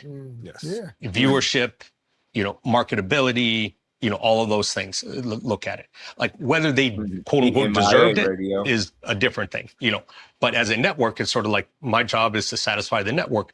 Did it bring X amount of value to the network so that we should pay that? And if you have a conversation and show those numbers to a fighter, hey, this is why we can't pay you this much. This is what the business looks like. I think most managers would be like, okay, this is what you get. I think most fights can be made eventually. Well, yeah, and you look at, but sometimes we'd have in these these conversations, and you probably know who I'm talking about, but I'm not going to use names. So and so would come in and say, look, I'm a unified champion, in this weight class. Like, this guy's also a unified champion. I'm an Olympian, they're Olympian. I should be getting the same thing that you are. Like, it's not, it's not that simple. It's sort of like, okay, well, You want to look at social media reach, like social media engagement, you know, viewership, like all these other things. So like you can use numbers to show whatever you want. Right. It's like when we were arguing for WNBA, like we want the women to make more money, but where do you get the money from? Kind of questions. We really want them to get the money, but we need, you guys got to watch. You got to watch them if you want them to get paid more. The difficulty here in the market is, like we just said, there's a lot of money being taken out of the market. Right. There's a lot of money coming in from the Saudis in the market, but that is very specific. They have specific needs and desires. So you can only deal with, you know, you can only play the cards out on the table. So what a fighter deserves today or should accept today is different than what it was 4 or 5 years ago, just by virtue of what opportunities are available. So like, I don't envy fighters at this point, because like, without question, there are fewer opportunities today and less money in the market than there was 5 years ago. And everything is more expensive with inflation. So Floyd Mayweather and Pacquiao, will that fight happen, in your opinion? There's definitely interest in it. Like I'd say from the network, the financier side, I mean, you know, it seems like Netflix has been pretty interested in it. At the same token, you know, we're gonna get to this last topic, man. And with this this interview, we're gonna keep it pushing. Hold on. Supposedly it's happening. How does that fight play out? Supposedly it's happening.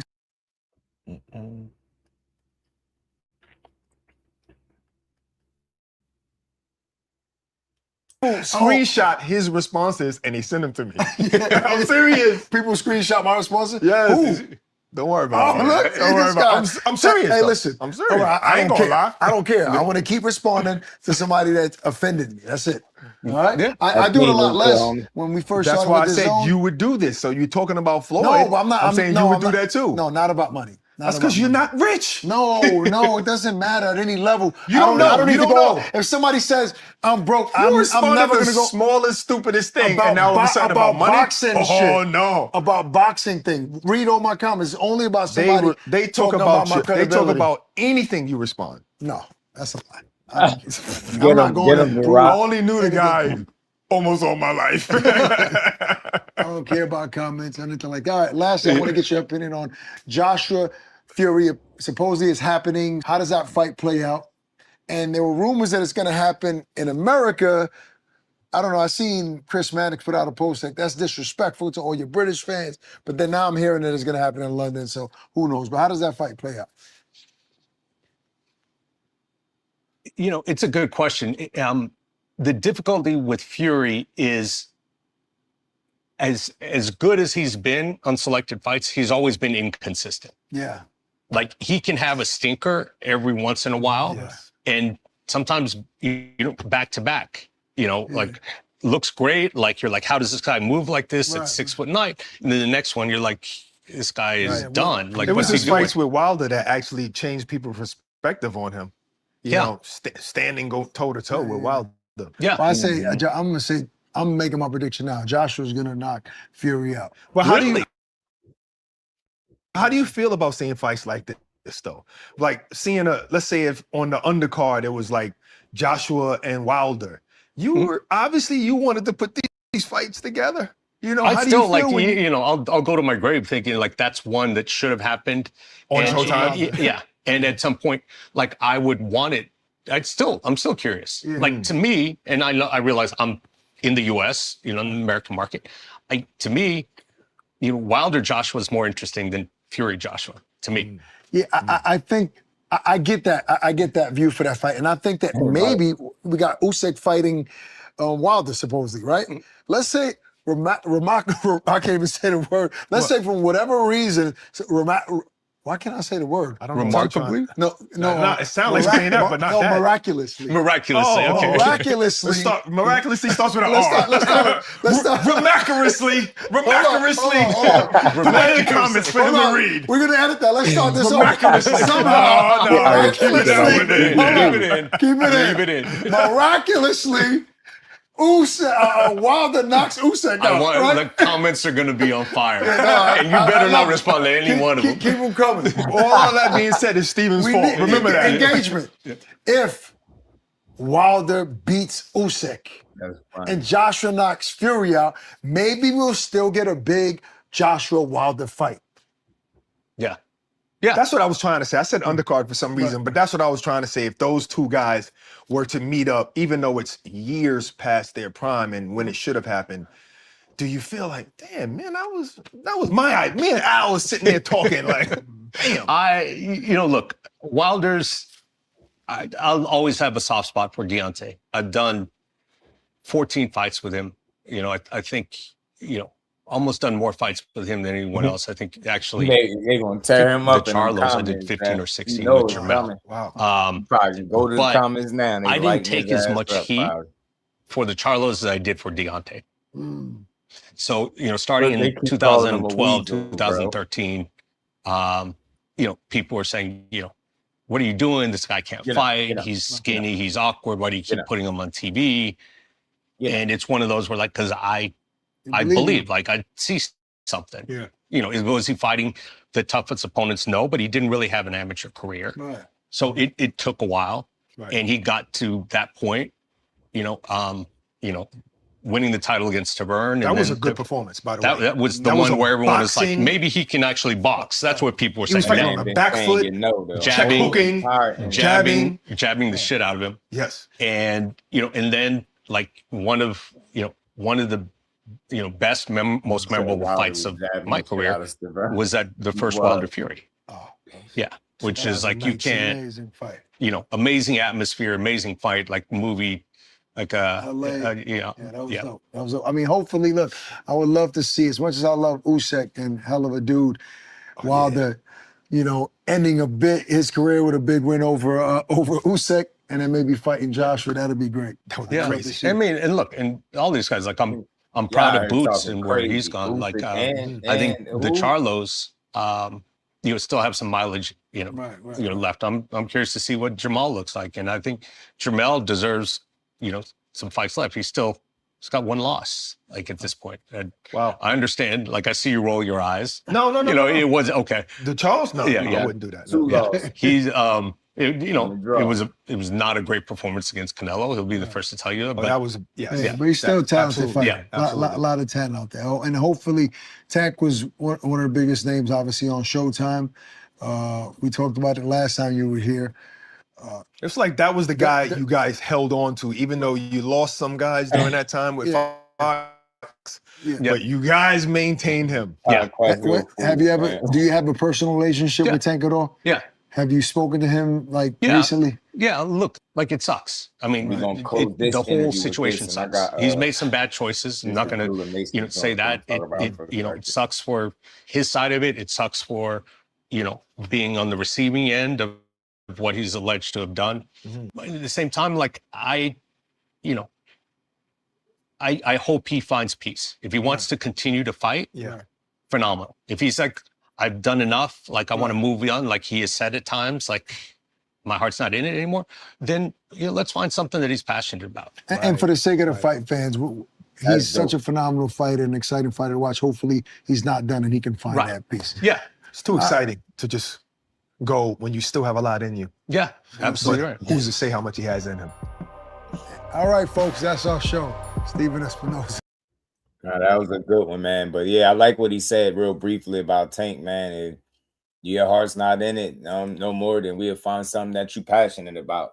Life after boxing, that's what it's about. People that you rocking with, your team really being there with you through thick and thin, whether you boxing or not boxing or trying to, dip your toe into something else. Get what I'm saying? I've always said that about Tank. If your heart ain't in it, the way he fights, you need your heart to be in it. For boxing anyway, to keep winning, putting on the shows like he's known for putting on, your heart need to be in it. And if it's not, I ain't selfish to the point where I still want to see him fight or somebody get a cheap ass win because he ain't really locked in or serious. I don't want to see that. I don't want to see the shit that bad. I want to see a fully focused Tank. That way, whoever he going against, we see the best possible outcome, whatever that is. But yeah, if he ain't, if his heart ain't in it, he could find peace doing something else, and they gonna support it. I rock with that. I support that train of thought. I like the fact that he said that. You know what I'm saying? Something else I wanted to build on for a bit, man. Sean Porter this topic came up a little bit. It came up on the ring. Tim Bradley had gave some thoughts on it. Sean Porter did the Porter Way podcast, and this had came up. You know, this idea about a unification between Mason and Zepeda. And look, I, for one, when you got a title, you got a title. You ready for what you ready for, right? So I would never say he ain't ready for another champion, but I'll be realistic to say I don't think that's the direction they looking to go. You know, I know it's the hot topic, it's the new thing. They like, man, you know, you just want to see Abdullah be great. You want to see how great he could be. And you like, man, him and Zepeda be good. I get it. Yeah, it'd be good, but I did hear that they could, you know, still be having Joe Cordina in play for Mason. So if that's the case, I don't think that's the route they're going for unification next, right? He just had a hometown fight. I could see him getting another title defense before they go that route. But eventually, if they're in that same division, that's what's going to have to happen. Zepeda talking about being undisputed. And, you know, shit, Mason has talked about snatching up the belts. How long will he still be at 35 remains to be seen. But he's there now with a title. You know what I'm saying? He's there now with a title, and somebody going to have to fight him. Y'all know his slogan, appetite for smoke. He always say that, and he really do got an appetite for smoke. Youngin like to fight. A lot to get to and a little bit of time to get to like it. to fight, and there ain't no mistaking it, man. But we're going to listen to a little bit of what Porter was talking about because he had Abdullah Mason on the show. So I want to see, you know, what they thoughts was. So they know where to follow you at, Brandon. So yeah, go follow me. True School Sports on Black YouTube. Boxing King was good, Put the mic man. a little bit Appreciate closer. Yeah, go follow me out on to you. True School Sports on YouTube. You know, thank you, Sean, for having me on. Yeah. And you know, we've been at it for a long time, like almost 11 years. Yeah. So, you know, good to be here. Abdullah will stop Zepeda. I mean, look, could he possibly stop Zepeda? Absolutely. Could I just say that he's gonna do it? I don't know. I know he could do it. I know he got the skill, the athleticism, the power, all that stuff, the offensive bag to, you know, hurt this dude and get it done for sure. But I just can't I just can't throw it away. Like, I don't know.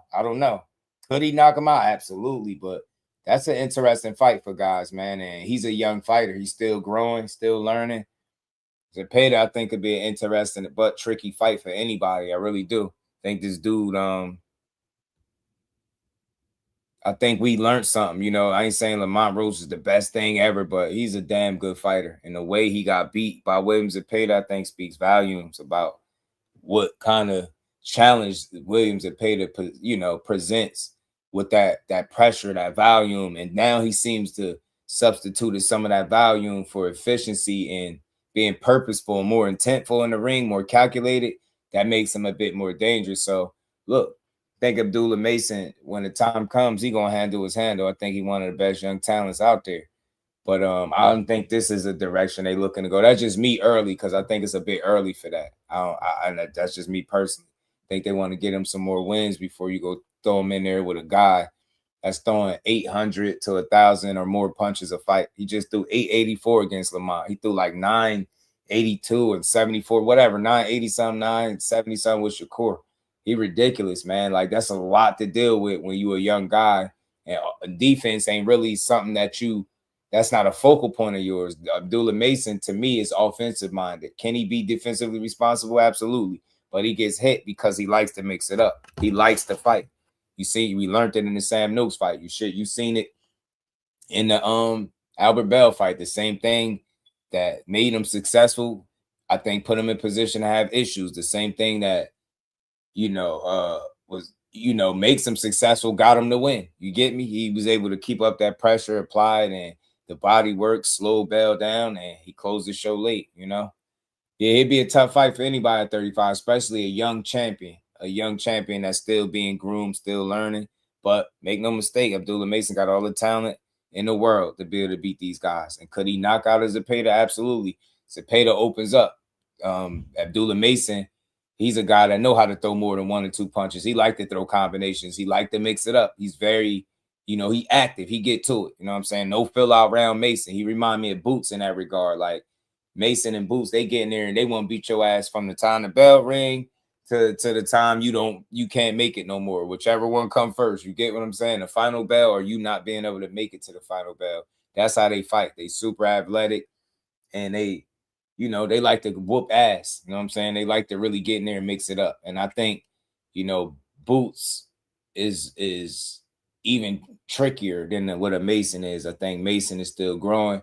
Like Boots has shown you, when he don't want to get hit, you don't hit him like that. And I've seen it I've seen it time and time again. When you get me, it's the times where he being more offensive minded. Of course, he'll take some shots, but that come with the territory.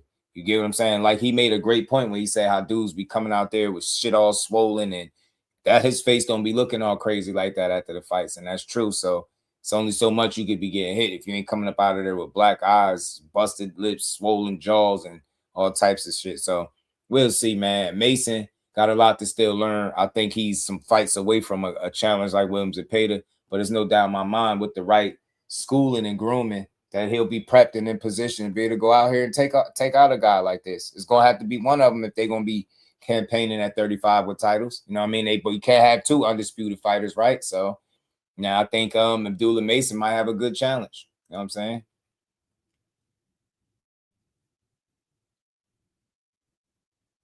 You don't even look. Yeah, I know. I don't. See, I started when I was 15. Brendan been a friend for a long time. He's chased me more than I've chased him, but he's wanting to come on the show for quite some time. I'm glad that you came in today. Honestly, I am. I was gonna come watch. I wasn't even trying to. Yeah, and obviously Ant didn't make it. Yeah. Keep it 100 with you. If Ant was here, you probably wouldn't be on. But the fact that Ant didn't come in today, I was like, you sitting there, and I was like, oh no, he's not getting up today. Let's finally get it in. And a great guest to get it in with, along with everything else that went on last night. I referred to you as a phenom today. This is the first time that I've ever referred to you as a phenom. Now, before I even go there, is it Abdullah or is it Abdallah? It's Abdullah. Abdullah, yeah. Okay. Bradley had us like we know what to say. Abdullah. Yeah. All right, cool. That being said, has anyone else referred to you as a phenom in boxing? Yeah, for sure. Yeah. For sure. Okay. Yeah, I wasn't sure, but I was thinking about you. Huh? Yeah, bro, right here. Oh, you did, but I mean early on. People are probably referring to you as a phenom again, like now after winning that belt. Obviously, you being the youngest champion in the world right now. Now people have started to kind of, for the sake of words, recognize the skill.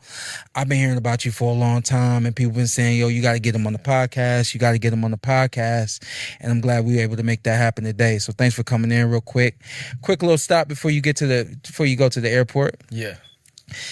I didn't tell you this, but you got to put on the intelligent cap today, because we're gonna recap last night. I need your input, so I need you to be a fan more than a competitor. But at some point, you're gonna be the competitor that you are. Before we do that, real quick, you already know the membership is up, $9.99 a month. If you are a member, you're watching this right now because it's Sunday. If you're not a member, you're catching this late. You need to get on that. Click right there on the join, man. It's $9.99 a month, and again, when you sign up, you get a free shirt. So email us, give us your information. We'll make sure you get a shirt. We got our merchandise, tpwpmerch.com. Go ahead and jump over there. Like I said before, we got some new fly gear coming up over there. Go ahead and check that out. I got an invitational coming up September 13th right here.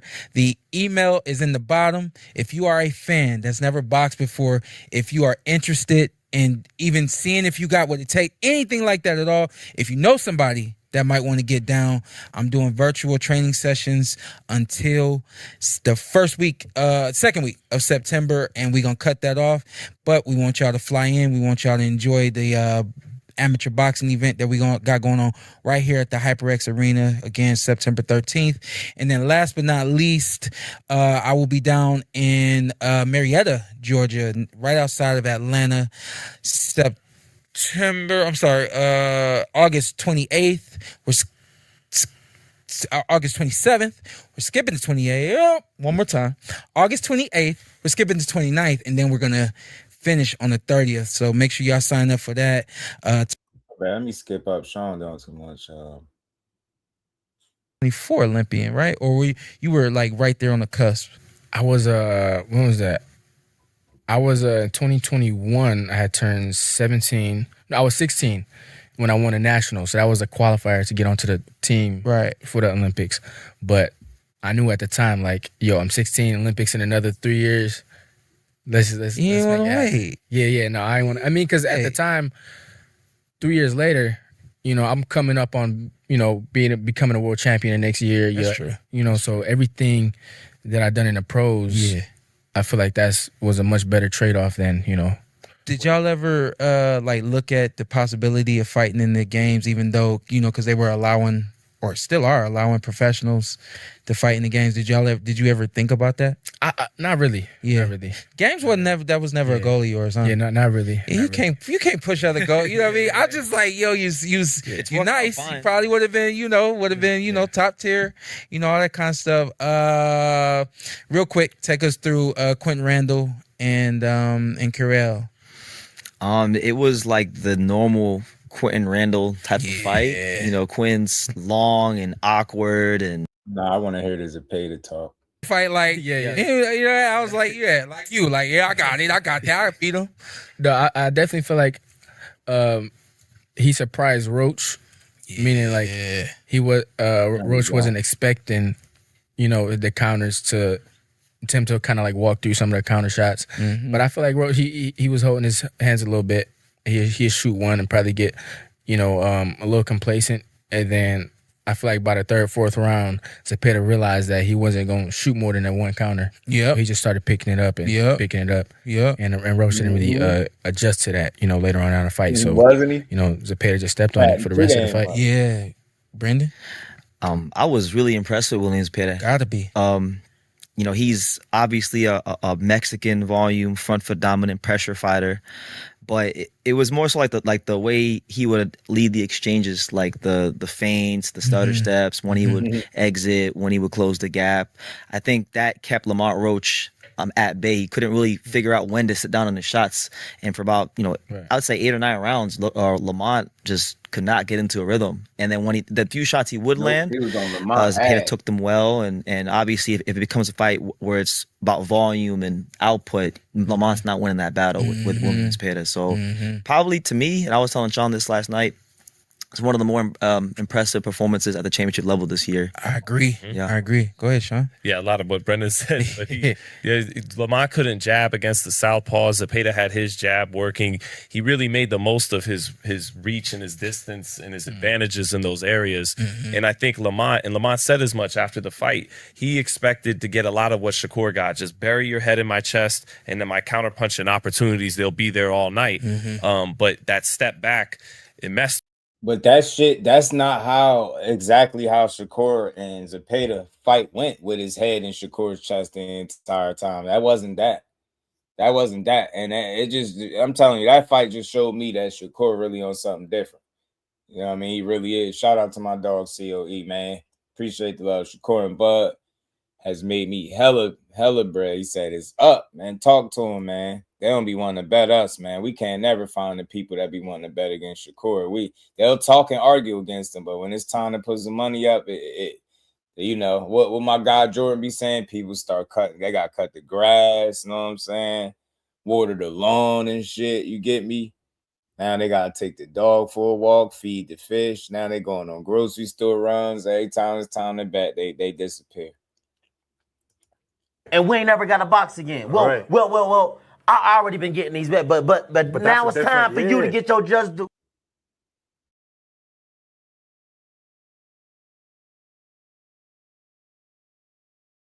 I think it's a little bit too soon for that type of challenge. Roland, I think it's a little bit too soon. So he said going out of town and shit right now. They taking trips, know what I'm saying? Now they going out to dinner. Now they being responsible adults and shit. Who you got? Ryan versus Shakur. Ryan a wild card. He said he got the same vision as Shakur. Ryan also said he was going to knock Rolly out, Carbon. Nobody that got outboxed by Rolly the way they did is beating Shakur, in my opinion. Is he a wild card? Yes. If Ryan catch you with one of them left hooks, it could be trouble. But I think ultimately his IQ, and he don't have enough tools for Shakur. I think he'll over-rely on his athleticism and his left hook. I think Shakur be well prepared for that. I think he'll do his homework. He'll know what he wants to do, and he'll take it away from him. And real quick, before we get back into this, if you don't believe me, listen to this clip. It's funny because I'm playing Sean Porter, but listen to what Sean Porter had to say about when he got a chance to watch Shakur work. Listen to this shit. It don't get no realer than this. That's why I rock with Porter. I put this in my video earlier. And I'm telling you, I watched Shakur. First time I ever watched him spar. I went to the gym and I told him I was gonna come up and watch him spar.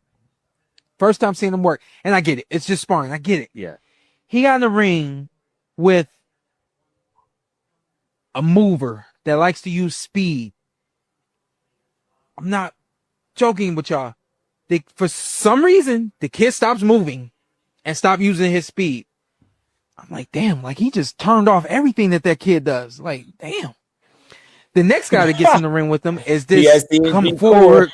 This what's the kid he's fighting? Like pressure punches? Yeah, Zepeda. This is Zepeda kind of guy. I'm like, okay, let's see how he handles this guy. You know, I saw he stops that guy from doing everything that he does. And it happened in like less than a minute. My point is, and we've seen this from Floyd Mayweather, some fighters have the ability to just simply stop you from doing what you do. And I'm not saying that Shakur is Floyd Mayweather. Yeah. But we've seen it before in Floyd. He has a lot of similarities to Floyd. He looked up to Floyd, and the list goes on. I saw that in the gym. So I'm a firm believer that he's gonna be able to do that to Zepeda. Just completely turn off what Zepeda does. Zepeda's job to not allow him to do that. Easier said than done. I think one thing about Zepeda that you can't say about the guys that I saw Floyd fight later on in his career. Zepeda's young. Zepeda's hungry. And the guys that I saw Floyd fight, when he turned those guys off, Miguel, some of those guys, Shane caught him with a punch and then just completely turned it off. Andre Berto, some of those guys, even, the great Manny Pacquiao, those guys were a little bit older, a little bit longer in the tooth than Zepeda. So I think it's going to be a great fight. I expect Shakur to turn it all off and show his greatness. It's crazy how right he was with that. He turned most of that shit off. Zepeda was able to kind of keep that volume up, but it just wasn't nowhere near with the efficiency that he's used to. And see, it's funny. It's funny, Damon. That's you can tell when you a boxing fan and when you a boxer fan. You hear the guy, a guy that's probably gonna be a damn Hall of Famer, never ducked smoke, fought everybody, right? And Sean Porter. He's telling you he's physically watched him do this stuff. And like you find a way to pull something negative. Is his saddle comfortable enough? Like, why? Because he's telling the truth. He's telling you from an honest point of view what he's seen him do to people in the gym. And my guy behind the hands TV done called me on multiple occasions and done told me the same shit Sean Porter is saying right there. You think, well, imagine me saying that to him because he told me he just watched some shit. Watched him do something that he didn't expect him to do. And it impressed him. So he went and told me about it. It's like, I don't know, man. You just got to get credit where it's due. And that's why I played that clip, because Sean Porter was able to do that. But we're going to listen to a little bit more of this. And I'm going to play the Bradley clip. That's like 10 minutes. He was talking about Keyshawn. We're going to close out, y'all. Everybody hit that like button. With him, and sometimes he'd make him fall short, especially with the hook. And then in the 6th round, he lands 2 big left hooks, and Zepeda's like, all right, let me get your head out of your chest and get back to establishing my distance. Better feet, better angles. He has good hand speed if you let him tee off and run the numbers on you. He picks up a head of steam. So there was a lot of smart people picking Zepeda in this fight, but I don't think by that margin that I won by.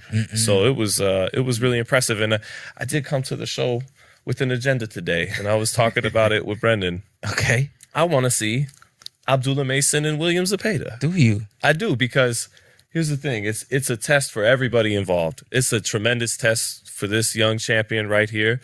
And I think Abdullah and his brothers and his father, they think of him, and I see him as a potential throwback.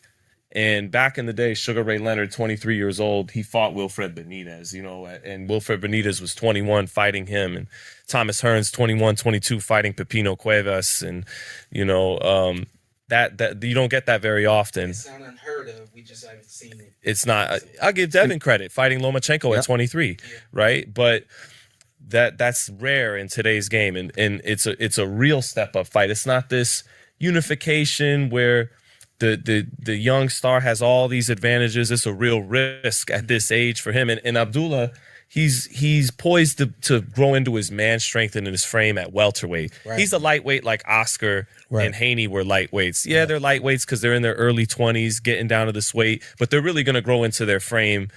There's Zepeda show IQ against Lamont Roach at a higher weight. Mm-hmm. So it's a risk for him at this You stage. think For nobody Zepeda, it's a risk. Abdullah's They a just bigger don't have a puncher. better He's an IQ electric than him. talent. Mm-hmm. Usually when you're about 30 years old, you want to fight other guys that have the more established experience and resume. But I'm looking at DAZN, and they keep selling to us, this is the home of boxing. Now we have all the promoters under one umbrella. Well, the way this would normally go is that Top Rank will get Abdullah a title defense or two, and then he's going to move up, and that's that.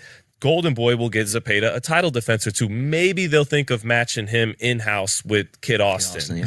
But what would be more likely is one of them moves up and they don't even do that. Right. So TNT, DAZN, Golden Boy Top Rank, Zepeda, Abdullah, it's a test for everybody. You know, it's a risky fight for both fighters. It's a risky fight for both companies. But if this is what boxing needs, this is what DAZN, whoever's writing the checks, needs to say, this is what we want. And TNT has to say, you know that kid that headlined for us on our first show? And then you know the Mexican champ that headlined for us on the second. We like both. We like that. We want to see that together on the same night. So he came here with an agenda. Did you go to the fight with an agenda of watching that fight to possibly challenge the winner? Yeah, definitely. Not really call out anybody, but right now in my division, for those two fights, and those are two titles in my division that were being contended for. So I'm going to definitely. I went to watch the fights and see what's possible on the table for my next fight coming up. So I don't know who it is going to be right now, but I'm definitely open to stepping in the ring with anybody who fought last night. I'm gonna go real quick on William Zepeda, and then it's gonna be all you from here out. But I just wanted to say really quickly what we saw last night from William Zepeda. What we didn't expect was to see an amount of intelligence from the kid, and it wasn't just in the ring. Fight night intelligence. It was the intelligence of knowing that they needed to take some time away from training, from fighting, which was a phenomenal plan for the team.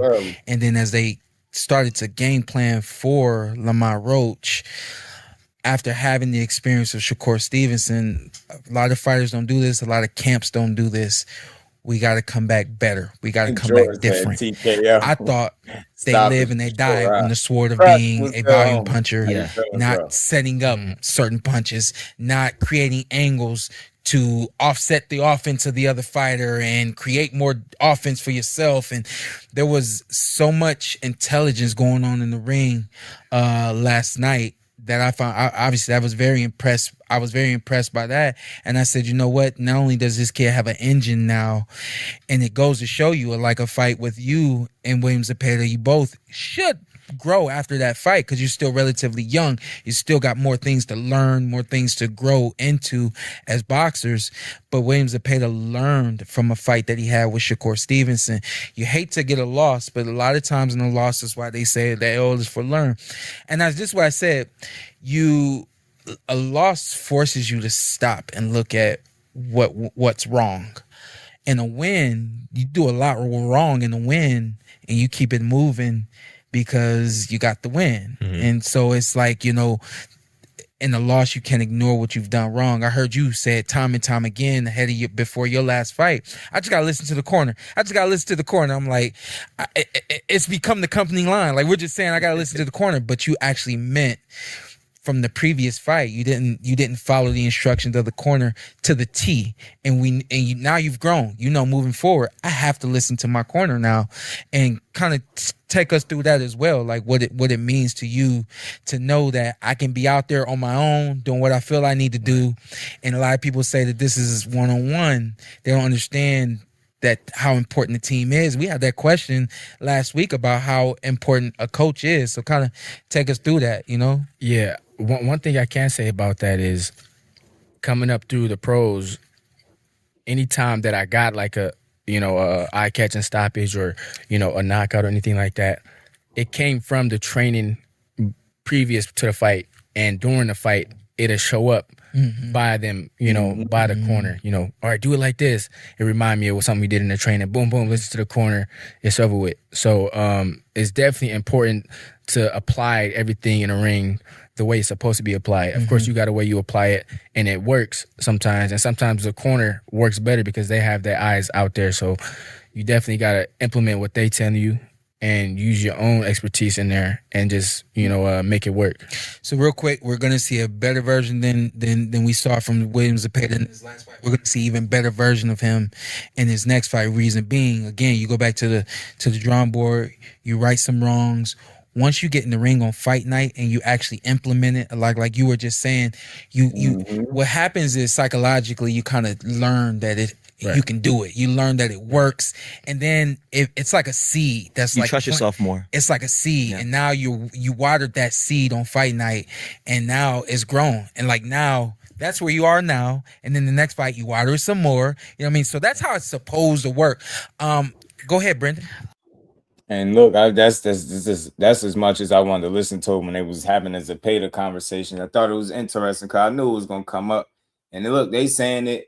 The fact that people got to keep bringing up Sugar Ray Leonard's and other world, like all due respect to anybody in boxing currently, there's not a bunch of Sugar Ray Leonard's in boxing right now. You know what I'm saying? And guys is not getting moved or moving like Sugar Ray Leonard. They not the talent, didn't have the pedigree of that guy. Like, it was different, man. Everybody can't be that, and everybody is not that. So I get it, but like Sean is saying, man, they gonna mold him, probably get him a couple of title defenses. He just had one against Albert Bell. You probably get another one. I'm hearing Joe Cordina might be in play. Then, even then, you might not be in the unification, right? But after at least a fight or so, I could see it. But somebody that still got some holes defensively, I think it wouldn't be a good, smart style matchup to put him in there with a guy that's throwing punches relentlessly, throwing 800 to 1,000 and more punches a fight. That'd be like, I think that'd be kind of irresponsible, right? He need more rounds. He need more work. You got to stop thinking that these guys is anything like a Sugar Ray Leonard. Nah, Roche ain't stopping no damn Mason. Hell nah. Is that Keyshawn? Nah, I don't see that.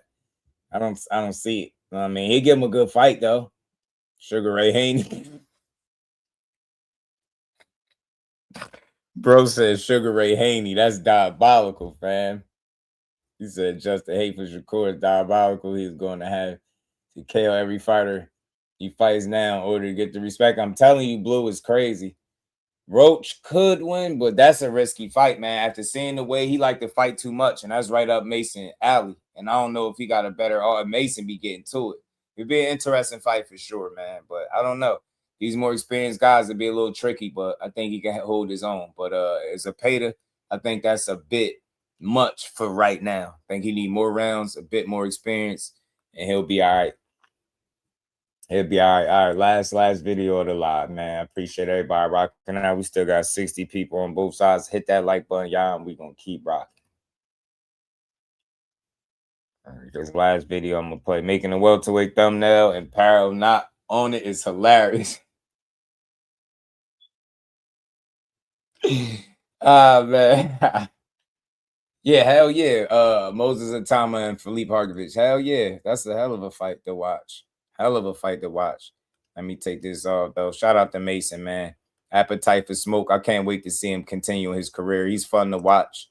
And he got his upside is crazy. He got a lot. He look like he got a promising future as long as he continue to improve. Like sky the limit for him.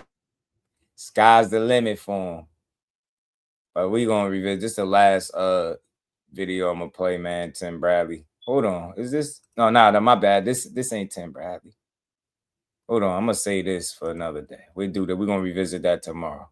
I gotta get the Tim Bradley joint up. He went in on Keyshawn. But yeah, Moses Atama, I think he gonna put it on Philippe Harkovich. What's wrong with King Paro? Shit, man. You know he a newly crowned 47-pound champion. You know he fresh to the division. You know King Paro. Man, he called him King Paro. That's funny. Oh, this it? Is this it? Mm-mm. I think this is it. But that's gonna be most of the time in the goods, man. He gonna beat a lot of ass with all he need is the opportunity. He gonna beat a lot of ass when it's all said and done. For real, for real. Devin Haney. Kind of living good, huh? Appears Yeah. to be less likely to happen now. Keyshawn Davis was offered $3 million to fight Haney. He rejected the offer, so the fight went to purse bid, with Top Rank winning the bid in the $8 million range. The way the purse bid rules work, 75% goes to the so-called champion, 25% to the challenger. So 25% of 8 and change is 2 and a little change for Keyshawn Davis, which is obviously way under the 3 he had already rejected, and it seems like he is now walking away. Can you shed more light on this? Yes, thank you, Max. He was over $3 million. You know why I know Shakur is the best boxer in boxing? Because they compare everybody to him. Notice this Jay Prince, Abdullah Mason went and signed to Jay Prince, Carbon. You less likely to see that fight because of that reason alone. The fact that you only compare Shakur to him, or Shakur got to get him now. Shakur ain't got to get him now. Shakur be to beat him now and later. I'm telling you, generational talent, fam. Not just a freak of an athlete, generational talent. That shit different. The nuances you heard what Sean Porter just said, how he turned people shit off, pressure guys, you punch, you got offense, turn that shit off. Look what he just did to Williams Zepeda, throwing damn near 1,000 punches at him. You think he won't beat Mason because of Mason do what? Because he punch hard? Guarantee I put my money on it. He'll take that young boy to school. You see who was in the locker room and who he was getting the game from. You see who he was getting the game from in the locker room, right? You know who he was getting the game from. Huh? What they call him? Shaq. What they call him? Who he's getting the game from, man. You know who he's getting the game from. Do I still got that in here? I thought I did. Shout out to Abdullah Mason, man. What's the name was giving him his belt too, Loma. It was cool to see that. It was cool to see Lomachenko giving him his belt. But let's get to this, man. That's how you found out about that from me, I'm sure. And then okay, wait, hold on, everybody. I want to be very clear. Ain't beating no Shakur Mike Stevenson. Coppinger put us up on this. He broke this story. Yes. No, but we have a whole Cop on the Beat segment coming later. Yeah, you a know whole what? segment glorifying your reporting. Thank you. It's Thank okay. you. Yes. Look, this is the thing that really gets on me with the Keyshawn. Loma look like he in shape he do. $5 million net to him after management fees to fight Devin Haney.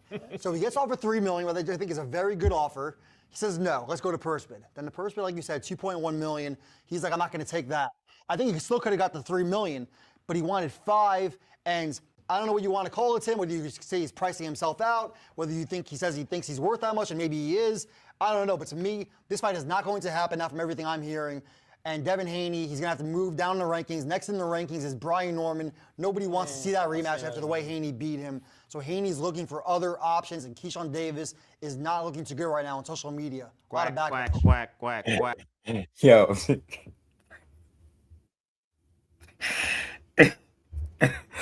Hey, Jordan got one of the funniest sense of humors, fam, because he really a fool. He said, "Mad, are you mad enough to get on the panel and yell?" And my bad. Let me say this to the people. We still got over 50 people here. My bad if it comes off like I be like, hey, don't ever think I'm mad. I get annoyed with ignorance. That annoys me, but I be passionate, bro. I really get passionate about building the sport up, not pushing out slander, false narratives, and misinformation. You know what I'm saying? But man, that's funny. Get over here and just be screaming and hollering, bro. I'd be pissed off sometimes. That'd piss you off. A Haney hoe will piss you off, man. I'm telling you, George Stupid said, "Mad, are Straight you?" up duck. I had enough This to is get the on the biggest, panel. probably one of the biggest ducks in boxing. Like these other ones we doing. Seriously. Now, the lead up. Think about everything that Keyshawn Davis did, bro. You know what I mean? All the Friday skits and all of that. Where Debo at? Where Debo at? Right? Everybody's paying attention to this guy. He's like, oh, this guy really is about that smoke. Really? Oh, yeah. Okay. Well, we gonna see. Yo, do you think that Haney's gonna take the fight? You remember he had the little confrontation with Bill? Yeah. You know, afterwards, like, hey, Bill, you said that you was gonna honor it, right? So Shakur, I want him first. Let me get him first. Yeah, let me get him first or whatever. Then it go even further than that, right? Then they move him in position. He's at a 140 pounder. Right, yeah. They move him up to 147. I mean, and the list goes on, bro. And he wanted this fight, right? So according to him, he wanted this fight. But those type of actions right there, man, that tells me right there. Let me play devil's advocate. He never wanted this damn fight, bro. I want to play all. devil's advocate, Go Tim. ahead, go And ahead. you tell me. I do recognize that if you're pricing yourself like that to fight him, but not other people, built into that price seems to be the recognition that that's a big risk to fight this guy. Okay, so I agree with that. But let me play devil's advocate. Is it possible someone is advising Keyshawn and saying something like, look at what Devin Haney's options are right now if he doesn't fight you? You have leverage here. No one's going to want to see the Norman rematch. He totally dominated him. And what's the alternative? I mean, look at guys like Liam Paro, I think, Jack Catterall. Therefore, Keyshawn might be being advised he wants $5 million net. That's just a negotiating position. They're already at 3. We might be able to get to 4 or something like that. What about? Let me say this though. Sorry, Shady interrupts. I'm just saying that's devil's advocate. Like it's possible that he overplayed his hand in the negotiation, right? He never made more than $1 million. That's his career high purse. You got to make money in boxing. If you want, hold on, real quick. I just want to get this straight because I didn't do boxing. Money's gone. But I know numbers. I know money. A lot of it. Okay. So you telling me? And the thing is, some guys maybe let me take this money now because this might be my last fight. This is Keyshawn Davis.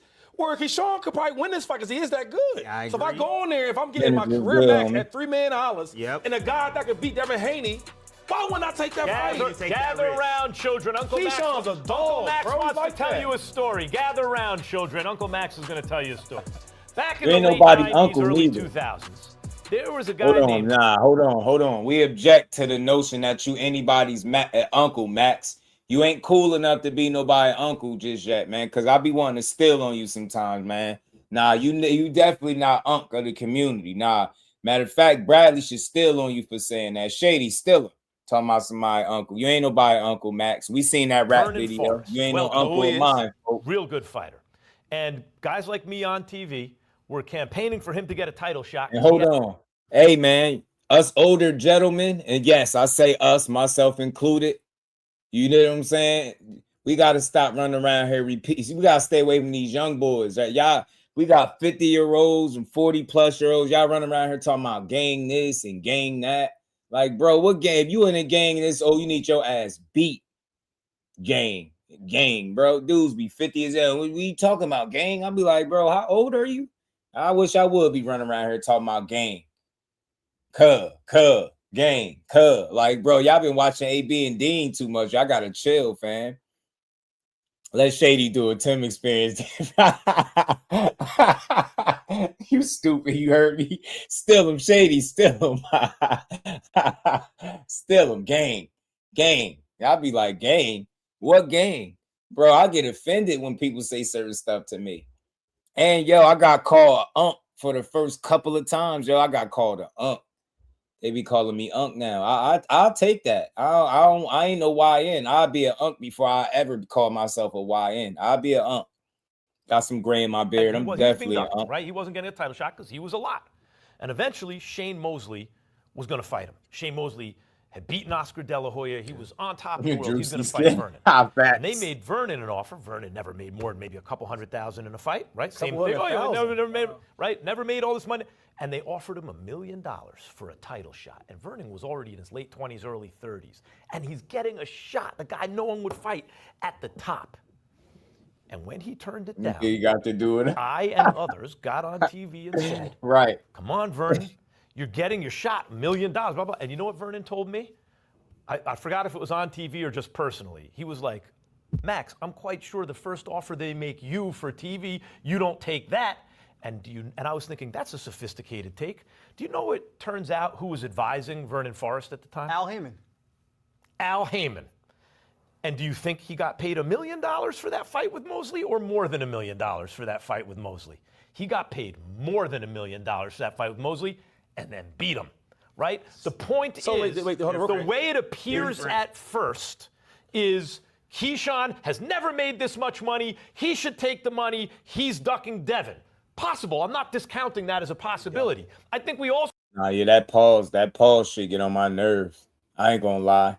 It was only funny when, like, I guess Mace and Cam was doing it. It was funny. Matter of fact, what's up with they show? I ain't seen nothing from them in a while. Anybody seen a new Mace and Cam? It is what it is episode. What's up with them? Am I missing some stuff? So have to include as a Back possibility then, the man. fact that they might be analyzing the situation, thinking Key's got more leverage than people realize here.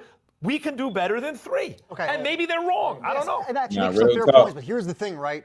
Boxing is about Real cycles, talk, right? You fight dude. 2, maybe 3 times a year, right, Tim? So if Keyshawn does not fight Devin next, that money is gone. You don't recoup that money. If you fight him next year for more money, you still lost out on the payday here, and that cycle of money. And you may be making the correct point, but that still doesn't disqualify the idea that what was happening was they overplayed their hand in the negotiation. So a guy, right, and Keyshawn Davis, okay, he's looking like he's gonna be the next real big thing. Yes, he is. Okay, he goes in his home, puts on this crazy performance against Limos. Limos, yeah. Right, knocks him out. Wow, upside is crazy.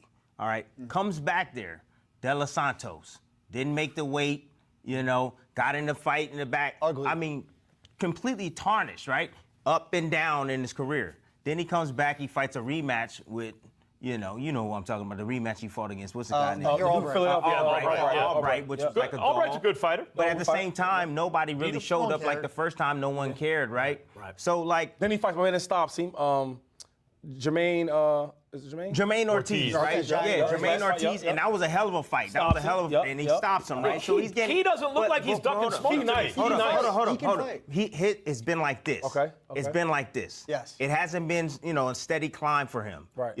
Like this right here, and not taking this fight and not taking this deal, when he wanted this particular fight, man, I think it's detrimental for his career, bro. It's even worse now because who is he gonna fight next? Everybody's gonna be wondering, like, okay, if you're not gonna fight him, you know what I mean? This is my Who's gonna thing fight next? with this boxing thing is like, I'm starting to see and learn, right? Because I learn every day. Is you need that fight to put you over the hump. So I look at the Terrence Crawford been a GOAT. But the world didn't see it, and the money didn't make sense because he didn't fight that guy. He beats Errol Spence, then he beats Canelo. Now we know who he is. We know who he is, but the world knows who he is. If Keyshawn Davis goes in there and beats Devin Haney for the $3 million, the money that Turkey's going to want to pay him is going to be crazy. But however, if he beats him for $4 million, he's the same thing, and he made an extra $1 million. What is that? Who cares? What's $1 million? We talking about real money. The money matters. Listen, he didn't play in the NFL for 10 years. Look at shady rich ass sitting up there talking about what's $1 million. And Corey, man, I guess nothing to you, baller, shady McCoy. You know what I'm saying? Not everybody had a successful, all-pro NFL career. You get what I'm saying? Everybody ain't play running back for the Philadelphia Eagles. Shady. Talking about what's $1 million. Boy, I'll pull up inside the ring and I'll snuff the whole panel for $1 million. Bradley included. Bradley, I'll do him first because he could fight. Boom. Then I'll steal on Max. And Mike Coppinger getting a 2-piece. You know what I'm saying? Mike Coppinger getting a 2-piece. I get the Mike Coppinger getting a 2-piece. I'll steal the whole panel up there for $1 million, bro. Everybody getting punched in their face. They had to roll me out for $1 million. Everybody getting stolen. I'm saying is, he has potential. What's $1 million to most people? No. But boxers like him, he has the type of talent and the personality. He can make crazy money. Yeah. Sometimes you gotta take a little bit less to make more. And Shakur Stevenson is his On the main narrow path, everybody. He sees how Shakur's always been the best of all them guys, right? But he's seen it last like 2-3 years. 12 rounds, what? I don't need 12 rounds. Just give me a man. I'm punching all them in their face. I don't care. They're gonna have to jump me. Shakur is now like the world's best. Let me follow that same path and be the same thing. Because he thinks that he's at Shakur's status, but he's really not. Shakur's a 4-division world champion. But I'm saying, he ain't done nothing in the sport. Tim, you're making a lot of good class points. too early. I'm not arguing them. No. Too early. You, however, I remember Top Rank wouldn't negotiation breaking and down they both between with Jay. Floyd Mayweather and Manny Pacquiao for a grandpa fight they were supposed to have earlier this year. Okay. And your point was. What I say? Now, the reason everyone's willing to pay top dollar for that is Floyd's going to risk his O. When everybody smashed that like button to the channel. We wrapping up last couple minutes. When he was asked, is it an exhibition or a pro fight? Trying to protect his O, he goes, no, it's an exhibition. We're gonna have fun. Everyone was like, time out. No, that's not what you signed. And he was like, well, then I'm not fighting. And Shady McCoy came out on this show and said he's I believe negotiating for Marcus, some they more be money. tripping. They don't know. This is what I told Why? you. So sometimes someone can negotiate for more money, but other times it's a duck. Why isn't it a duck for Floyd? Yeah, Max everything does in this my all the weight time. class. He manipulates Facts. the world out there. Uncle, not grandpa, but uncle. I see that. I see that. But this is what I'm saying, Tim. So what I said with the Pacquiao and Floyd, I said, listen, bro, y'all both need money, and none of y'all gonna make the type of money that y'all want. If you fight him or fight him, you gotta fight each other. That's what I was saying. I said Floyd Mayweather is such a. And look, this is toward the end. I get the gist of what they were saying. Basically, in a nutshell, they feel like he should have took the money, the upside from getting the opportunity and the potential of winning a Devin Haney fight. You know, sky's the limit, and I understand it. But I also understand that they might have something else planned for him. I seen somewhere, we're going to speak on that. We're going to chop it up a little bit about that tomorrow because they was talking about how, you know, Keyshawn unfollowed Jay Prince and, you know, it was some type of turmoil. But Jay made it clear that him and Keyshawn, everything is good with Keyshawn. Everything's still the same and they still rocking. As I told y'all, they wanted to be turmoil. They want to be able to put out some negative, false stories about and false narratives about Jay Prince and his dealings with Keyshawn and Shakur because they hateful people. But the fact is, I think they might have something bigger planned for him. It just they might have to play the long game. Right, what was right in front of him was the best opportunity I think Keyshawn could have got. So, you know, short term, it's definitely a blown opportunity, a missed opportunity, but a learning lesson, a situation you definitely could learn from. So we'll see what Keyshawn is able to learn from this moving forward. And we just going to keep building up boxing. Shout out to everybody in the building. Look, if you in here, make sure you double tap the screen. If you vertical, hit the like button. If you're horizontal, hype the live, share the live. We just spent over 5 hours giving boxing is just due on this good Thursday. And we're going to be back to close the week out how we always do. Shout out to everybody that hit that super chat. Everybody that sent the gift, hit the cash app. We appreciate y'all. Appreciate the love. Appreciate the support, man. Enjoy the rest of this good Thursday, y'all. I'll see everybody tomorrow. Peace to the fam. Representing Brick City, Finding those levels, too. Look at that four-punch combination. It's a masterclass right now from Shakur Stevenson. That's what you're seeing. A masterclass. And Shakur meeting them with straight left hand. Oh, there's a knockdown score with the left hand.